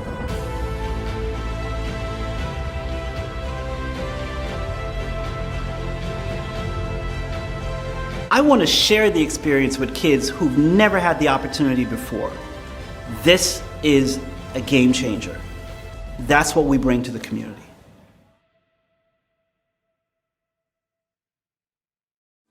Victoria. I'm one of the virtual program hosts here at Garden City New York Media. You know, fundraising is a vital part of any organization and keeps the organization functioning and furthering its social cause. Recently, we received many inquiries from organizations working to develop creative ways to fundraise during this COVID-19 pandemic. We have developed a fantastic Go Virtual approach to producing your conventions, fundraisers, award shows, and auctions. And I look forward to hosting your virtual event soon.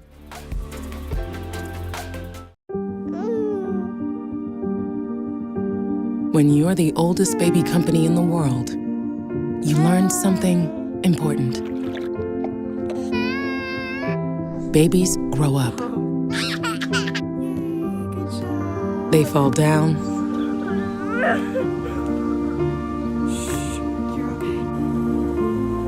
They have fevers.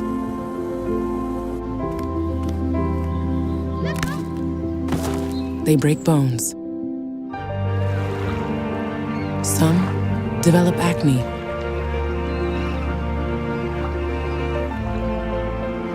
Allergies. And nearsightedness. They need to be stitched up, given a chance against HIV, protected from the sun. Are you okay? We're having a baby. They have ups and downs and babies of their own. Sometimes they go to dark places and need help getting back. That's why Johnson & Johnson isn't just a baby company. We're a company developing robotics to find and treat cancer. We make custom joint replacements, restore heart rhythms,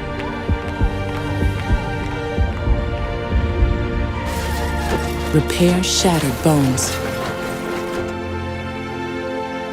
help you back from strokes, and make every chapter of your life the best it can be. No, Johnson & Johnson isn't just a baby company. We're a keep you healthy your whole life company. And from the day you're born, we never stop taking care of you.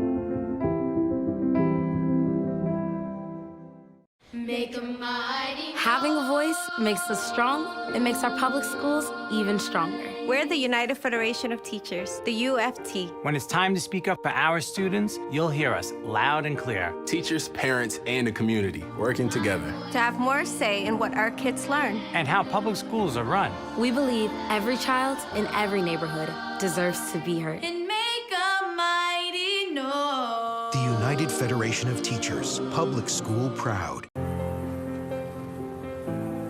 We believe everyone deserves to live better. And just being sustainable isn't enough.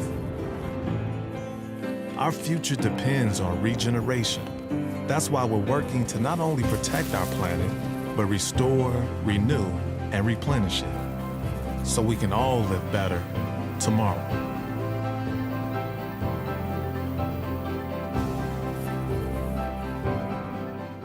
Hey, I'm bringing this with you. I thought you hated DirecTV. We do hate it, but the early termination fees would kill us. It's two separate contracts, DirecTV and AT&T Internet. It'd be up to $600 to get out. You know what would solve this problem? Here it comes. Please don't say sandstorm.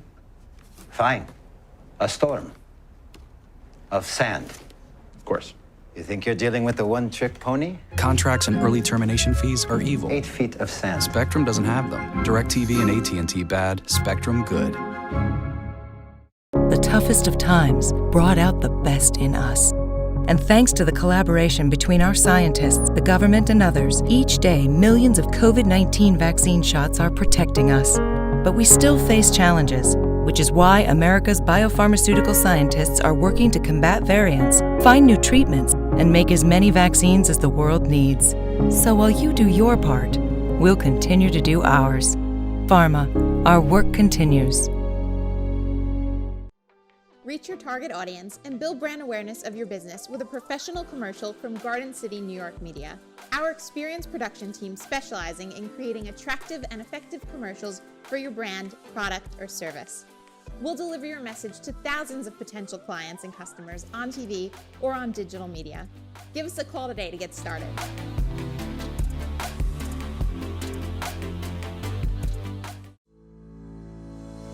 Big deals don't happen every day, but when they do, they change everything. When the Real Estate Board of New York launched RLS syndication in August, one of the largest real estate markets in the world took a giant leap forward. Syndication is a game-changing service for the industry. It improves the visibility of listings by centralizing accurate and timely information through a single feed. Our network of websites includes the New York Times, Realtor.com, Homes.com, and the List Hub network, among many others, representing over 100 national and international destinations for brokers and consumers. Join syndication today. Be part of the deal. When you want to save humans from disease, ask science. It will make the breakthrough, because science is relentless. It never gives up. It keeps asking questions until it finds what it's looking for. Science wants to cure people more than any disease wants to exist. Just ask the ones it's already beaten. But science is humble. It never rests, because it has to reinvent itself every day, prove itself again and again. Until science makes the breakthrough, it isn't done. We believe science can cure every human disease, and we're going all in. Because in the end, science will win.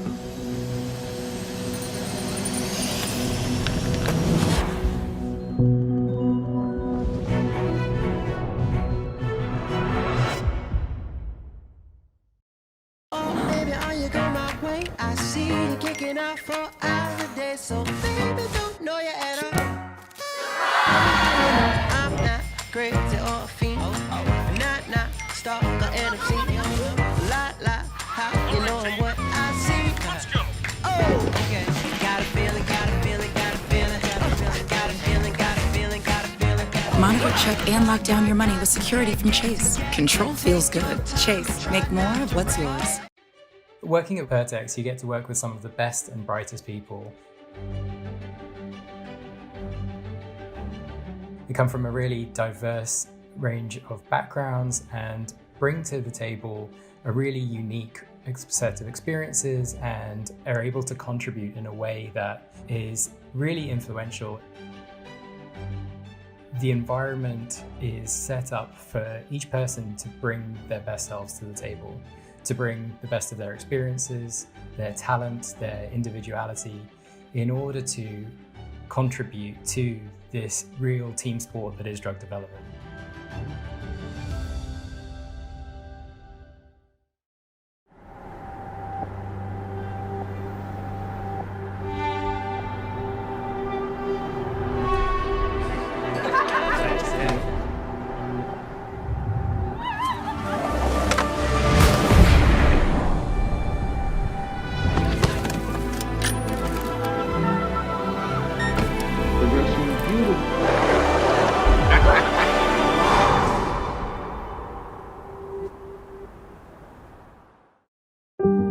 Johnson & Johnson is a baby company, but we're also a company that controls HIV, fights cancer, repairs shattered bones, relieves depression, restores heart rhythms, helps you back from strokes, and keeps you healthy your whole life.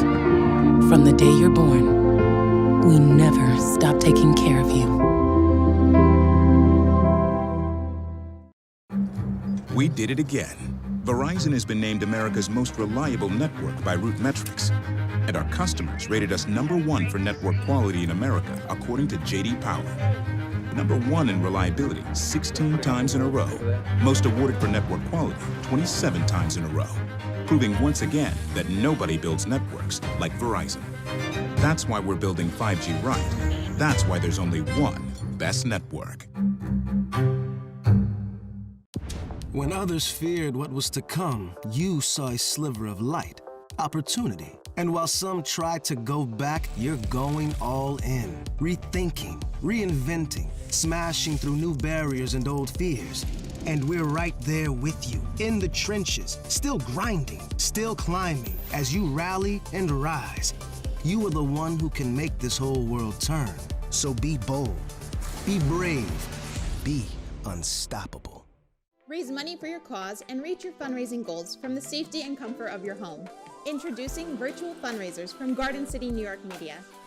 Due to the social distancing policies, many nonprofit organizations have had to cancel, postpone, or rethink their conventions, fundraisers, and auctions. But through the power of video, modern technology, and a little creative thinking, we will produce a virtual fundraising show here in our studio and help your organization reach its fundraising goals.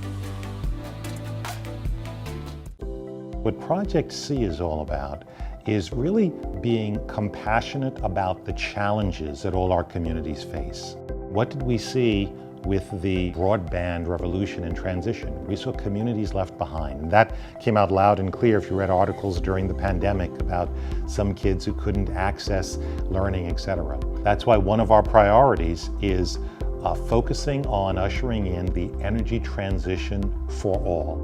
We've got to really make sure we're that customer's advocate, we're that customer's voice, and no one's left behind on this transition.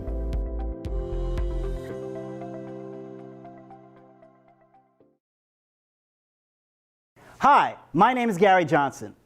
You're watching the 85th Annual NAACP New York State Convention. Thank you for joining us.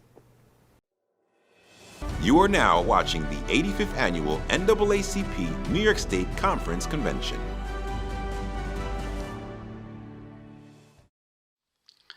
Good evening, everyone. REBNY is proud to be a sponsor of the 85th NAACP New York State Conference. The NAACP's mission, to ensure equality of all citizens, eliminate racial prejudice, and remove the barriers of discrimination through the democratic process, embodies the best of our American ideals. We have supported a number of recent efforts that align with the NAACP's mission through the laws we have advocated for, the programs we have created for the real estate industry, and the way we have run our own organization. Such actions are particularly important in light of the pandemic, which had a disproportionate, harsh impact on communities of color in New York City. As a result, over the past year, we have used our voice and our influence to advocate for laws that would help communities of color recover from this crisis. We pushed the City of New York to raise the value of its housing vouchers to help more New Yorkers find homes during these tough economic times. We lobbied for state and federal rent relief dollars to help those struggling to keep up with their monthly rent after so many lost their jobs. We supported new fair housing laws that would increase training and testing requirements for real estate professionals. And we worked with elected officials to secure a new city law that requires a racial disparity study to be conducted before new developments are built, a law that will help ensure new developments will preserve the makeup of existing communities. Our actions did not stop at advocacy, though. We have also created programs for our members that align with the ideals of the NAACP's mission. For example, we have created a rigorous screening process for our apartment listing service to ensure they are legal and non-discriminatory. We created a commercial real estate internship program, which is developing a pipeline of diverse talent for our industry and given more than 250 diverse college students access to some of the most successful real estate companies in the world. We launched our REBNY Fellows program, which cultivates the careers of diverse talent who are already in the industry. And finally, we have partnered with Building Skills New York to train and place more than 1,300 city residents from communities of color into good-paying construction jobs, providing yet another on-ramp for economic opportunity for diverse and underserved communities. We are proud that 3/4 of these placements are directly from the Black community and will continue to look for ways to work with organizations like the NAACP to grow and improve the program. In addition to advocacy in our programs, REBNY honors the mission of the NAACP in the way we run our organization every day. This year, REBNY created a new social impact role dedicated to expanding the reach and impact of our programs. We also launched a new Fair Housing Committee, which will work closely with our members and government officials to continue to move the needle forward on important housing policy issues. And one of our longest partner relationships is with Jackie Williams of 99 Solutions, who has served as REBNY's longtime lobbyist and strategic counselor. We are incredibly thankful for the critical insights and perspectives Jackie brings that will continue to guide our efforts to positively impact the Black community. We are proud of the work we have advanced, but we know there is much more to do. REBNY will continue to advocate for communities of color and support organizations like the NAACP to achieve our shared ideals and common goals. Before I close out my remarks, I would like to give a special shout out to Hazel Dukes, the president of the New York State NAACP Conference. Quite simply, Hazel is a force of nature. To every conversation, every project, Hazel brings wisdom, thoughtfulness, and savvy, wrapped in quiet grit and determination. New York is a better place because of Hazel's leadership. So in conclusion, thank you all again for inviting us to join you today. REBNY is honored to be part of this year's NAACP New York State Conference. Good evening, and I wish you much success moving forward. Hi everyone, Destiny Hamilton here, President of the New York State Youth and College Division, and I would like to wish you all a happy 85th New York State Convention. During the convention this year, what we have on the youth agenda is to discuss emergency preparedness as it pertains to the COVID-19 pandemic and natural disasters if they may occur. We're also going to be discussing women and minority-owned businesses and how people can find opportunities and programs in their community to help them increase their socioeconomic status. We're also going to be having a workshop centered around the importance of guidance counselors in our school systems and what we can do on our end to get more guidance counselors in our school, and discussing the important role of jury duty in our community and what that looks like when we show up to jury duty for Black and brown people in this criminal injustice system, because it can really make a difference. Most recently, our chapters have been discussing mental health on the college level and on the youth council level, hosting different conversations and safe spaces for the youth to express themselves. We've also been informing the community about ranked choice voting in New York City, because that's a new practice that we now have. So we've just been trying to help the community understand what ranked choice voting is and how it works. And we've been helping our peers return to school. The college chapters have been spreading the word about the NAACP and hosting membership drives during their school fairs, and the youth councils have been hosting and supporting back to school drives. Since our last convention, we've reactivated 2 new chapters, and we're currently waiting the approval of our OSING Youth Council and the charter of FIT, Fashion Institute of Technology. So we're very excited about that. And we just ask that you help us to continue fighting forward by being that support system for the youth. Please keep checking up on your youth council. Please keep guiding us and leading us in the right direction, because we definitely need your help now more than ever. We want to continue to help grow the Youth and College Division, and we cannot do that without you. So thank you and have a great day. And finally, here to discuss the state of Black business and how we can build a new ecosystem for Black and brown businesses in our community is my friend, Economic Chair Gary Johnson, with his Economic Development Workshop. Thank you. Good afternoon, and welcome to the Economic Development Workshop. My name is Gary Johnson, and today we will be speaking about new approaches to minority economic development in New York State. We have 2 esteemed guests with us today, Julie Harris and Michael Garner. We'll be right back after this break. This is a mother catching up with her son. Hi, honey. Hey, Mom. You gotta turn the camera around. All I see is Mr. Waffles. Oh, just a minute. Or more like trying to catch up. But making the time to connect, that's what really matters. Is it better? There you are. Despite the distance between them, they both are on the same page when it comes to saving energy and money with product rebates and programs from National Grid. Oh, dear. She's saving here, and he's saving there. You look too skinny. I need to feed you. I'm not too skinny. You always say that.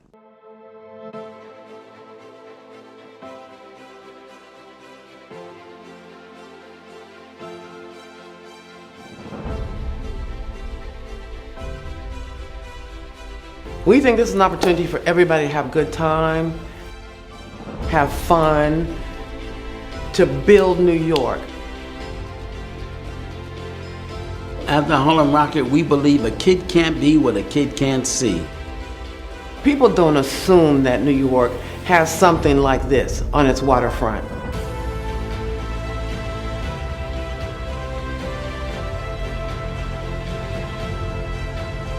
I want to share the experience with kids who've never had the opportunity before.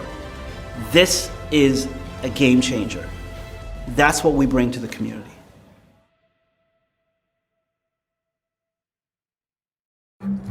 We did it again. Verizon has been named America's most reliable network by Root Metrics. And our customers rated us #1 for network quality in America, according to J.D. Power. #1 in reliability, 16 times in a row. Most awarded for network quality, 27 times in a row. Proving once again that nobody builds networks like Verizon. That's why we're building 5G right. That's why there's only one best network. I'm Victoria. I'm one of the virtual program hosts here at Garden City New York Media. You know, fundraising is a vital part of any organization and keeps the organization functioning and furthering its social cause. Recently, we received many inquiries from organizations working to develop creative ways to fundraise during this COVID-19 pandemic. We have developed a fantastic Go Virtual approach to producing your conventions, fundraisers, award shows, and auctions. And I look forward to hosting your virtual event soon. Today we have two fantastic guests to discuss minority business in New York State. Our first guest is Julie Harris, one of the most tenacious MBE advocates that I know. She is the co-founder of the Council of Black Architecture and Engineering Companies and is an external advisory board member to the New York City Department of Design and Construction. She's an Olympian, a world-ranked champion athlete, and award-winning coach who motivates and leads multidisciplinary teams for winning outcomes. Our second guest is Michael Garner, the Chief Diversity Officer at the MTA, a position he has held for almost 13 years. Michael has made his personal and professional mission to create a more diverse industry by empowering minority-owned and women-owned businesses throughout the state. Prior to joining the MTA, Mike had positions at the New York City Housing Authority and the New York City School Construction Authority. He is also the current president of 100 Black Men of New York. Like Julie, Michael and I are both participants in the MBE Leadership Summit, chaired by Reverend Jacques DeGraff. Julie, Michael, welcome. Thank you. To make significant change, we must understand where we are before we understand where we need to go. Julie, let's start with you. What do you think are the challenges of today in terms of minority business development in New York State?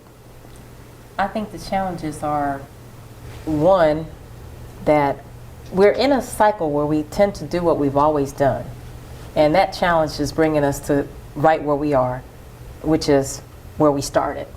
And what we need to do is really look to try and innovate our way out of this and think new ways to get the opportunities that we're looking for, to create opportunities for our businesses, which in turn create opportunities for our communities. And I think the main challenge is getting folks to think different about this, because we've been thinking the same way, obviously, because we wouldn't be where we are 30 years later doing the same thing. So we're in thought lock and action lock. So would you feel that there are greater or fewer contract opportunities from government agencies in New York today than there were, let's say, 20 or 30 years ago? Well, when you look at the amount of sums of money that they're available from agencies, there's more opportunities. But when you look at the percentage of participation, especially for Black and Latino, Hispanic firms, it's dismal. So how do we bridge that gap to where, as the opportunities are created, more and more financial opportunities are created for our businesses? And I think that's where we are. We're somewhere where that paradigm hasn't shifted to where we're going up. Obviously, there are more businesses probably getting opportunities, but I'm looking at the change in dynamics for our companies, like the leadership for our companies. Are we getting these opportunities so that our companies can lead and learn, our workers can lead and learn, and be in leadership positions? in industry. Michael, Julius talked about us not really making enough progress. What's your perspective as the Chief Diversity Officer of the MTA? How do you see things? It's getting better. If you talk about where we are in the Empire State, former Governor Andrew Cuomo really put his muscle behind creating opportunities for certified minority women-owned businesses. From a data point perspective, if you look at what he did during his tenure, he created the most diverse and effective minority business program in the country. So he assigned 30% goals on 97 agencies and state authorities. As a result, at the MTA, we paid $1.1 billion to minority women-owned firms in 1 year. And I've been there going on 12, 13 years. When I got there, we were ranked number 97 with $114 million a year being paid, which equated to 6% MWB inclusion. Fast forward, we are ranked 1 with $1.1 billion paid and 31%. And so, although we are not where we want to be, we are more further than what we used to be. And so, out of that 1.1 billion, 400 million or 37% went to black and brown companies. And so, we are living now in a pre-dawn period in which President Biden's $1.2 trillion infrastructure program bill is getting ready to come down, in addition to $3.5 trillion. And so we are on calls every week creating strategies that's going to allow us to maximize contract results and dollars paid to black-owned businesses. And so 7 agencies are on calls every week, and we're going to do that. And so we're strategizing. So there are a lot of numbers there. And in this industry, we hear numbers all the time. New York City Comptroller Scott Stringer comes out with an annual report detailing how the city is doing, the various city agencies, and how it's doing in terms of its contracting, particularly for people of color. And repeatedly we see that contracts to black firms and Latino firms and Asian firms are always in the low single digits. But we hear there's progress. How do we reconcile those two things? Well, one of the things, I guess, I'm going to retake back what I said with the biggest challenge for us. It is the disparity within the diverse population. I think that's a great challenge when you reference those numbers. Is, to me, that's the progress I think I see lacking. While there's more made, we're still at the bottom. I think when you look at New York City particular, I think the MTA is a state agency, and they've done different things with the state, but black women are 0.2% of contract dollars spent. Black men are at 2%, or I think that's together. So, I mean, progress, yeah, but come on, 2%, that's what keeps me up at night, is trying to figure out why. Mm-hmm. If we've been doing this for 30 years, why are we at 2% of all the contract dollars spent in New York City? So from your perspective, why are we there? As an agency that has done things a little bit differently, how is it that the MTA has apparently made progress under your leadership, whereas the city, and now you can't speak for the city agencies themselves, but what's being done differently that we can use as a model moving forward? It's called accountability. I just spoke in San Antonio 3 weeks ago, and I spoke at a big major conference, and I spoke on effective MWB programs. And there's 4 top characteristics. 1, the person who is running your diversity programs must report to the top, to the CEO or the president. 2, that person needs to have adequate staff. 3, person needs to have adequate resources. And 4, the person must be talented, innovative, and must be empowered to do his or her job, duties, and responsibilities in executing the mission of their office or department. If anything is missing out of those 4 top traits, I can tell you that your program is not effective as it should be. Second, at the City of New York, there was 20 years of inactivity. Rudy Giuliani got in. The first thing he did was he erased Mayor David Dinkins' MWB program. The first day he got in. Mike Bloomberg gets in. If there's anybody who should have understood how to build a business, it was Mike Bloomberg. He's a brilliant billionaire businessman who got fired on Wall Street, took his $12 million parachute, and built an $80 billion company. There was no emphasis on that. And so it is accountability, because I'll tell you firsthand, anytime you got a phone call from the chamber, we call the Chamber of Albany, the state capitol, and the conversation started out with, help me to understand this. You knew that was not going to be a good conversation, right? So it is accountability, putting people in a position in order for them to execute their duties and responsibilities effectively. And if government is not awarding contracts or paying dollars to a certain segment of the population, then organizations like the NAACP, the Urban League 100 Black Men, have to hold government accountable. Because hold us accountable with coming up with creative solutions and strategies that's going to allow us not only to award contracts in a cost-effective manner, because it's taxpayers' money is being spent, but in an inclusive manner, where every segment of the population of taxpayers are benefiting from these taxpayer-driven funded contracts. And I also think, too, one of the things that has happened, Gary, is the subjugation of these programs, subjugating us to be subcontractors. Mm-hmm. And 30 years of that has not helped us build our businesses the way that we need to, because when you think about it, when it's a prime contract, they're going to take most of the good work, and then they give us the work that they don't want to do, or the lower margin work. And particularly me, my coalition is architects and engineers. Our architects and engineers want to design, they want to do the work they want to do, but all too often they subjugate us to being document controls or special inspections and things like that. Those things do not build our capacity as engineers or in the field, because we're not exercising that. And engineering is a linear profession. No matter whose table you sit under or whose banner you have across your chest, you're going to engineer the same way.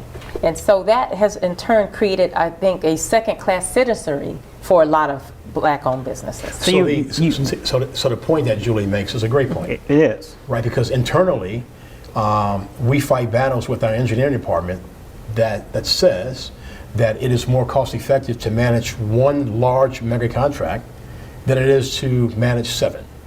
So my response to that is that when you bundle contracts, and the MTA, we have very sizable contracts. Right. We have a $12 billion contract, which is linking Penn Station and Grand Central. We have a $8 billion project that's extending the 2nd Avenue subway from 96th Street to 125th Street in Harlem. We have a $2 billion contract in Nassau and Suffolk County building a 3rd track. And that's only 3 contracts out of about 4,000 that we are currently managing. And so my duty and responsibility is to tell our engineering department, yes, it may be more cost effective, but it's excluding a whole population. And so we have started debundling projects.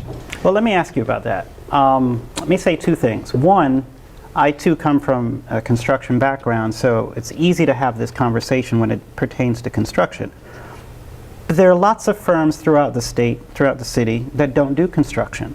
There are a range of businesses and services that could be provided, whether it's accounting, whether it's engineering, whether it's architecture, whether it's legal. There are a range of businesses.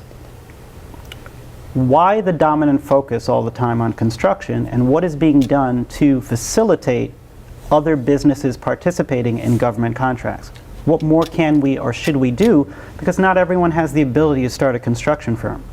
I'm glad you asked that question. And the reason why the major focus is on construction is because that's the dominant budget item in each one of our agencies. So construction is 55-60% of the whole total budget. Right, but the MTA has a $54.8 billion 5-year capital plan. $54.8 billion, right? So although we buy other goods and services, the dominant sector that we spend our money in is construction. But you asked that question, so I'll take this time to answer it. So we are one of the largest buyers of debt in the country to pay for that $54.8 billion capital program. We have a slate of 41% of investment bankers are Black, Hispanic, and women.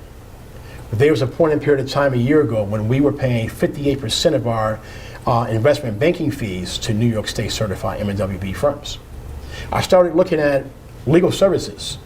We were paying 4%, now we're up to 16%, and we're not going to be satisfied until we reach the governor's 30% goal in the area of legal services. We are one of the most dominant buyers of hardware. We buy hundreds of millions of dollars of printers and other kind of hardware. We reached out to 2 of our manufacturers. We said that we wanted you to extend your special discount pricing to New York State certified M&WBE resellers, authorized resellers, because it doesn't do any good for us to issue a purchase order and send that purchase order down to Austin, Texas, where Dell is headquartered. Right. And they simply sent us 1,000 boxes of printers back. So we asked them to extend their special discount pricing so we can buy our products locally from a mom and pop who may be in Harlem, who's an authorized reseller. The more product that we buy from that mom and pop, guess what? The more employees that they're going to hire and the more taxes that they're going to pay. It's a win-win. Right. So Dell said, yes, we in. HP said, no, we're not. We called HP back the next day and said, we're taking all of your business and we're giving it to Dell. HP called us back the next day and said, we're in. And so a conversation I had a few weeks ago, why are we going to allow manufacturers to dictate how they're going to sell their products to us? No, you got this twisted. We're going to tell you how you're going to sell your products to us. And I'm going to piggyback off of that and add a little bit to what you said too. When you think about this, when you look at these departments within these agencies, what do they look like? And a lot of times, and I'll speak from engineering, law, because I came from an inside of agency, so I have that perspective as well as the outside, is that you get this comfortability of who you work with. So whenever you're thinking about those services, you kind of look within that circle and ask questions. And if everyone looks like a certain way, that's who they're going to bring to the table. And we hear that a lot. And it's, think about this, I've worked on probably 7 projects at $4 billion and plus. And when you look at the program and project management teams who makes decisions about the life cycle of that project, that doesn't bode well when we are not at that table when they're making those decisions, because the whole ecosystem of decision making is made from what supplies to buy and who to buy it from, what legal services are we going to have, who are we going to augment the program or project management team with. And if there's nobody that looks like us at that level, guess who they're going to pull in? And so that's why we got to really make sure that we look at diversity and inclusion, not only from the contracting part, but where the tip of the spear of the contracting is, and that's within the agencies. What do those departments look like? Well, how can that be affected from a political perspective, or can that be affected? Many of those people are civil servants. I would presume they can't be moved. No, it's not How do you impact those decision-making lines within the structure that exists? You can always change a commissioner or a director, but how do you affect the change and change the attitudes that they may have about the people that they've worked with? Well, let's look at, oh, I'm sorry. I was just going to say the Rooney Rule, the NFL. So as we starting to look at a major turnover in workforce, some of our diversity inclusion officers need to start thinking about what that next level workforce looks like and be very proactive in terms of trying to recruit folks a dimension of folks so that looks like our communities. And I think that all too often doesn't happen too much, because it's like public service. Be honest, if you're a very talented individual, you tend to go to the public sector and you'll make probably $20,000 more than you would, the private sector than you would in the public sector. But I think, in speaking with Mike, I think he has some terrific, innovative thoughts behind this. So let's be clear and stop playing. When a person runs for elected office, they're going to be beholden to the person who funds their campaign. And there's something that's called a transition team. And at the transition team, that's how you pick your agency commissioners. However, the accountability must be held on the commissioner at the top to make sure that their workforce reflects where they are and the amount of goods and services are going to be awarded in an inclusive manner. So if President Biden ran on a platform that he was going to eradicate poverty in the black community, he gave credence to the black vote of getting him elected, because going into South Carolina, he was dead in the water and his money was drying up. And so South Carolina got him an infusion, and then Super Tuesday came. And guess what happened? He was back in the #1 slot. He wins. We were on a call a few weeks ago where we are having these calls, once again, to set strategy. Julie was on a call, and we had a call with some of his cabinet members. And Julie asked the question, what is it that you're going to do to eradicate poverty in the black community with regard to awarding contracts to black-owned businesses? Well, that's unconstitutional. We can't do this, and we can't do that. So somewhere where the president has indicated he's running on this platform has not trickled down to the people who work for him. So where does the NAACP come in at? Where does the Urban League come in at? Where do 100 Black Men come in at? How do we affect that change? You affect the change because you then hold the president accountable to implement what he said he was going to implement based upon when he was on the campaign trail. And you know, it's so funny that this policymaker was pretty high in the organization, I asked the simple question was, veterans, we take care of our veterans. There's a set aside, a program, contracting opportunity for them. There's a program and opportunity for women. That's not in the Constitution, but it's the right thing to do. And I don't understand how that's not right for especially African descendants of slaves who helped build some of the wealth that these very companies are sitting upon right now. And he just kind of like, wow. And then I spoke with one of the deputy administrators. He was like, I heard you laid it on him. I said, no, it wasn't that. It's just a fair question. Because when it comes to looking at people of color and creating opportunity, all of a sudden there's constitutionality and legalese and all these things, but we know it's the right thing to do. But for other sets of the population, it's okay to do it. Well, you referenced the other sets of the population. I don't think that we do enough in articulating the importance of the communities that we serve in terms of our tax base. New York City, for the most part, is a majority city of color. And so therefore the tax base is considerable. But a very small percentage of that tax base goes to funding businesses of color. And arguably, it's similar throughout the state as a whole. While your comments about the president are completely on point, how do we take that same energy from the local level, whether it's a county level, a city level, and then the state level, to affect these kinds of changes and put pressure on individuals to make these changes on an agency level? So you have city agencies, you have state agencies, and you have federal agencies. So the same scrutiny that you would give to the president at the federal level, you do the same thing at the city level with the mayor and then with the governor. I just indicated that our former governor, Andrew Cuomo, put his muscle behind the program. And there are a lot of great results. Is it where we should be? No. But it's a great start. We can't be starting every 40 years, right? And we need to make progress. We do start every 40 years. You know why? Because we as a people, we have a tendency of winning battles and losing the long-term war. And it is offensive that you're going to go through the same thing that your great-grandparents went through, and your kids are going to go through the same battles and issues every 20, 30 years because we don't have the ability to win the war. And we fight the same battles over and over every generation, every 10, 20 years, right?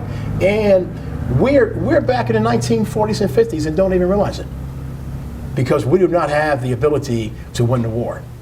Even though the population and the demographics keeps increasing. So we're getting to a position where population-wise, We are a majority, but we're still not having that impact economically. We need to change that. We do, and public contracting to me is an economic equalizer. And opportunity creates capacity. It's not the other way around. The businesses has to have the capacity to get the work. No, once you get the work, you hire up and you're able to have more funds in your company to do things that you need to do. And I think we got this backwards, because ever since I've came into the market to work, I always hear, oh, there's no capacity, there's no capacity. But I'm sitting here thinking, well, you got to have money to create capacity. And the money, to me, if the contracting opportunities provide just that. If it wasn't the case, then why would all the big companies all work so hard to get contracts? Gary, we are in the Fortune 500 capital of the world, New York City, where billions of dollars of transactions are taking place every single day, both in government and in the private sector. We're talking about trillions of dollars in government money getting ready to come down to New York City and agencies like the Port Authority of New York and New Jersey and the MTA and other government agencies. We need to make sure, with accountability, putting people in place, making sure that those contracts are going to be awarded in a balanced manner. And if there's any impediments that will get in the way, then the advocacy groups like the NAACP and the Urban League, government, elected officials, we got to come together to create a process that's going to allow us to award contracts in an inclusive manner. And like Mayor Bill de Blasio is doing right now, he's focusing on the black business community, singularly focusing on the black business community. And one of the things, though, my group, what we did is we tried to re-engineer contract as engineers. I like to throw that. Tell me about that. So we've been working with different agencies, and we've really been looking at the language in the procurement process and thinking about where sometimes we look at this, all the multi-steps it takes to get a contract. And so we sat down with, say, the Port Authority of New York and New Jersey. This is interesting because the buy-down came from the top, a very empowered diversity inclusion office, but then to the table there's legal, there's procurement, there's engineering, there's design, there's construction. All the agencies chiefs sit on this call with us, and we sit down and we came up with 5 things that we thought were important. One is making sure that there's inclusion of black and brown businesses, prompt payment, contract language that we think that has just been cut and paste for 40 years that had really nothing to do with the procurement opportunity. And we went through all that and really came up with a, as Michael says, a balanced solution that where he put in place, and it passes board, where they can look at opportunities to make sure that contracts are awarded to the businesses in the diverse pool that aren't getting opportunities. And that took a lot of diving into the data and really figuring out what was going on in terms of who they were buying for and who was getting opportunities. And it's sad, if you do that at a lot of agencies, it'll throw you back. I mean, we're working with some of the New York City agencies trying to do the same exercise as well. And I mean, it's sobering. So quickly, because we're not going to have much time left, but follow on that, and before I get to Michael, how do we publicize those successes, and how do we get our community to A, create more businesses so they can be at the table and partake of those opportunities, and simultaneously put the pressure on the elected officials and the agencies to disseminate the information about the opportunities and to award those contracts? Let's talk about that. Well, one thing that I think organizations like ours and all advocacy agencies need to educate themselves to all the regulations and statutes, because there are some triggers in there that are really beneficial to us, but I think we go by word of mouth of what has been done or what you can't do because you heard this and it hasn't been done before. And I think what we've been able to do is look at these regulations and statutes and find where there's places and bridges for us to cross over. And it's a lot, because this has been going on for 30 years. Somebody put something in there that no one's really reading. This new administration for the Department of Transportation has put in a program that President Obama put in that no one really heralded and didn't pay attention to. Now it's revived in terms of local hiring and innovative contracting initiatives. We've had that since 2012, but no one paid attention to it. But now we are. Michael? Gary, let's look at the facts. When you have people who are at the helm, you got to hold them accountable. And hold them accountable by ensuring that taxpayers' dollars are going to be spent, once again, in an inclusive manner. What is the equalizer to 97% of adverse conditions that black people in this country are in fact living in? What is the equalizer? Jobs, economy, Jobs, business creation. access to government Absolutely. contracts will eliminate 97, 98% of adverse living conditions. Lack of affordable housing, education, healthcare, medical health care, a job, access to contracts. And so this is about economics. I mean, we talk about voting rights and all, and that is extremely important. But at the end of the day, if we don't have access to jobs and contracts, we'll still be talking about this in the next 100 years. So we only have a couple minutes left.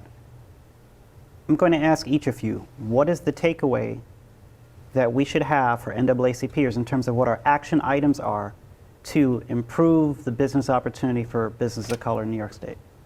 The NAACP and other organizations must focus on economic development, holding government accountable, holding the private sector accountable for access to contracts, access to their boards. Voting rights is great, but it must be a focus on economic development, holding the president accountable, holding your elected officials accountable, holding them accountable so that government and the private sector has the opportunity to award their contracts in an inclusive manner as a way, a strategy of eliminating poverty. Julie?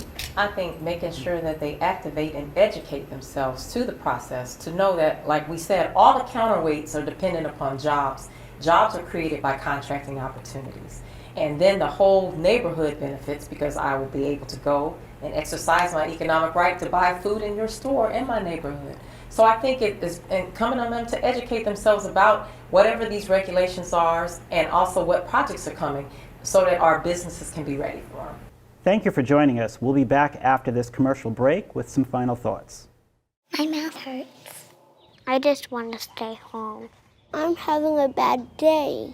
The biggest secret of childhood is that cavities hold kids back.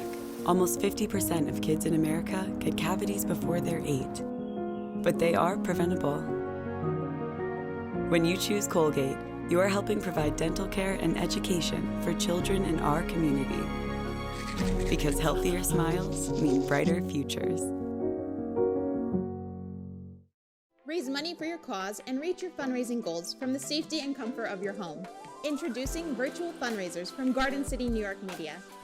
Due to the social distancing policies, many nonprofit organizations have had to cancel, postpone, or rethink their conventions, fundraisers, and auctions. But through the power of video, modern technology, and a little creative thinking, we will produce a virtual fundraising show here in our studio and help your organization reach its fundraising goals.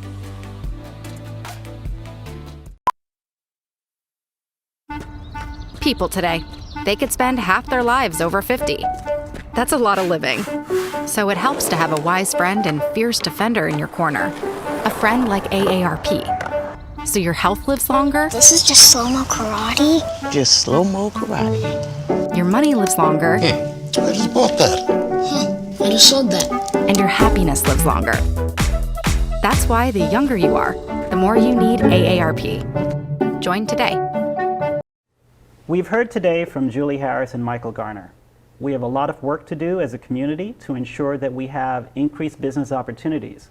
This task will take the efforts of every single branch throughout the state. We must contact our local elected representatives on the town level, the city level, the county level, and the state level. We must interface with them so that they understand that economic development is a civil right.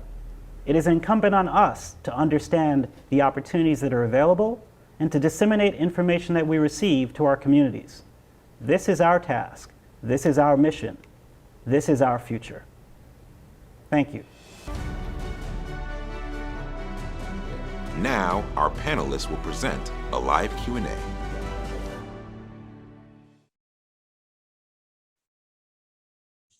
Well, thank you very much for your patience, Gary and Julie, and I'm not sure, is Michael coming on with us as well? Okay, let's wait and give him a second to join.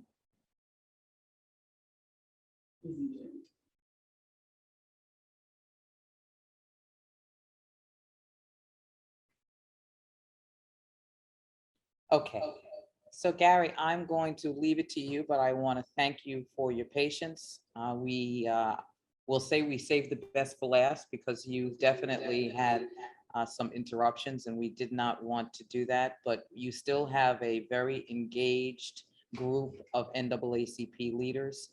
Gary was showing off and answering all the questions in the chat, but I'm sure that he has captured some thoughts of what the comments are in the chat, and I will leave it to all of you. Mr. Garner has joined us, so I will see you in a little bit. Have a good discussion. Thank you, Tracy. I won't hold it against you with the technical issues because I know it wasn't you. All right. There were some great questions. Michael and Julie, thank you for being here for this live Q&A. I think the points that you made in the earlier session was very poignant. And I see that there are some questions that came through the chat. So I think one of the earlier questions is access. How do we improve access and information for our community in terms of receiving these opportunities and these contracts? What can we do about that? Michael, you want to start? Yes, so we're out.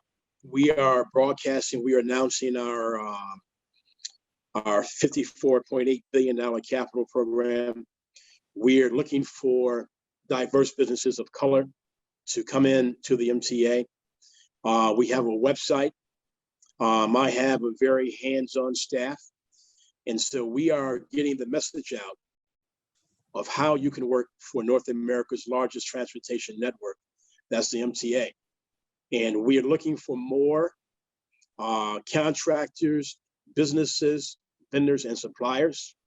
And I will state my email address right now. So you can reach out to me.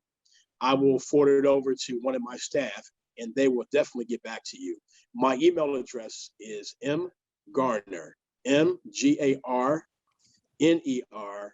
at mtahq.org. We are hands-on and we want to do business with you. Thank you. I put that in the chat.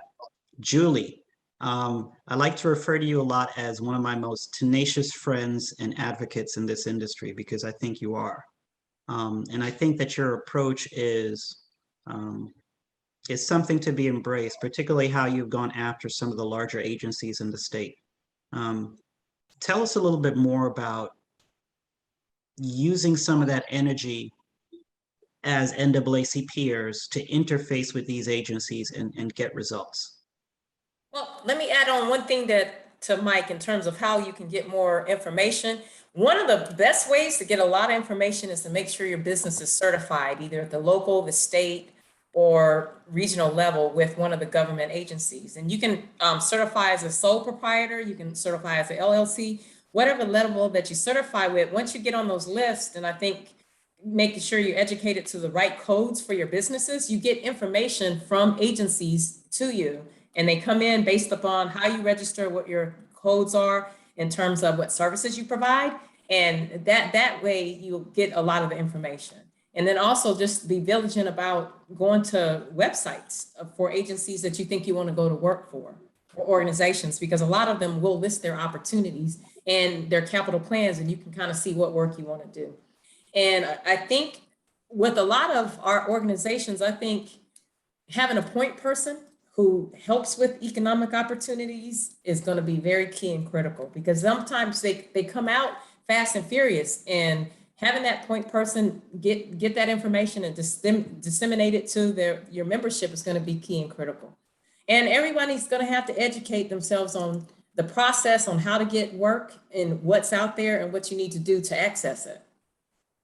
And have a lot of energy about it.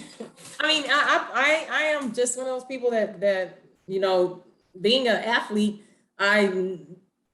if I didn't come in first, that mean I lost. But it meant every week I tried harder to beat Jackie Joyner-Kersee if I was racing her, or see, I'm dating myself.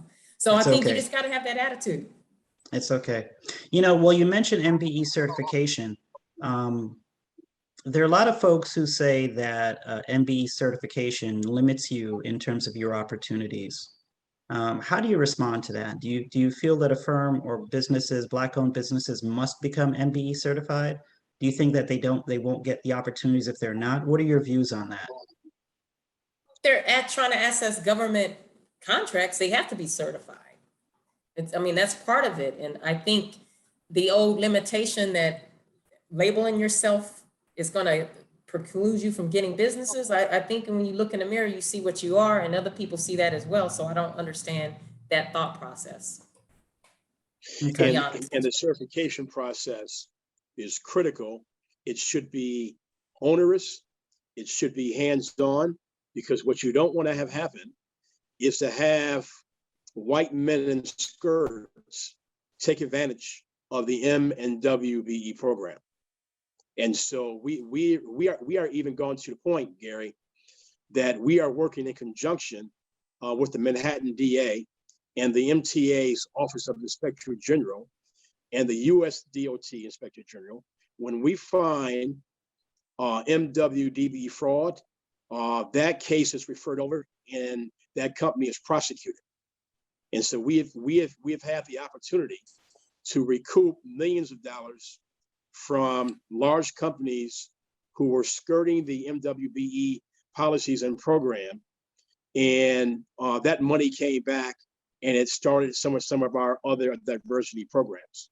So certification process must be strenuous. It must eliminate fronts. And when we find out that there is MWBE fraud, we don't care if it's on the MWBE side or on the large prime contractor side. That case is referred over to our IG. Let me give you an example. There was a case where a Black male allowed a large company to set him up in business, had him sit in an office, paid him a salary, and he didn't do anything. And we found out about it, and then we referred it over to our IG's office, and both companies were prosecuted. That was a front. You know, I'm not sure if folks heard what you titled that as. I remember when you and I had a discussion on this. I think there was a little technical glitch. What did you call it? Men in skirts?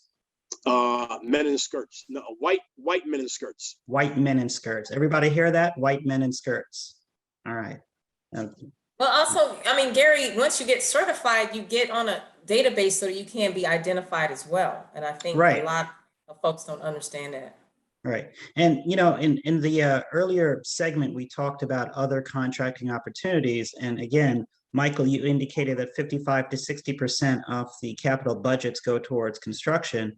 That still leaves a lot of other businesses and opportunity services, which you rightly alluded to. So, folks, there are a lot of opportunities for legal, accounting, catering, other kinds of non-construction related businesses that governments give contracts to. And I want to say this because I know our time is limited. As much as we focus or we continuously focus on government contracting, we've seen a whole host of sponsors and businesses interface with us, and we see them on television every day from the private sector. We have to interface with the private sector similarly to get contract opportunities for them. You guys want to comment on that?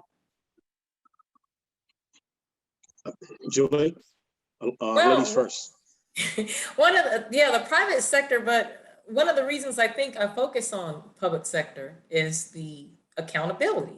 When you have MWE programs and that they're monitored, there's compliance a compliance program set up around them. And to be honest with you, in the public sector, they don't have to do it if they don't want to. It's the right thing to do and they don't. One of the things that I think that's epic in all this is the culture of failure that exists within the process of these programs. I mean, if a lot of times, if they don't make their goals, oh, well, so what? Where else in corporate America can you fail or have a failure and not make something and you're able to keep on getting work with agencies or other folks? So I think one of the things that we really have to do is make this a winning proposition and make it about winning. Make these companies understand that every time they make their goal, they won. But when they don't make their goals, it's like, oh well, I didn't make it. So Gary, if you look historically speaking, government has led the way with civil rights, with creating minority business programs, and unfortunately, the private sector has followed. And so I did indicate that we live in the Fortune 500 capital of the world, where not only billions of dollars are being spent every day in the government sector, but billions of dollars are being spent in the private sector. The NAACP and other civil rights organizations play a key role. If you identify private corporations that's not hiring Black people the way that they should be hiring them, that's not putting Blacks on their board, that's not buying products from Black-owned businesses, you have an obligation to boycott that company. Because the only way that the private sector is going to change their way of doing business if you hurt their bottom line. If the Black community is 45% market for GM and Verizon, why aren't there Blacks on the board? Why aren't they buying a lot of their goods and services from Black-owned companies? And so, the Urban League, the 100 Black Men, the NAACP, they serve a critical and vital role in bringing balance to both government and the private sector. No, and I appreciate that comment. I remember some years ago when the NAACP did a major analysis on the hospitality industry and graded them. And the effects of that over the years has allowed more diversity within the hospitality industry in terms of ownership and equity, as well as more spending. And so that's why I stress that we have to do this on a dual track basis. So I think, Michael, your point is exactly correct. We can do both public sector and private sector. I think we're just about out of time, but you guys want to make some closing comments? Julie?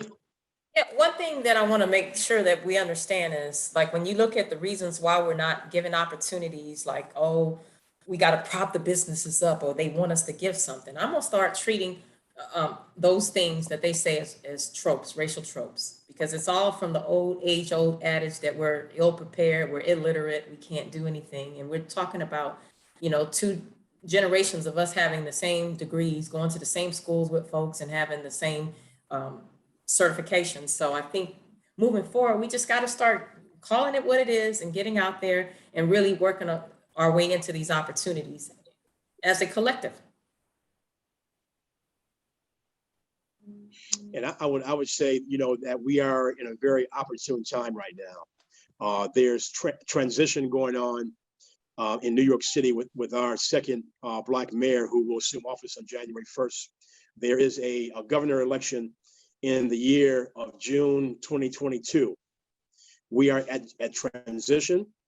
We need to make sure that as we pivot in this transition, that Black-owned businesses are going to get their fair share of contracts from both the public and the private sector. And if it's not happening, then we need to identify why it's not happening and come up with solutions that's going to allow us to move forward in an inclusive manner. And the NAACP can be a valuable partner in doing that. And Dr. Hazel Dukes is just doing a fantastic job of bringing out issues and coming up with the solutions. And Gary, I also want to thank you for your leadership of this panel, but walking the talk every day, and with you creating a business, and before long, you are going to be a very wealthy individual with your focus and your vision. Thank you, Michael. Thank you all, both of you, for your insights. If there are any other questions from the chat, So Gary, we are out of time, but what we're going to do is send you the questions that you did not ask in the chat, and then you can facilitate the answers with Michael and Julie, and we'll get it back out to the team. You must have a different chat from me because I didn't see it. Okay. Okay. All right. Well, thank you very much. Wonderful workshop. And we Thank you both. appreciate all of you and all of the leadership. Thank Thank you very much. Thank you. Well, Take care. everyone. Thank you. That concludes our 85th annual convention. We really had an enjoyable, informative time, and we want to thank Dr. Hazel Dukes for giving us this opportunity. So we're going to close. You're going to hear some closing comments, and then we're going to hear a wonderful song, and we will see you all again next year. Goodbye, everyone. Ladies and gentlemen, that completes our 85th annual NAACP New York State Conference Convention, Always Fighting Forward. Thank you to all of our sponsors and participants. We appreciate each and every one of you. And we hope that all of you learned something from our Game Changer workshops today. If you miss any of the workshops or presentations, they will be available on our convention website, NYS-NAACPconvention.org. Stay safe, and we will see you next year.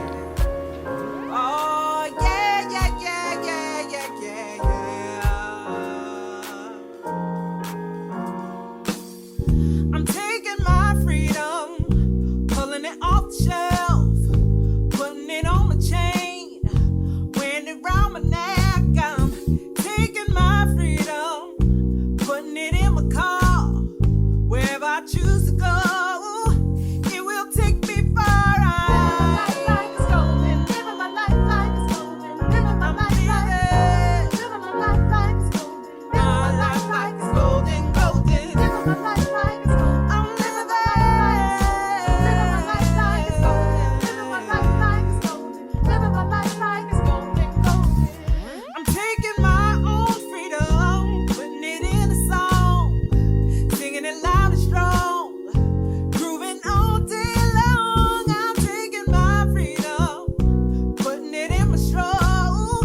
I'll be high stepping, y'all, letting the joy unfold.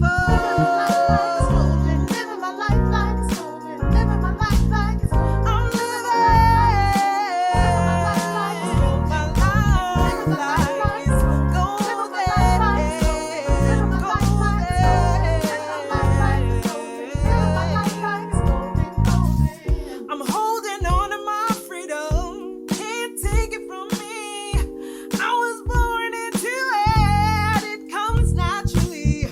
I'm strumming my own freedom, playing the God in me, representing His glory. Hope He's proud of me, living my life. Hope He's proud of me. Yeah, I'm living my life like it's golden, golden, living my life like it's golden. Yeah, living my life like it's golden, golden, living my life like it's golden, golden, golden, golden, golden, living my life like it's golden, living my life like it's golden, living my life like it's golden, living my life like it's golden, living my life like it's golden, golden.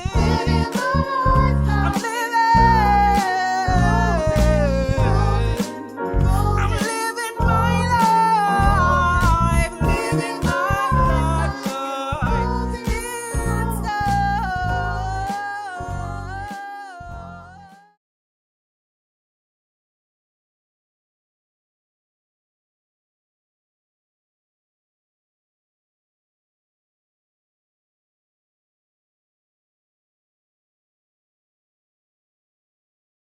Hi, I'm Janine, and you're watching the 85th Annual NAACP New York State Conference Virtual Convention.